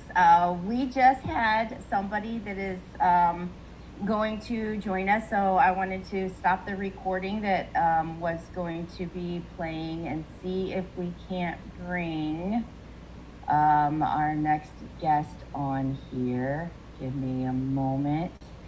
Some of you may have caught him earlier today, and he had such a wonderful time sharing his story, and he is back. So we're going to bring Dominic Durnell back on here and say, well, hello, mister. Hi. Hi. You're up late. My cousins from Mexico, they're used to Mexican time. They're 2 hours behind us, so like, you know, we stay up late with them. Gotcha. My mom and my parents are asleep, but all the kids stay up, so. Gotcha. All right. Well, then let's talk. We have a little bit of time before my next guest joins us. My next guest that's gonna be coming on and joining us will be joining from Dubai. So. Oh wow. Yeah.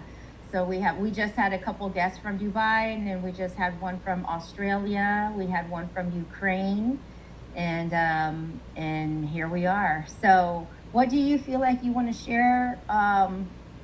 What do you feel like you want to share this time? Because I'll tell you what, a lot of people that watched you earlier were just really impressed with everything that you had to say.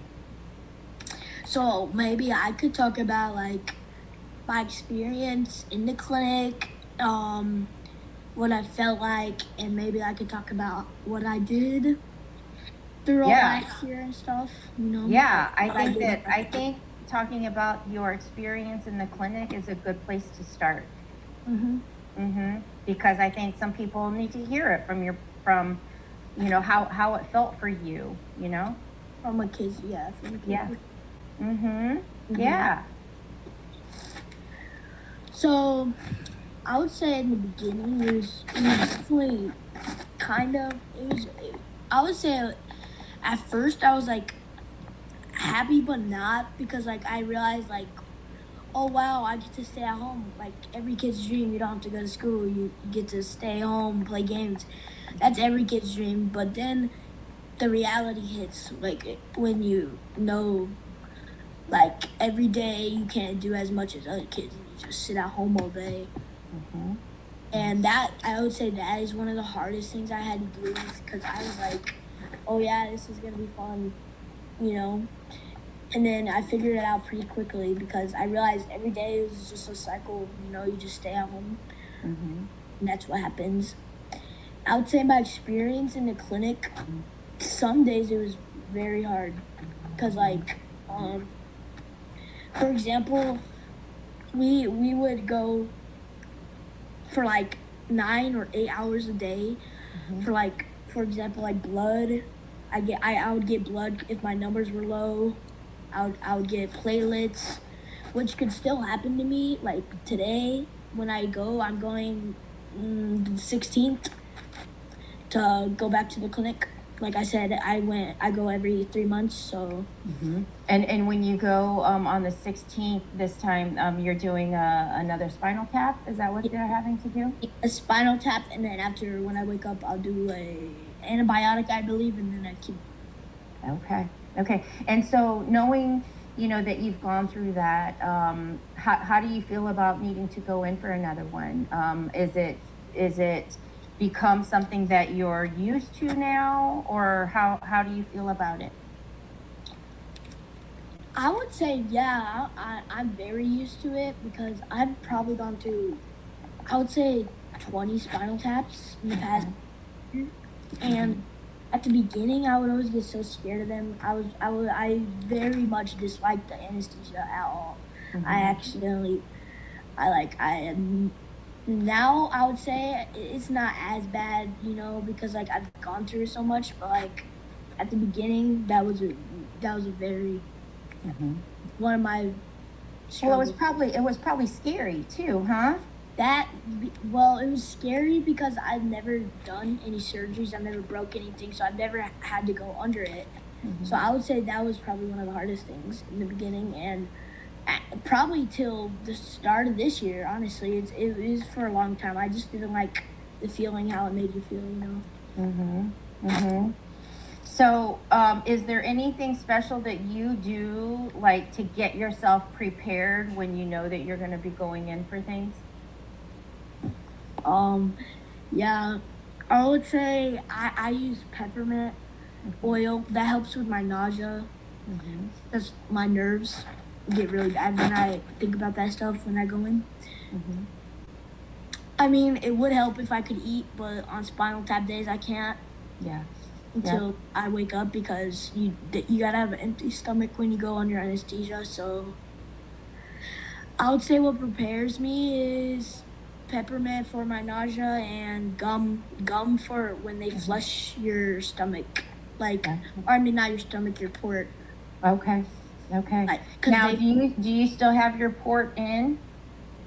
Yeah, I won't be getting that out until when I'm finished.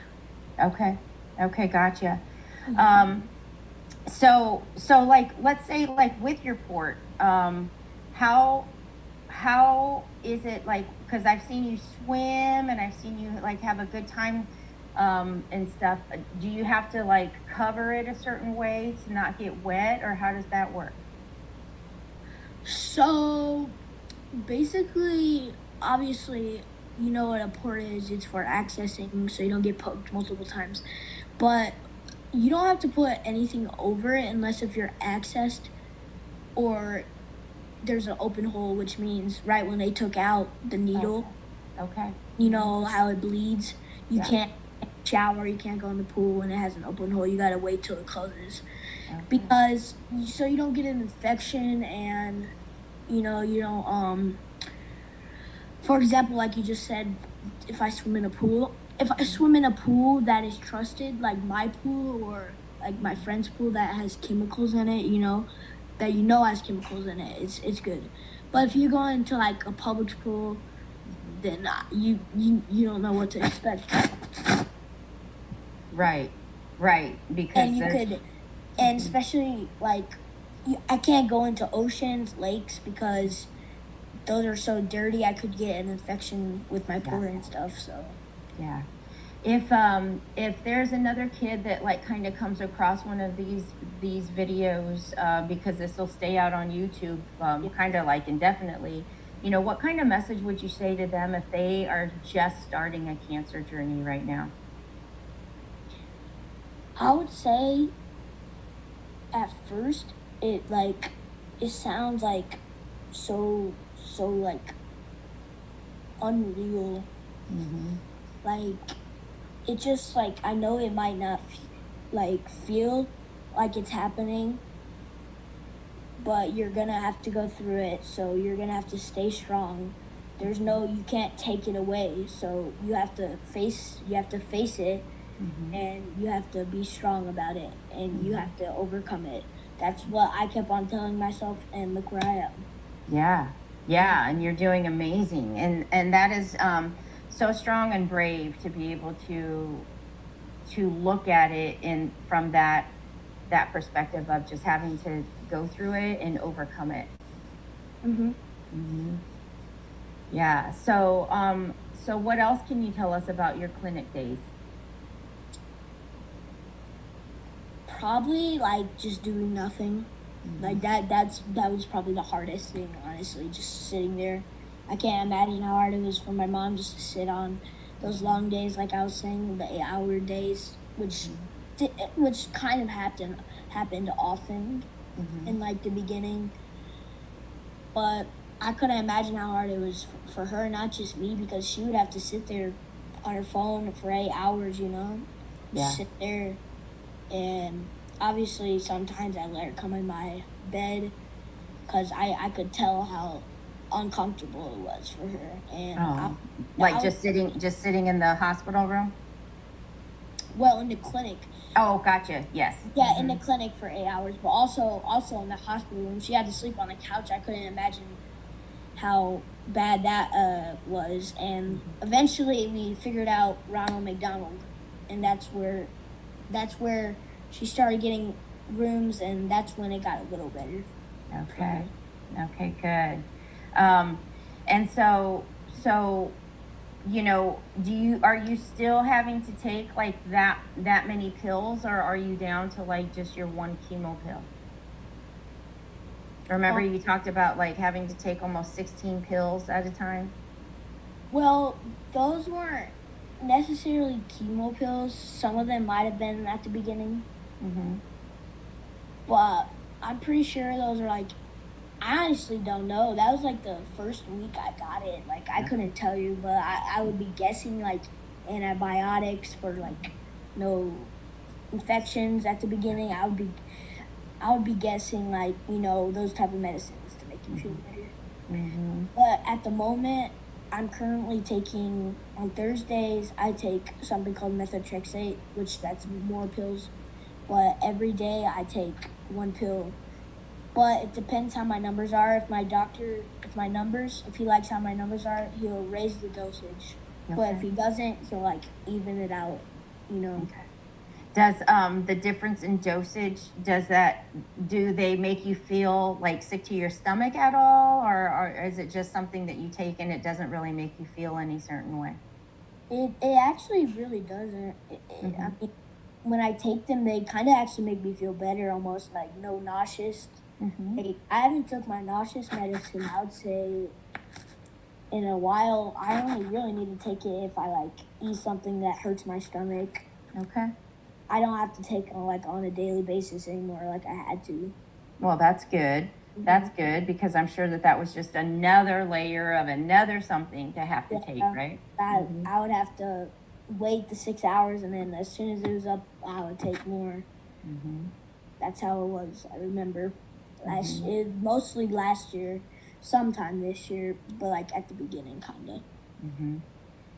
Wow. Well, I have to tell you, like, it's really courageous of you to come on here and talk about the journey, because it's I'm sure that there's things that are difficult, but yet you're still going through it. And so how do you feel about coming into this final, because it's this final stretch, right? Like you're into the final year. I would say it feels so like fast, which I'm not mad about, but like it feels fast.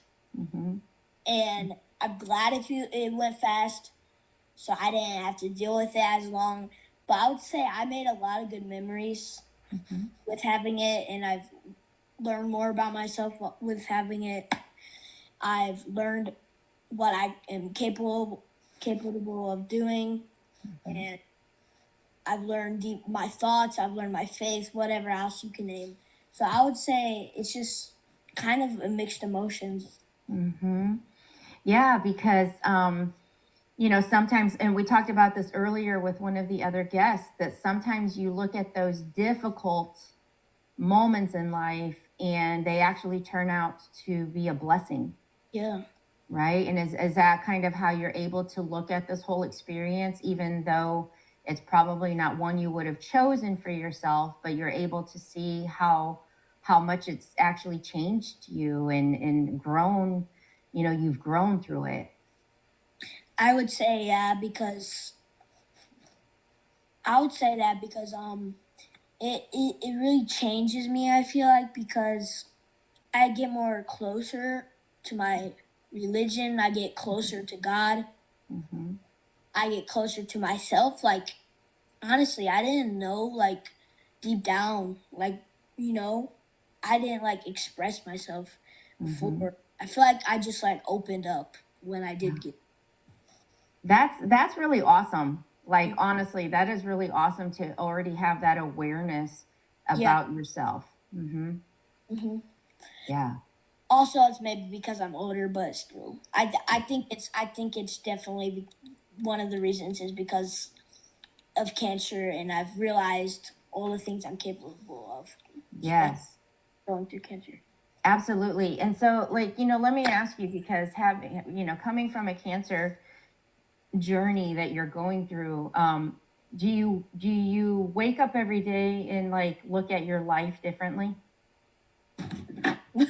Sorry. Yeah. My cousin is. Oh.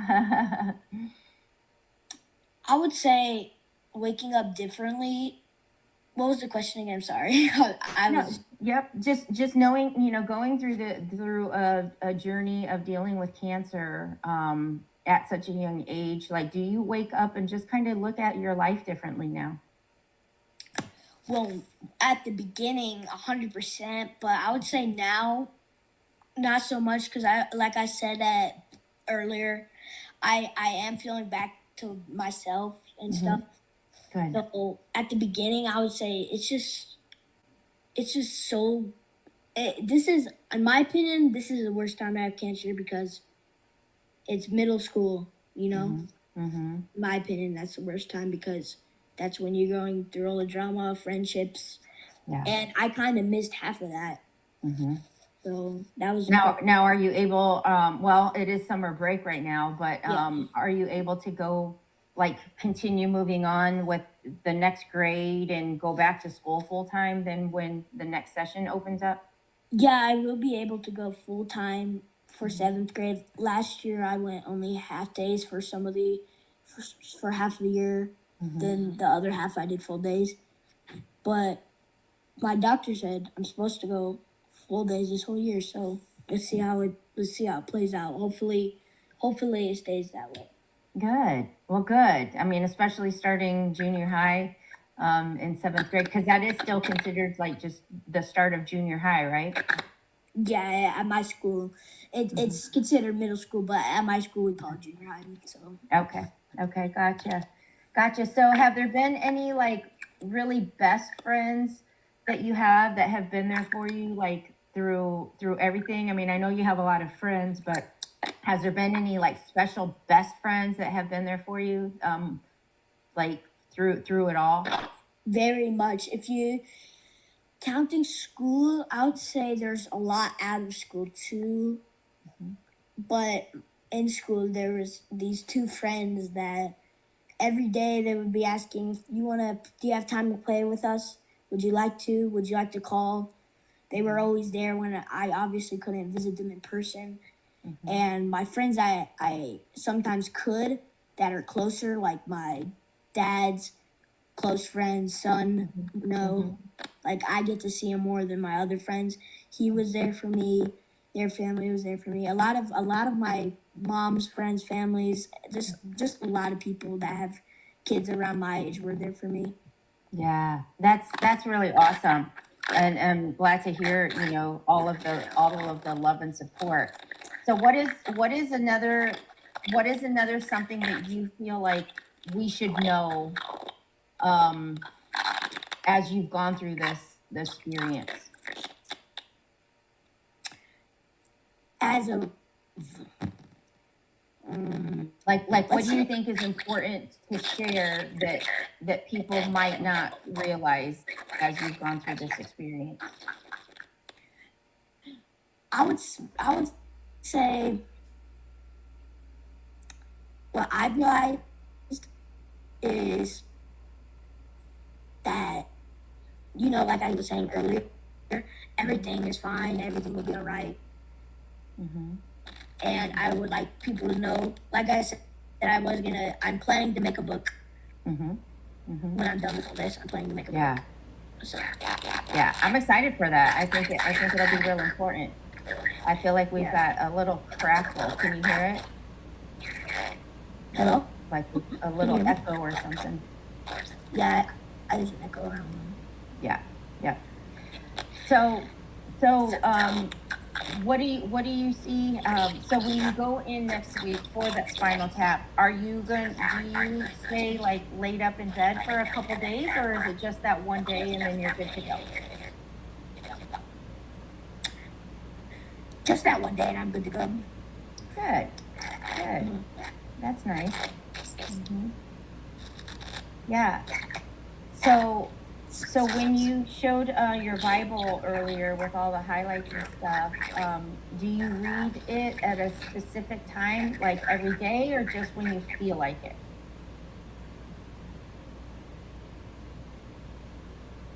Nope, I think we might have frozen up. Did we freeze up?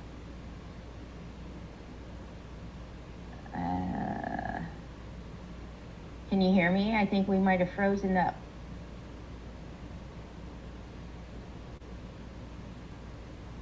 You might need to jump off and jump back on. I'm not sure. I think it froze up.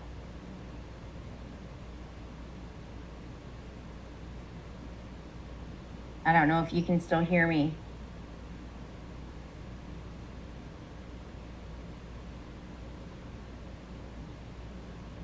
Do you think that you can log off and then come? Yep, there you go. Alrighty, guys, we're going to sit tight. We're talking with Dominic Durnell as he is on a leukemia journey and wants to just kind of share some insights before we bring our next guest on. So we'll see if he's able to come back on or not. But yeah, we are at 3:30. And you know what I might do is I might, let's see here. Maybe I'll play my song. Let's see, let's do this and see if he's able to jump back on. Let's have some music. Here we go.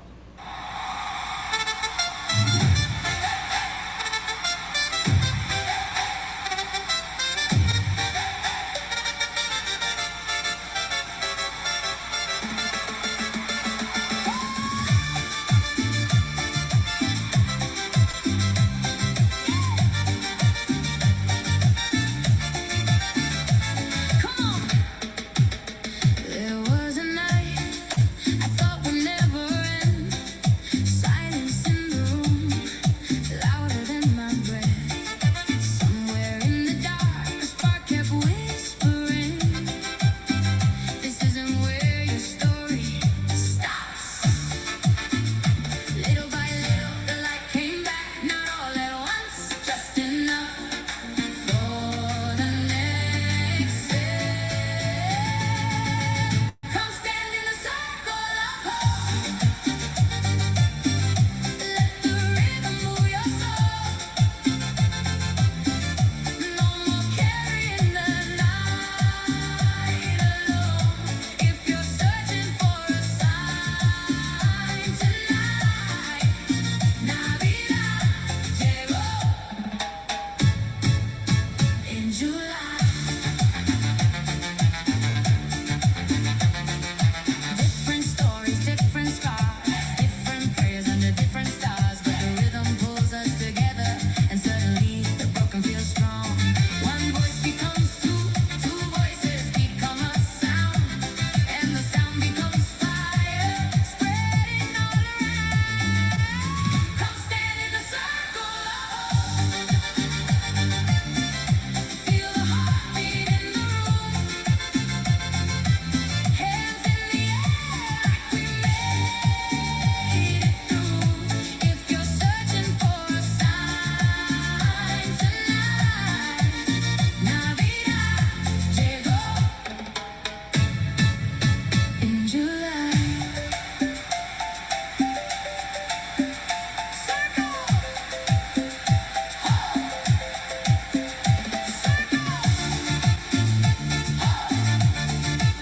one more time. Look around, every face here, a miracle. Every heart here found a way through the fire, through the silence, through the night. Now we dance in the daylight. If you hear me tonight, hope is here, hope is here, hope is here. Louder, come stand in the circle of hope. Let the whole world hear the sound. From the ashes of our stories, something beautiful awaken now. If you're searching for a sign tonight, Navidad llegó en July.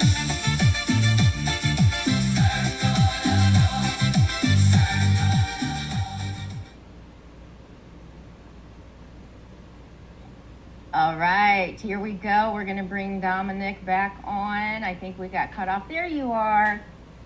No. There you Fuck. are. Oh, you're on. I can hear you. Can you hear me? Can you hear me? Let's see.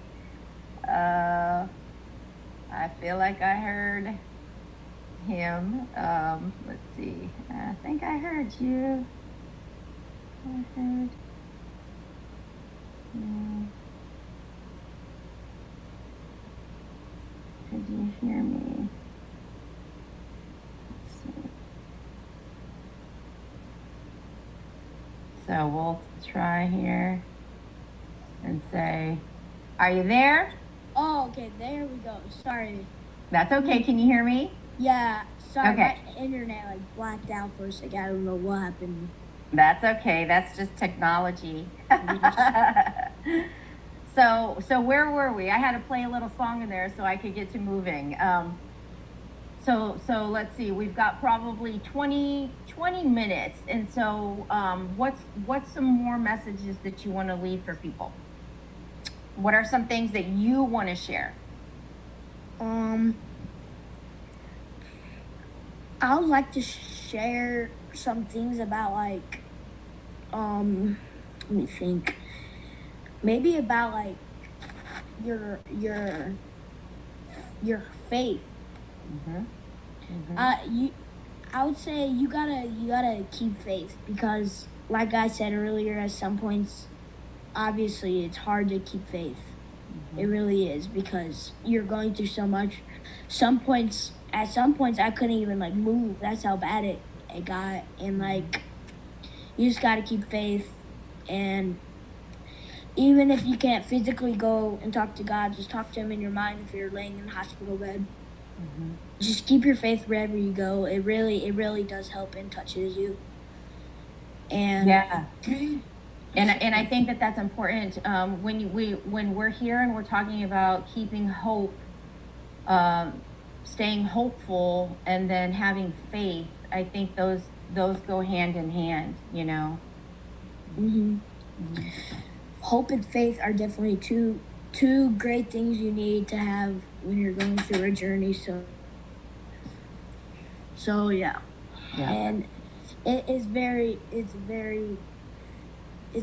helpful too because, like I said, I lost a lot of hope and faith. So, and look at me now, I got it back, and now I'm doing great. So, Yeah. I'm glad. Yeah, that's a true message for people. When you feel like life hits you with things that you don't understand or that you might not like, and you can lose that faith and not feel like there's much hope, but you just hang on and you keep going, and then look what can happen, right? Yes. So yeah, one of my questions I think before we got cut off was, do you read your Bible and like highlight the passages just whenever you feel like it, or do you make it like a routine that you do every day? I would say I do it like once every often. Like on TikTok, I see like some videos, it's a cool Bible verse, and I like, oh, I want to highlight that so I can have it for the future. I go into the clinic, or I'm having a hard day, right? Like, oh, sorry, I'd like to read it, to have it if I'm going through a hard day. Yeah. No, I get it. I'm the same way. I always keep mine with me, and I did even from like high school time. I would just open it when I needed a little pick me up or a reminder or just something to keep going, right? Yeah, you always need. It doesn't matter what keeps you going. Like for Christmas, I got this little thing. You pick what you feel. If you feel happy, angry, sad, anxious, you pick one out, and it gives you a Bible verse that helps you for what emotion. Oh, nice. Yeah. That's really cool. Yeah. So that's one thing that I use for the clinic. I mean, and just anything that could help you, Yeah, for sure. That's really neat. That's really neat. That you have something like that. Yeah. I'm the one that picked it out too. I was like, sometimes it saves you from highlighting all those Bible verses, Yeah. Yeah. So what's on your plans for the rest of the summer? Obviously, my family is leaving tomorrow since it's already Sunday. Okay. They're leaving tomorrow, and then for the rest of the summer, just hang out with friends and just have a fun time. Well, good. That sounds like a good plan for the rest of the summer. And swim. I forgot about that. Yep. Last year, I was in and out a lot, so I didn't get to swim that much. So. Yep. So, looking at your whole cancer journey, and knowing that that's something that has brought you closer to God and your faith, would you change anything?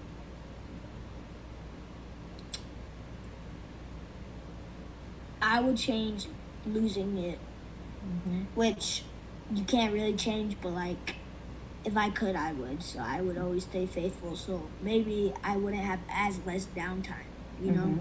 Mm-hmm. I would Yeah. change that. Yeah. But maybe it was a good thing because now I'm stronger in it. So Mm-hmm. So as you've gone through, this whole journey, have you been like writing and journaling your feelings through it, or do you plan on like writing your book all at once when you're all done with it? that, what you just said, all at once. Mm-hmm. Mm-hmm. Also, I do have my mom's page, like I said, to look back at where she Yeah. posts of what I'm doing and how my day was every day Yeah. and Yeah. what's an update. So if I forget some days, I could just look back at that, you know? Mm-hmm. And how does that Especially, make like you? chemo days. Yeah. How does that make you feel when you see so many people commenting and responding and all of that to everything that she's been sharing? Well, I don't have Facebook, but sometimes I do check every so often on her phone. And it's just, one time I checked on a clinic day, it was like 550 people on that, just on that one page. And I know there's many more people that don't have Facebook that are out there. So it's just crazy to think about that. So much people are praying for you at once. Yeah. That's I'm just, sure you can feel it. I'm Yeah. sure you can feel it because prayers are powerful. oh yeah, 100%. Mm-hmm. So that's one thing that keeps me going too, is that all my community and my people that are on my side. That's one thing that keeps me going. Yeah, absolutely. And you mentioned, your grandma being yeah. somebody that you can talk to like all the time. That's really special. Yeah, cause she grew up with a lot of siblings. She was like basically like the mom of them. She would always tell me she would always have to take care of her 12 other siblings, and that was a responsibility that she said her parents put on her, and she's learned how to just let people talk to her. You know, she's learned how to be like a parent that is just like just someone that, you know, that listens and that takes care of you. Yeah. No, I mean, and that's really special because a lot of people aren't close. I mean, they have grandparents, but not everybody's like so super Close to close. Yeah. And not everybody's grandparents are like as cool as yours. So she's pretty cool. Yes, she is. Yep, that's true. So, how late do you think you're going to be staying up tonight? Well, right now, me and my cousin are playing games, but probably till like I don't know, 4 a.m. Yep. So not too much longer, huh? No, probably not. Yep. Yep. I think we're both tired. We stay up a lot. Yeah. And we did a lot yesterday. Did ya? We were gonna go to the Fort Wayne the soccer club, but we ended up staying at home to watch the Road Cup games at our house. So it was pretty fun. But we did a lot today, so I say we might go to bed soon. Yep, I get it. So what do you think about this thing that I do when I stay on 24 hours to just spread positivity and messages of hope around the world? You remind me of one of my favorite streamers, when he does like subathons. I think that's what they're called. Kai Cenat. He's like a TikToker, YouTuber. Okay. He has like millions of followers. He's really cool, and he when he's close to like a certain checkpoint he wants to get to, like 5 million, 10 million, 20 million, whatever. He like does a 24-hour thing like you, which is pretty cool because it reminds me of that. But also, it's crazy to me how you stay up that long. It is pretty crazy. We are coming into, I break this into 4 6-hour segments. And so we're almost wrapping up the third segment, which means I'll be in my final 6-hour stretch. And that's crazy. It goes fast. It really does. I bet you drink a lot of energy drinks. I've had one and a little bit of coffee, to be honest, not a whole lot. I just keep That's going. crazy. I usually stay up pretty late anyway. Like, I'm just a late person, so it's not too bad for me. But now, usually the hour that gets a little bit tough is around like 5 a.m. to 6 a.m. But then after that, it's almost like morning comes and I'm wide awake all over again. So That's pretty cool. I mean, I know this is the 5th year. yeah. I mean, a couple years ago, I remember my mom was like, "Look, our cousin's on for 24 hours," and I was like, "What? That's crazy to me." The Yep. whole day. Yep. And I do it just because sometimes you need to do your part. I have my faith, and I just think sometimes there's enough chaos and all the drama going on in the world. Like, how about we take a day and just put some good stuff out there, right? And it's crazy to me, like you just said earlier, like some people from Australia and Dubai, that's just crazy to me that they know you from that far. We live in Fort Wayne, and that's just crazy to me that people are reaching out to be on this to talk about whatever they got to talk about. Yep, absolutely. And the gentleman that's coming on next, he'll be coming in from Dubai. And then I'm trying to think, I think after that, we've got people from, I'm trying to think of where one of our next guests is. I'm not remembering. But then we've got New Jersey, North Carolina, Canada. I mean, so we All still around. got, So cool. yeah, we still got people coming in from all over the place. So Well, I'm glad I got to be a part of it because I'm glad I got to share part of my journey. Not all of it, but Yeah.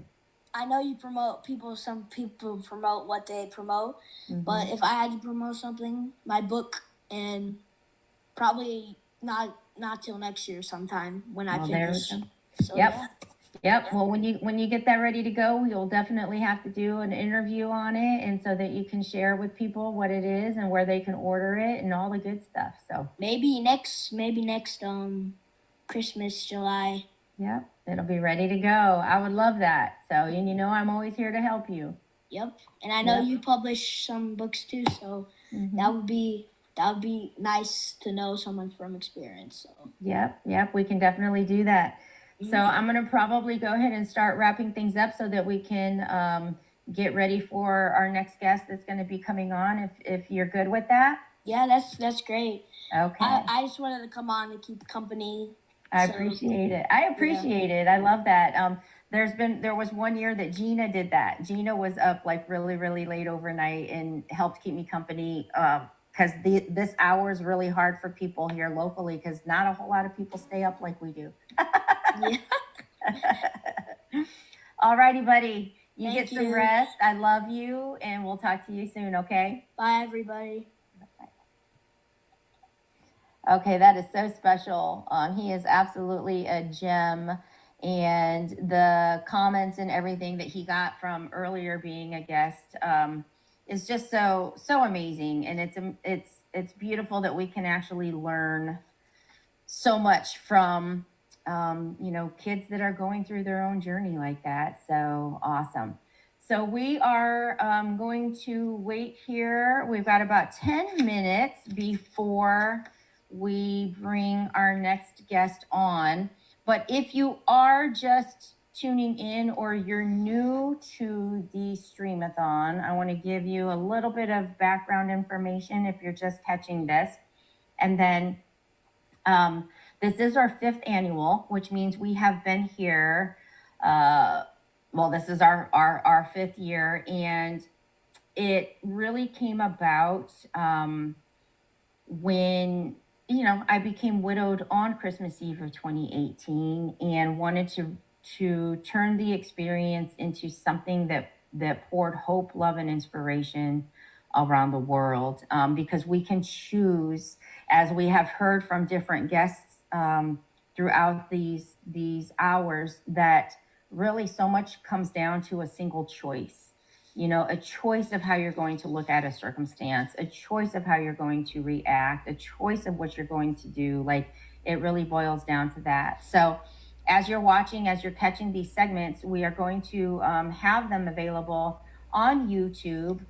We are going to put them on our Prospera TV network YouTube channel.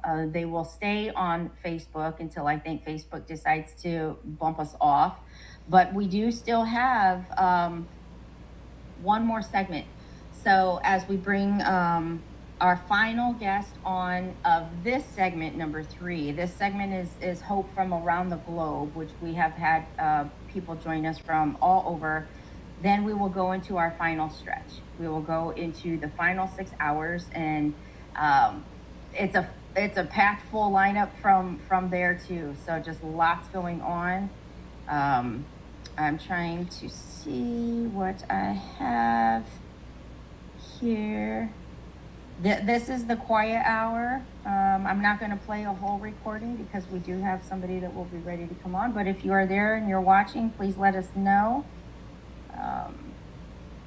I had the most fun with Spencer Fothergill. He actually spent an hour interviewing me tonight, which is very rare. Normally I sit on this end and ask the questions, and he was like, I would like to ask you the questions. And I just thought, wow, that's new for me, but pretty darn cool. So that was a lot of fun. So if anybody's got any questions, you might as well throw them out there. I will answer them. Let's see, what else do we got here going on? Oh, we got some people. I don't know who's on here, but if you're there, say hello. Our next guest we're working here is going to be joining us, and it looks like he is here. We will go ahead and invite him in. Let me give a quick intro.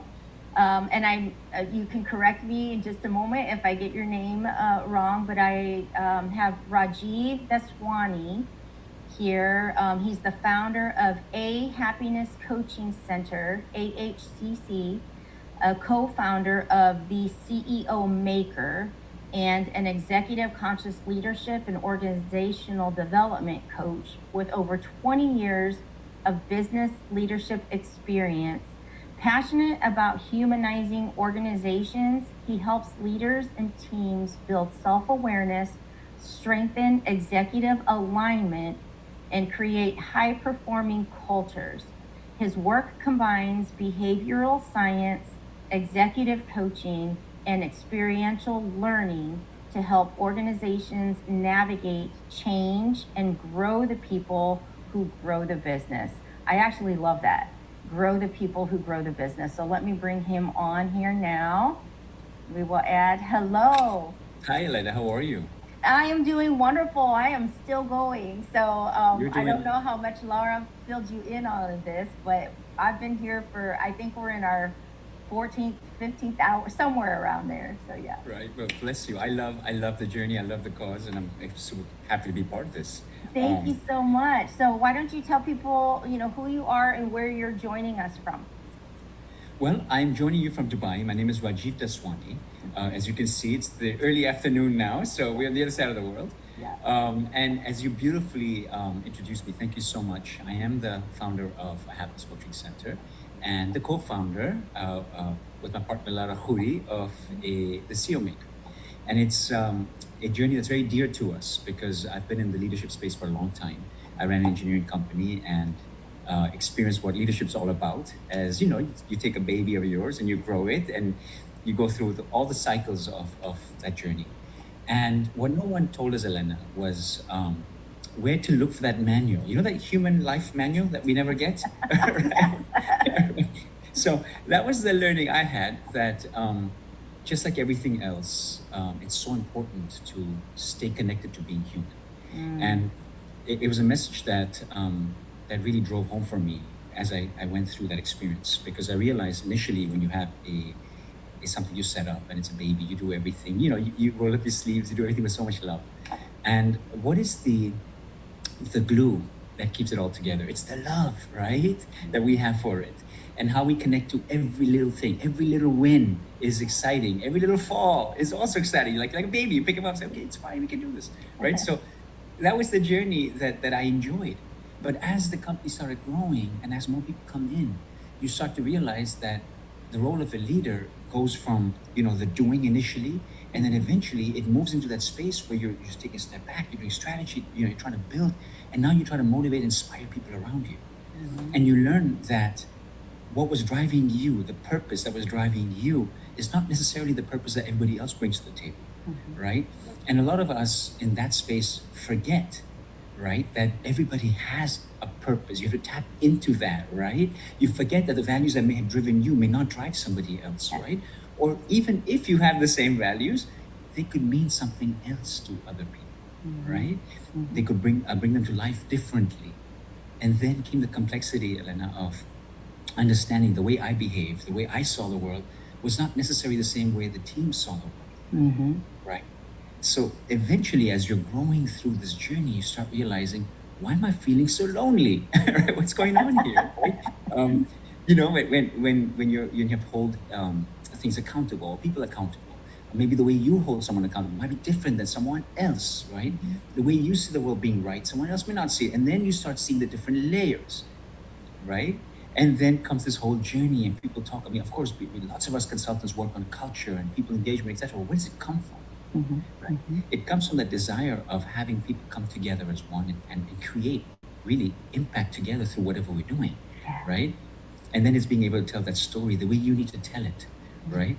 So in 2016, I set up a consultancy after I went through my own journey of going within as a leader and realizing that you can keep on motivating people as much as you want, but it's an ongoing journey.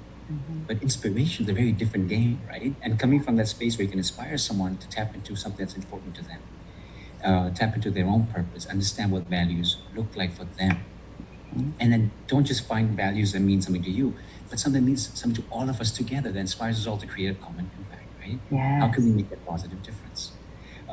So that was the birth of my consultancy in 2016. And I made a promise. I said, okay, Passion Project, I want to humanize the organization space. I want to bring back love into leadership, right? So that we can go back to being those, people who love what we do and do it with love, Yes. right? I really Yes, and resonate. that's not something that you normally hear when you're thinking of leadership and corporate and this whole just dry and informal and non-personal environment. And so how was that received when you started coming into it from this perspective? Well, to be very honest with you, I think nothing happens overnight, right, Elena? So even for me, it was uncovering. I remember when I stumbled into this whole journey early on for me, I saw how difficult it was. Usually it's the pains, right? The pain points, we call it in business now, right? The gaps. But at that point, we don't know it's a pain, right? We just don't know why people are getting along. Why is there so many arguments, right? And so you're trying to uncover that, and you try to do a little here and there as a leader, try to figure out what to do. So I started early on. I figured out that, there was a gap, but I wasn't sure what the gap really was. And so I ended up, through my own life experiences, going through kind of an internalization process, Elena. And it's really weird, right? When you stop the world outside and you shine the light inside, you start to get a little more what we call today awareness, right? And how did I do that? Well, of course, initially the meditation, the small things that enable you to go internally. But I started looking in the mirror, and this is today what I work heavily with, right? The mirror was assessments, understanding. And I had an early on understanding for myself. It was not what I knew about myself or what I thought I knew about myself, but it was what I saw and what I knew that I couldn't see. But once you see it, what do you do with that information, Elena? That was the game changer. And that's when I realized, wow, the mirror is it makes you really vulnerable because you have to open up and you got to see what you may not want to say, you may not really understand. But what are the 2-3 things that we can do is we can apply kindness, we can be non-judgmental, and we can bring it with a lot of love. And that's what I mean. Yeah. It was like bringing love to the organization space is about really shining light on yourself first, allowing yourself just to show up the way you need to. And then ask yourself, is this a conscious choice I'm making? Or is this just a default action or behavior or lived experience that's reflecting through me, right? And then it was a game changer. So to answer your question, how was it received? It was received really well because everybody wants to awaken themselves sometimes. Right? You want to look at yourself and see what can I do better. Yeah. It was no longer about fixing a problem. It was just about, well, shine some light inside and see what you see. And it was a very different approach. And what ended up happening is the more you start to work on yourself, the more you realize that it's such a beautiful journey that everyone should go through something like that for themselves. And automatically when we do, you just create this beautiful ripple effect and everybody just gets the same impact. Yeah, and the whole environment, I'm sure, begins to change because everyone's going through this new awareness. And, you know, once you probably see something, you can't unsee it. So then you want to do better and make it better. And once everybody starts feeling better and sharing that, like, oh yeah, I'm sure I can imagine that it's well received by that point. It brings around so much empathy, Elena. And the best thing is, for example, when Laura and I, we do a lot of work, and then my partner Sylvia as well, and we all work on this map, this big 3 meter by 2 meter map, right? Now imagine you're standing on a map and you're seeing people who stand on a different part of what it's a behavior map. And for the first time, you realize, oh my God, my wife, for example, she stands in this, in you know, the behavior space of being very meticulous, very, you know, she likes to do everything perfectly. And I like to go with the flow. I like to tell stories. I like to experience life, right? And a lot of times things would come up and I'm not good with time and the calendar, and my partner Laura will snap her thing, hurry up, you're late. I'm doing my best. Because I'll get in the moment, right? Yeah. And the funny thing is, my wife was like that too. She's very meticulous. So she'd make plans for, let's say, for dinner. And something would come up last minute and I'd pick up the call and I'd say, honey, I'm running late, maybe we can. And she'd get really angry. I never understood why she got so angry. I'm like, what can I do about it, right? But the funny thing is, when I saw the behavior map and I realized where she was standing, I realized that it was for her. It was about having everything in order. She had gone through so much to get us to do that, you know, to go for that dinner. She had organized the kids. She'd done everything perfectly just for that moment. And when I called last minute saying I can't make it, it created disorder. For her to be right is really important, right? So when you start to see the world from someone else's space, it creates so much empathy and love. And it's no longer that, oh, why is she being so hard to, why is she not understanding me? It's no longer about that. It's that you, for the first time, see that that's just the way they see the world. And that's a beautiful way to start connecting people together, right? Building those bridges. Wow. So this map, what is it called again? So this map is a beautiful tool out of Holland called Mapstone. Okay. And we love it because it's the world's first map that you can actually embody. And what I mean by that is, just imagine you're standing on it, you're standing on your behaviors, and there's no color. It's off the disc methodology, right? Okay. So everyone knows that the 4 different colors. However, in this map, the colors have been removed, Elena, because each of us move around, right? A good day, Elena, and a bad day, Elena. A day where you're having a hard time, your behaviors might change. Mine do, right? So the colors are removed and shows you that the world is one. And we may move around more than we know. And in different relationships, based on where people are standing, all it takes to build trust is it's one step in the direction of that person, right? You can start moving towards each other. Now just imagine if we had something like that in real life, right? Right. Yeah. So, Wow.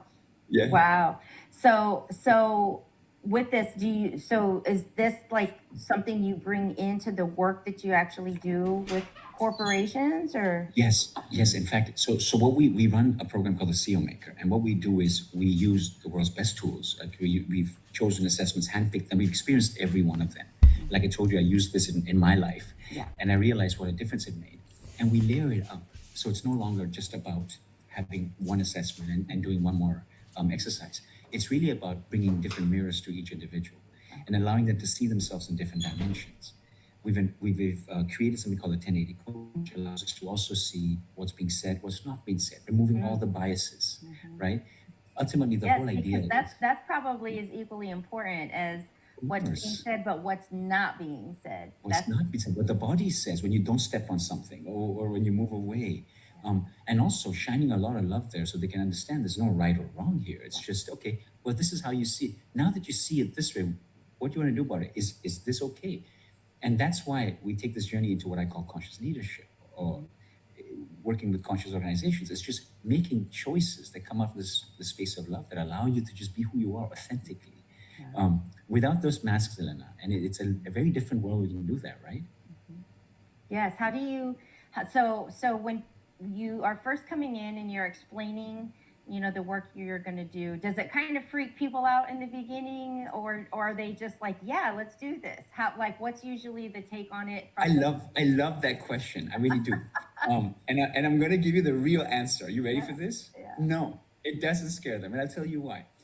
Because we always bring the truth of the story to the table. We say, well, this is not a test. This is not a identify where your weaknesses are. This is just a little mirror for you to see how you're showing up and allow yourself to see where you embody not only your behavior maps, your values, your purpose, just shining light on a few things. Yeah. And allow yourself with non-judgment and kindness to experience it. But we don't train, we go through the coaching route with the 1080 coaching. So it's really you empowering yourself. Yeah. And moving forward. So let her know it's received beautifully. It's always received with a lot of love and kindness. And organizations are realizing that if you want to really start creating transformations that are going to impact the business, it's about empowering and holding our people accountable for their own transformation. Let them be in charge of their movement forward, right? Yes, that I'm sure that has to be a huge factor, because it's not something that you're making somebody do. You're not pushing somebody into something. It's like, here's this amazing thing that's going to better you as a human being, and who would not want to embrace that, right? Absolutely.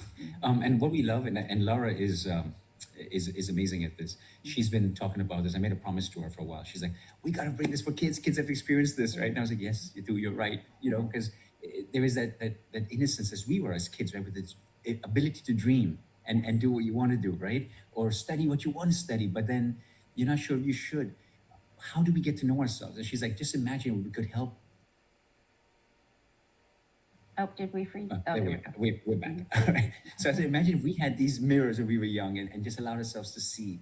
And lo and behold, when you throw a wish to the universe, guess what happens? Well, recently MAPSA launched a map for kids, right? So yes, all right. So it just gives you this whole thing that awareness is good for all ages, and it's just allowing ourselves to bring kindness and love to ourselves and the world outside of us. That's beautiful. And so when you say kids, around like what age bracket are you thinking? Well, I mean, the fun thing is obviously I like when I feel there's a lot of value when we get those high school years where you're trying to decide what college to go to and stuff, right? Of course, that's valuable, right? But what I love about the tool that MAPSA just created for the kids, which I must give them a big applaud for, is they've made it a fun discovery of the world. So to answer your question, I have an 11 and a 14-year-old. I like the fact that there is no judgment coming in young, and they can see all 4 areas and not say, oh, I want to be this, I want to be that. So who are you? Where do you see yourself? When do you bring this behavior to the world? Just encouraging that acceptability of you can be beautiful from no matter where you stand. And I think that is such a valuable lesson early on to imagine growing and making those, career decisions, but being confident and secure in who you are as you're navigating that journey, because a lot go into it not really knowing even who they are or trying to be like somebody else. So what a gift. Wow. Absolutely. And also allowing ourselves, Elena, more than anything, to grow, to embody that movement and see how we're changing. A lot of people go, well, if you know where you stand, does that limit you in a sense? And I go, well, no, because then when you're in awareness or when you're moving, it's such a powerful aha, right? I remember when I didn't have this tool, and when first time I stepped on it, and I realized when I have a bad day, or when I got into high stress, I would move into a different color, and I'd be more direct and my team would see me and go, what's wrong with this guy, right? And I was usually responding at that time. I was not reacting anymore. I was responding. And I wish I never had gone to that space. If I knew earlier, just imagine, Elena, being able to step out of there, right? And today we can do that. We know the feeling before we're getting it. I'm like, oh, I'm going there. And I can move that, right? So very useful tool. Wow. So is it just there, like that you come into companies like there in person, or is this something that you offer like virtually online, or how does that work? That's a beautiful question. And we are the beautiful experience, the best experience you can have is when you're on it, right? So when you bring people on it or you bring groups on it, it's amazing. But of course we do work over virtually as well. But it's still, there is the physical, there is still connection. So it's still live. You're still working with coaches, right? As they're uncovering with you. There is that we are building as we move forward ways that we could further, enable people to experience this without having the exact face-to-face all the time. Yeah. But there is something about the human connection that I'm very big about. Yeah. So it's just having that connection with another person and for them to hold the space for you, it's very powerful. Yes, and because that's the energy, like we can exchange energy, we can get a vibe, we can get an essence of each other through camera, but nothing beats being in the room, with people. Through this whole Streamathon experience, like number one, I am so grateful to Laura for connecting and setting all this up. To me, that's beautiful. She went out of her way to do this simply for a Streamathon that she didn't really know like a whole lot about. So as we're talking, one of the biggest things that I am focused on is giving people that space of hope, love, inspiration. And it sounds like you're doing that in a corporate environment that you just don't get enough of. Like, I love this, hearing this, that you're Thank doing. you. I am grateful. I really am to the people I'm surrounded by. I mean, Laura is someone I love dearly. Happy birthday! Shout out to her. One day late, but yeah. I mean, I love my partner Sylvia. Everyone's dedicated in this space, and I think the space you're in, when we hold the space for others, it's a space of lots of nurturing. It's a space of love and giving. I truly believe that organizations, corporations, they mean the best. They want to try to do the best they can. It's not always easy, right? I know from the leadership space, a lot of times when decisions had to be made, it's not always easy and it can be very lonely. So it's about shining the light on both sides and understanding, well, what can we do to create an opportunity?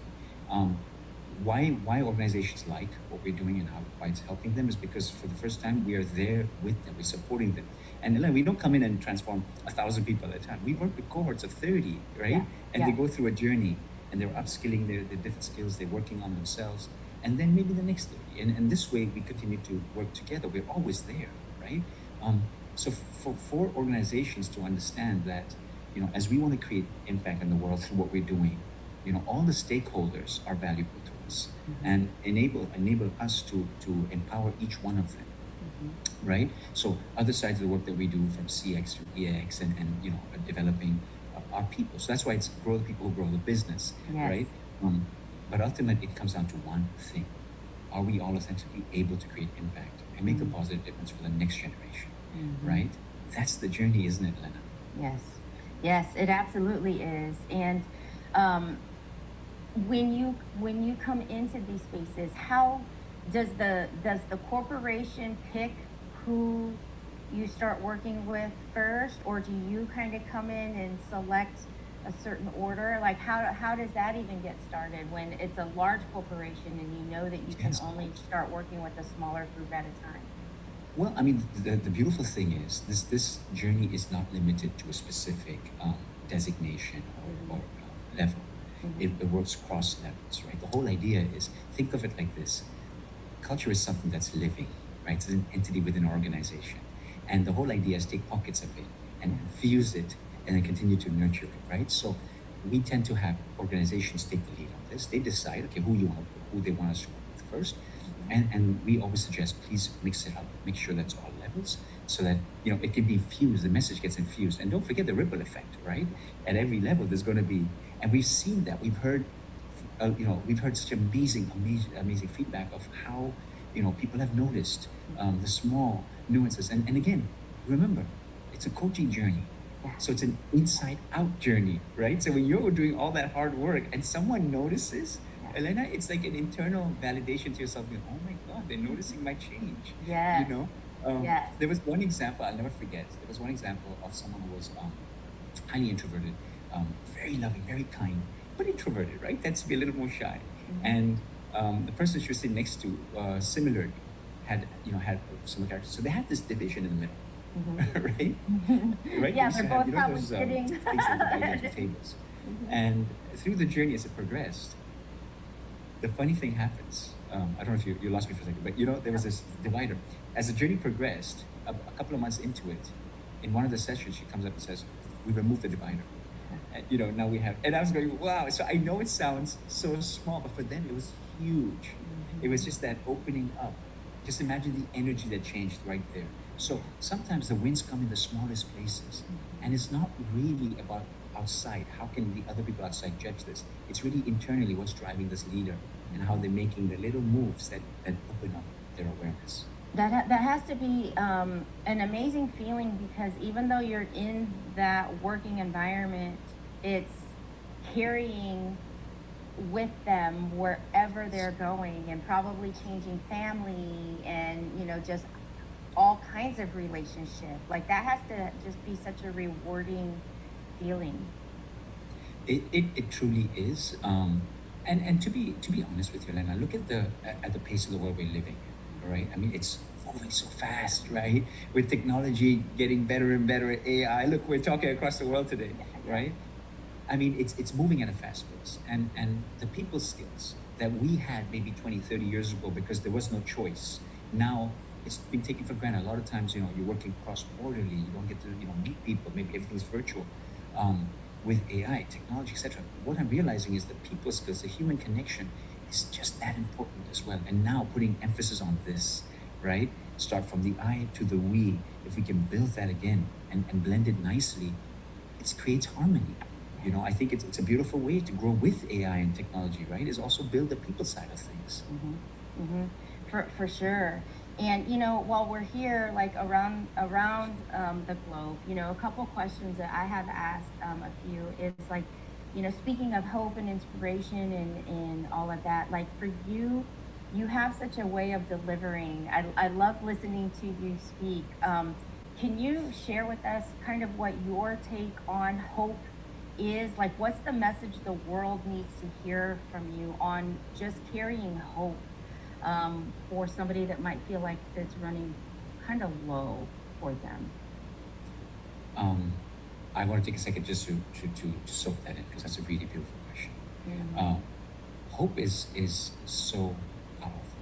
It's a gift that we have to hold on to, right? And what I mean about that is, I remember when I was young, very young, and before I went off to college, my dad told me, he's like, everything happens for the best. Just remember these words, no matter what, right? And it sounds very wordy, right? Everyone has to say, yeah, it's easy to say. But in those moments when things got tough in life, it brought a lot of hope to me. Just having that faith, innate faith that there is that faith, that belief that things do work out. And there is a story, there is a message of love there, and love is present, right, in its own beautiful way. Hope builds resilience for me, Elena. And I know everybody takes this in their own way. They process hope in their own way.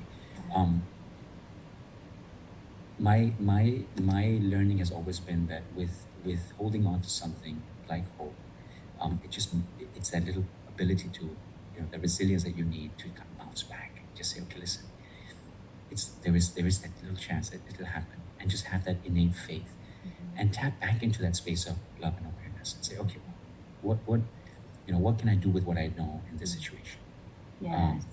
Yes. And when you say everything happens for the best, that's a gift to kind of keep that sentence with you always, that reminder always. Earlier, Raquel, her name was Raquel, she's a guest, and she has said something that nothing has gone wrong. And that's a way for her to just say, like, it always works out. Like, nothing has gone wrong. It's all part of the journey. And just what a great reminder, Absolutely. Yeah. Absolutely.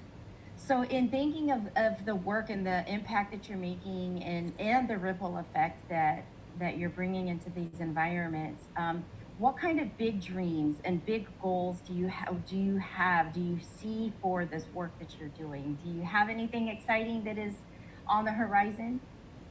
Well, I mean, it's so funny you say that is because when we do what we're doing, it's so fulfilling to hold the space with love and to be able to see the ripple effect of the work and to see how people then take this forward and pay it forward as they become better leaders and then create opportunities for others. Um, I'm on a mission to humanize the corporate space. I want to bring back the love into corporate space and show leadership through my own experience, and everyone has their own experience, that you can be loving as a leader. And it because I remember many times when I first started out, and there was this whole connotation you have to be a tough, strong, and a lot of times emotions were not very welcome back then. But just to show people that you can authentically be who you are and allow that awareness to lead you moving forward. Now, if you stand in different parts of the map, you might show it differently. And even love will show up differently no matter where you stand. Okay, so just having that understanding. But yeah, to me, that's a big one, is to how can we humanize the corporate space and allow everyone to just shine their light so that they can go out there and actually live through purpose and create impact in the world. Sure, it sounds beautiful, but I truly believe it should be that beautiful.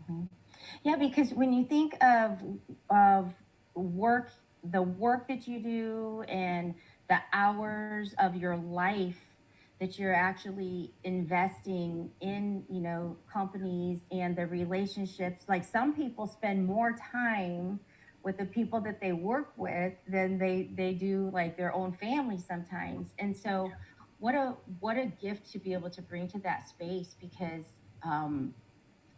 it shouldn't be separate. You shouldn't be, you know, this over here and then you go to work and it's just like drill sergeant, just, you know, everything's just cut and dry, because that's where we spend hours and hours and hours of our day. Absolutely. And also being, I think a lot of the times we have this perception that everything has to be perfect and that we have to be perfect, and the point that I wish I didn't do it this way or I didn't react that way. It's just allowing yourself to understand, okay, well, I'm learning from that as I grow. There's going to be moments, you know, where maybe I responded, maybe I didn't act the way I needed to act. And that's part of the journey, being able to accept yourself and learn from it. And sort of, well, next time I'll try to see before I get there. I'm going to try to see, somatically understand my body. And as you work on it, you get better and better at it, right? It's not, there is nothing, I love saying, Zelena, perfectly imperfect. We can all be that, right? And continue to nurture that and see where that takes us. And there's no right and wrong. That's the beautiful thing, Elena, right? Yeah. So how do you see, because, you know, I don't know, I just remember from corporate days, you know, of mine in the past, like there were always evaluations and you were always being critiqued and, you know, there was point systems and just all of this stuff. Does this approach and this culture that's coming into the work, does it kind of change, like, is that level of perfection and that stress of like, or even fear of messing up and all of that, do you see that kind of dissipating when you bring this type of culture environment in? Well, you know what? It's interesting, right? Because a lot of organizations invest a lot in these amazing systems, okay? And then in that, of course, they'll have their processes. This is about understanding the human side of it, right? The people who evaluate, the people who, if they're also going through this awareness and understanding how they see things start to reflect that, right? Can it live together? Sure it can, right? Can you be in awareness and still hit your KPIs? Of course you can, right? So it's just about finding ways to blend both the human side of it and the functional side of it, right? I ran an engineering company, so there's a lot of technicalities that had to be done, right? Which I wasn't good at, right? And the funny thing is everyone around me was. But the people side of things was where a lot of the gaps were coming, even in my organization. And so it's just blending the two, right, Elena? I don't think, it's just always like the yin and the yang, the balance, right? That's important. Yes, I mean you do. You need them both. Like they have to both be there, right? We have Allegra on here saying hello. So she's tuning in. Um, as we are already, gosh, this time has gone like so fast. I want to say thank you, for showing up and sharing with us. And if there was one last message that you could leave for the viewers to just brighten their day as they tune in and watch this, what's one message that you would love to share out into the world today? Wow. I would say tap into the love that you are and don't be afraid to shine your light. That is beautiful. Tap into the love that you are and don't be afraid to shine your light. Oh my gosh, what a gift. Thank you so much. It has been my honor to Mine meet too. you, connect you, and have you join us here on this Streamathon. So thank you so much. Thank you so much. Have an amazing one. All right, you too. Bye-bye. What a light. What a pillar of love. Oh my goodness. Okay, guys. So we are officially at the end of segment 3. I don't even know if you can believe it, but what that means is we've got one more segment to go, which means we are down to our final, I think, 5.5 hours, which I think, did I calculate that correctly? It just blows my mind. But what needs to happen then is this stream, I'm going to end this stream, and then we're going to take our little intermission and then come back on with the final stretch, the final segment, and the final round of guests from around the globe. And wow, amazing. So I will see you guys back here in just a moment on the next stream. We will be back on YouTube, Facebook, Prospera TV Network, and Facebook, my personal page. So I will see you back here in just a few minutes.